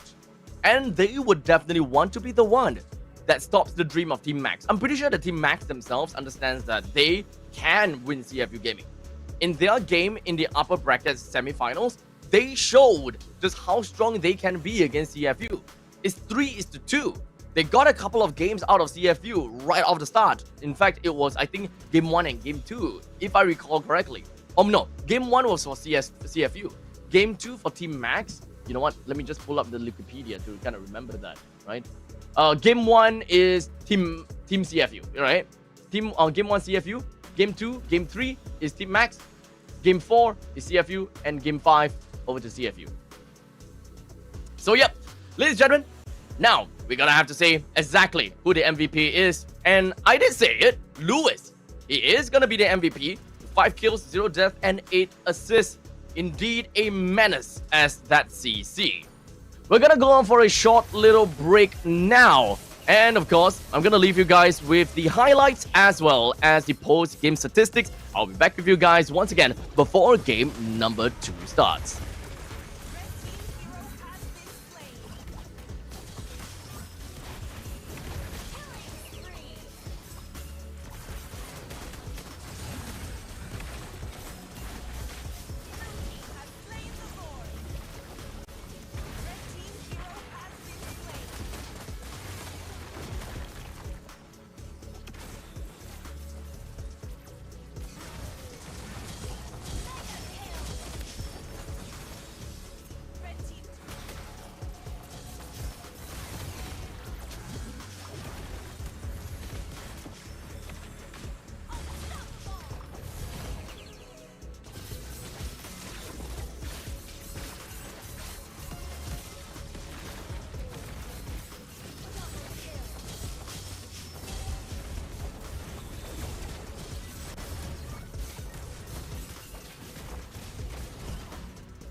ដែលផ្ដល់តួនាទីនេះជួយមកដល់ខ្ញុំវិញអញ្ចឹងណាដោយសារតែអ្នកនរគ្នាគឺបានដឹងហើយជាមួយនឹងការប្របីយើងគឺកីឡាស៊ីជេនគឺគាត់នាំមុខមួយបន្ទុកឯណាចាអញ្ចឹងចាំមើលការប្រកួតក្រោយតែទៅជាយ៉ាងណាដូចគ្នាប៉ុន្តែឥឡូវនេះក៏សូមពេលអ្នកនរគ្នាមកសម្ភាសជាមួយនឹង special guest របស់យើងតែម្ដងអ្នកគ្នាមើលឃើញទេស្គាល់គាត់អត់ស្គាល់អត់អូអ្នកនេះស្គាល់ច្រើនសូមលើកដៃមួយមកចាស្គាល់គាត់អូសិតអ្នកស្គាល់គាត់អ្នកនរគ្នាគឺបានដឹងហើយជាមួយនឹងការ announcement ពិសេសហើយនៅក្នុង page ផ្លូវការរបស់យើងក៏មានការផុសដែរអញ្ចឹងគាត់គឺជាអីគឺជាអ្នកធ្វើ skin គូ skin ដ៏ចាគឺ skin Lady Dragon វ៉ាវជម្រាបសួរបងចាអាចណែនាំឈ្មោះមួយមកបងណែនាំឈ្មោះបាទសួស្តីអ្នកនរគ្នាខ្ញុំបាទឈ្មោះកងសុកចម្រើនជា designer skin Lady Dragon ចាអូយដល់ពិសេសមែនតើជាមួយនឹង skin ដែលបានចេញហើយអាន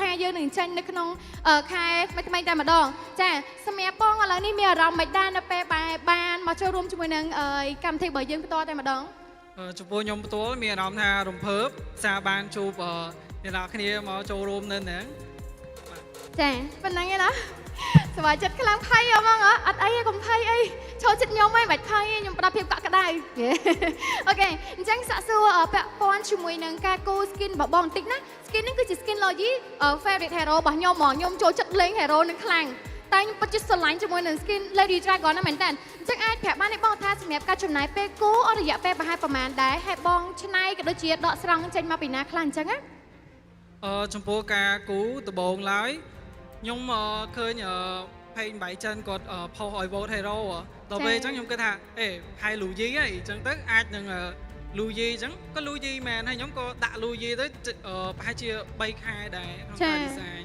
បាទហើយចំពោះការដកស្រង់ហ្នឹងគឺដកស្រង់ចេញពីក្បាច់ខ្មែររបស់យើងនិយាយទៅលើកដង្កើងក្បាច់ខ្មែររបស់យើងជាពិសេសក្បាច់ផ្កាច័ន្ទដូចជាផ្កាមណ្ឌួលហើយនឹងនេះរបស់ខ្មែរយើងហើយឈ្មោះរបស់ skin គឺ Lady Dragon ហើយអ្នកទាំងអស់គ្នាច្បាស់ជាស្គាល់ហើយ Lady Dragon ហ្នឹងគឺជាបុព្វបុរសរបស់យើងនឹងហ្មងគឺជាព្រះនាងសោមាដែលជាព្រះនាងនាគអ្នកទាំងអស់គ្នាit's okay បងរៀងភ័យអ្នកទាំងអស់គ្នាភ័យដាត់អីបងចាបន្តបាទបន្ទាប់មកខ្ញុំកែសម្រួលយ៉ាងយូរមែនតើមកបានម្ដងថ្ងៃនេះហើយក៏អរគុណអ្នកទាំងអស់គ្នាខ្លាំងមែនតើដែលបានជួយគ្រប់គ្រងជួយ support និយាយទៅប៊ូមហ្មងនិយាយមែនប៊ូមហ៎ក៏ចេញមកសូម្បីតែខ្ញុំក៏ស្រឡាញ់ដែរហើយចង់បានមែនតើសម្រាប់ចំណាប់អារម្មណ៍នៅពេលដែលជាមួយនឹង Mobile Legends គាត់បានប្រកាសថានឹងធ្វើជាមួយនឹង skin Lady Dragon ជូនបងហើយជាមួយនឹងការចេញនៅក្នុងឆាប់នេះទៀតបងពេលហ្នឹងមានអារម្មណ៍មិនដែរចំពោះអារម្មណ៍របស់ខ្ញុំគឺអត់ដឹងនិយាយថាម៉េចពេលនោះគឺគៀងហ្មងចង់តែស្រែកឥឡូវបើចង់ស្រែកអត់អត់ទេក៏ចង់ស្រែកខ្ញុំជួយស្រែកអញ្ចឹងណាអូខេអញ្ចឹងជាក់ស្ដែងជាមួយនឹង skin ដែលបានចេញមកហើយ vote គឺបានច្រើនខ្លាំងមែនតែម្ដងអញ្ចឹងអាចសុំចំណាប់អារម្មណ៍បងបន្តិចពាក់ព័ន្ធជាមួយនឹងកន្លែងហ្នឹងដែរសម្រាប់អ្វីដែលបងចំណាយពេលហ្នឹងវាយូរដែរប្រហែល3ខែមែនទេបងចាយូរអញ្ចឹងបែរមានផលលំបាកអីខ្លះអត់នៅពេលដែលបងធ្វើចេញមកចំពោះផលលំបាកដំបូងឡើយគិតថាប្រហែលជាអ្នកទាំងអស់គ្នាដឹងហើយដោយសារតែពេលដែលយើងជាប់ web ជាប់នៅក្នុង web vote ហើយអត់បានបន្តទៅក្នុង game អារម្មណ៍ពេលហ្នឹងគឺក្តុកក្តួលមែនតើដោយសារទីមួយខ្ញុំបានដាក់ចិត្តដាក់កាយមែនតើក្នុងការ design skin មួយហ្នឹងគឺអស់វិចិត្រហ្មងយប់អត់ដែរសូវបានទេភ្នែកឡើងដូច Panda អញ្ចឹងមែនអញ្ចឹងយើងខំប្រឹងកាត់ស្រោនធ្វើក៏យើងពិបាកសម្រាប់ដែរណ៎បងណ៎ចាបើនិយាយចិត្តស្ដែងទៅបងចូលចិត្តលេងលើយីក៏មិននិយាយទៅចូលចិត្តលេងមេឃចូលចិត្តលេងមេឃក៏បងស្រឡាញ់លើយីជាងគេមែនអូដូចគ្នាបងអញ្ចឹងយើងចោះទៅមួយស្មើអីបើហ៊ានអត់មិនដែរមួយស្មើមកខ្ញុំអូខេអញ្ចឹងអ្នកនរគ្នាដឹងហើយថាថ្ងៃស្អែកក៏យើងនៅតែមានជាមួយនឹងការជួបបងគឺផ្ទាល់តែម្ដងអាចធ្វើការថតរូបគាត់ជាមួយនឹងគាត់បានណាអ្នកនរគ្នាព្រោះគាត់គឺជាអ្នកដែលគាត់គូក៏ដូចជារចនាជាមួយនឹង Skin Lady Dragon ដើម្បីឲ្យអ្នកនរគ្នាបានឃើញក៏ជាពិសេសខ្លាំងមែនតើអ្នកនរគ្នាសូមចំណេញតែដៃជូនគាត់មួយមកអរចាខ្លាំងមែនតើចាអញ្ចឹងនៅថ្ងៃស្អែកក៏យើងនៅមានការ ជួបជាមួយនឹងបងប្រុសផ្ទាល់តែម្ដងអ្នកនរគ្នាអាចធ្វើការថតជាមួយនឹងគាត់ក៏ជាសំណេះសំណាលផ្សេងៗពាក់ព័ន្ធជាមួយនឹងការគូរបស់គាត់ដូចគ្នាផងដែរចាអូខេអញ្ចឹងឥឡូវនេះក៏សូមផ្ដល់ទូរទស្សន៍ជូនទៅដល់ caster របស់យើងវិញទាំងអស់គ្នា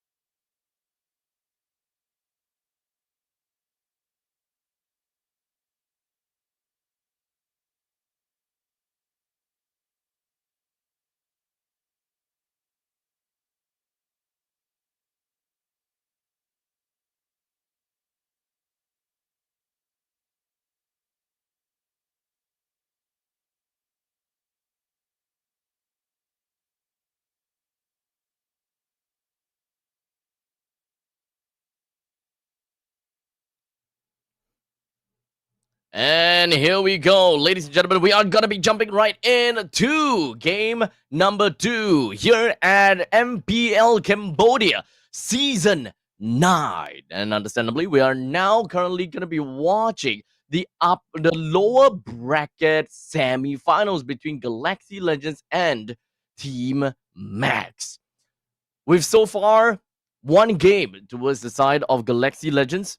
Galaxy Legends, they are so far pretty good in the previous game with that typical Lunox plus Harif combination.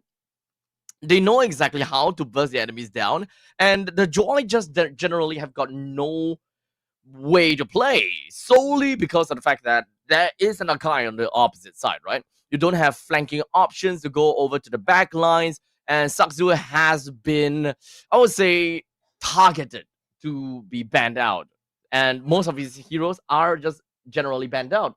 It's kind of tough for him to be able to pick up a hero that he would be comfortable with. So I guess that is why they have decided to go for a R2 pick onto the Joy. So hopefully now Team Max, they are able to get themselves the B1 pick onto whatever jungler that they do want to pick up for themselves.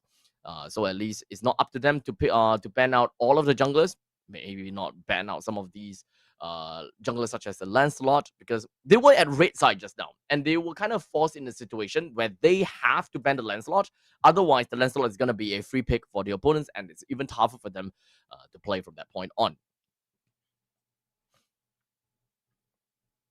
We're going to take this opportunity as well to give a huge shout out over to all of the viewers out there watching from home and perhaps even in the venue, our fellow Cambodians that is in the venue watching the games, and of course our official mobile gaming partner Infinix, where you'll be able to experience the ultimate gaming mobile gaming power with the Infinix Note 50 series MPL edition. It has a 90 watts wired fast charging and a 30 watts wireless charging. It does have a 144 Hz AMOLED display as well as a massive 24 gigs of total RAM.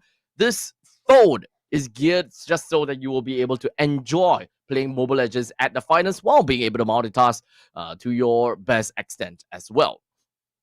We jump in to, once again, Team Max back at the red side. And so far, all of the bans are targeting the junglers.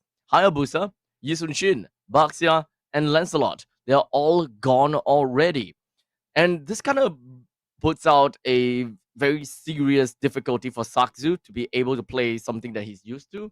If we were to kind of take a look and go back to upper bracket semifinals, for example, Team Max, they played the Hayabusa, Yisunshin, Hayabusa. And they have been first pick 3 times and second pick twice.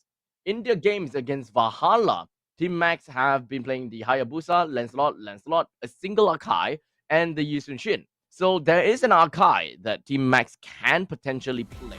However, it is a bit different, and they did lose in that game against Valhalla. So remember that. Fredrin, Fanny, all gone. All jungle hero banned.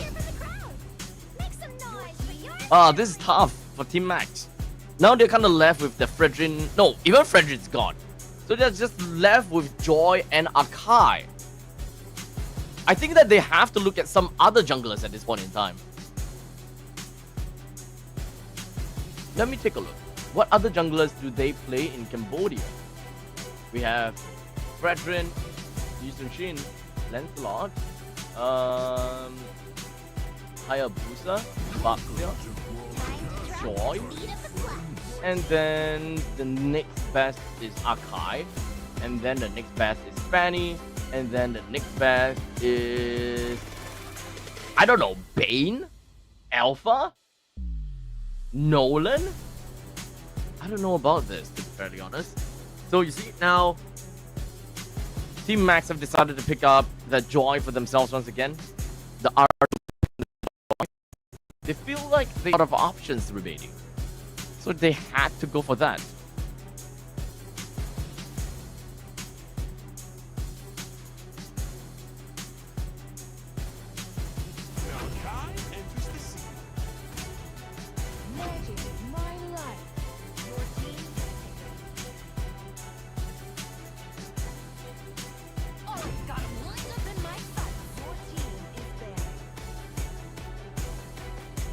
And that is Akai once again. Back to the hands of Galaxy Legend. At this point in time, I think that they'll probably just want to ban the Lunox, right? The Lunox was kind of annoying in the previous game. Now they pick up the Kimi. Okay, now they pick up the Kimi. So they are no longer going to be looking at an initiating XP laner. It's not very necessary. So Lapu Lapu and Yu Zhong are two of the XP laners that can be a possible and a viable pick for Team Max from this point onwards. They can of course overload themselves with more card control by having the Esmeralda again, especially since they're going up against a Harif. They can. But that could also mean that they might, I don't know, that means that they might actually lose out in damage. Ranger's gone.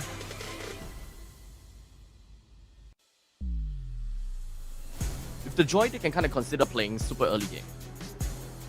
Double fighter side lane, right? If they do want the Esmeralda to go over to the XP, then gold lane.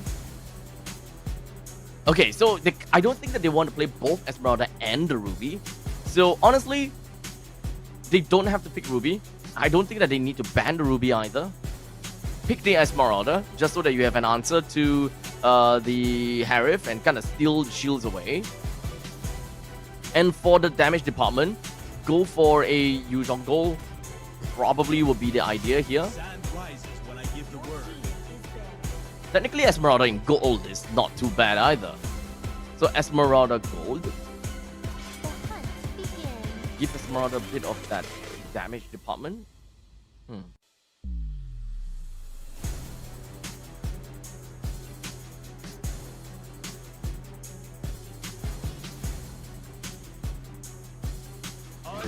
Okay. Lapu Lapu. Okay. So they are gonna go for Lapu. Lapu does have pretty decent damage, but it is not. It is a hero that doesn't quantify as that initiator role. So they can still play Esmeralda now. They can still play Esmeralda now.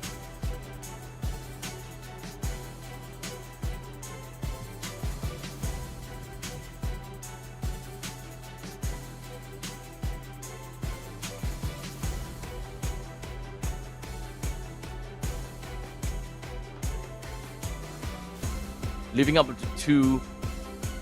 They already have a mage. Oh no, they already have a marksman. They're leaving down to the mage. They're going out for Valentina because of the Lapu Lapu. Oh wait, Gacha was a banned. Oh yeah.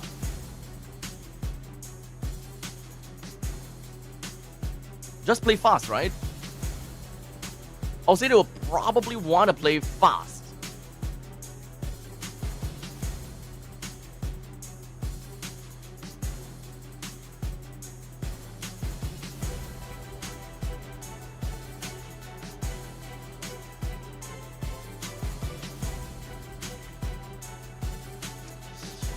Huh.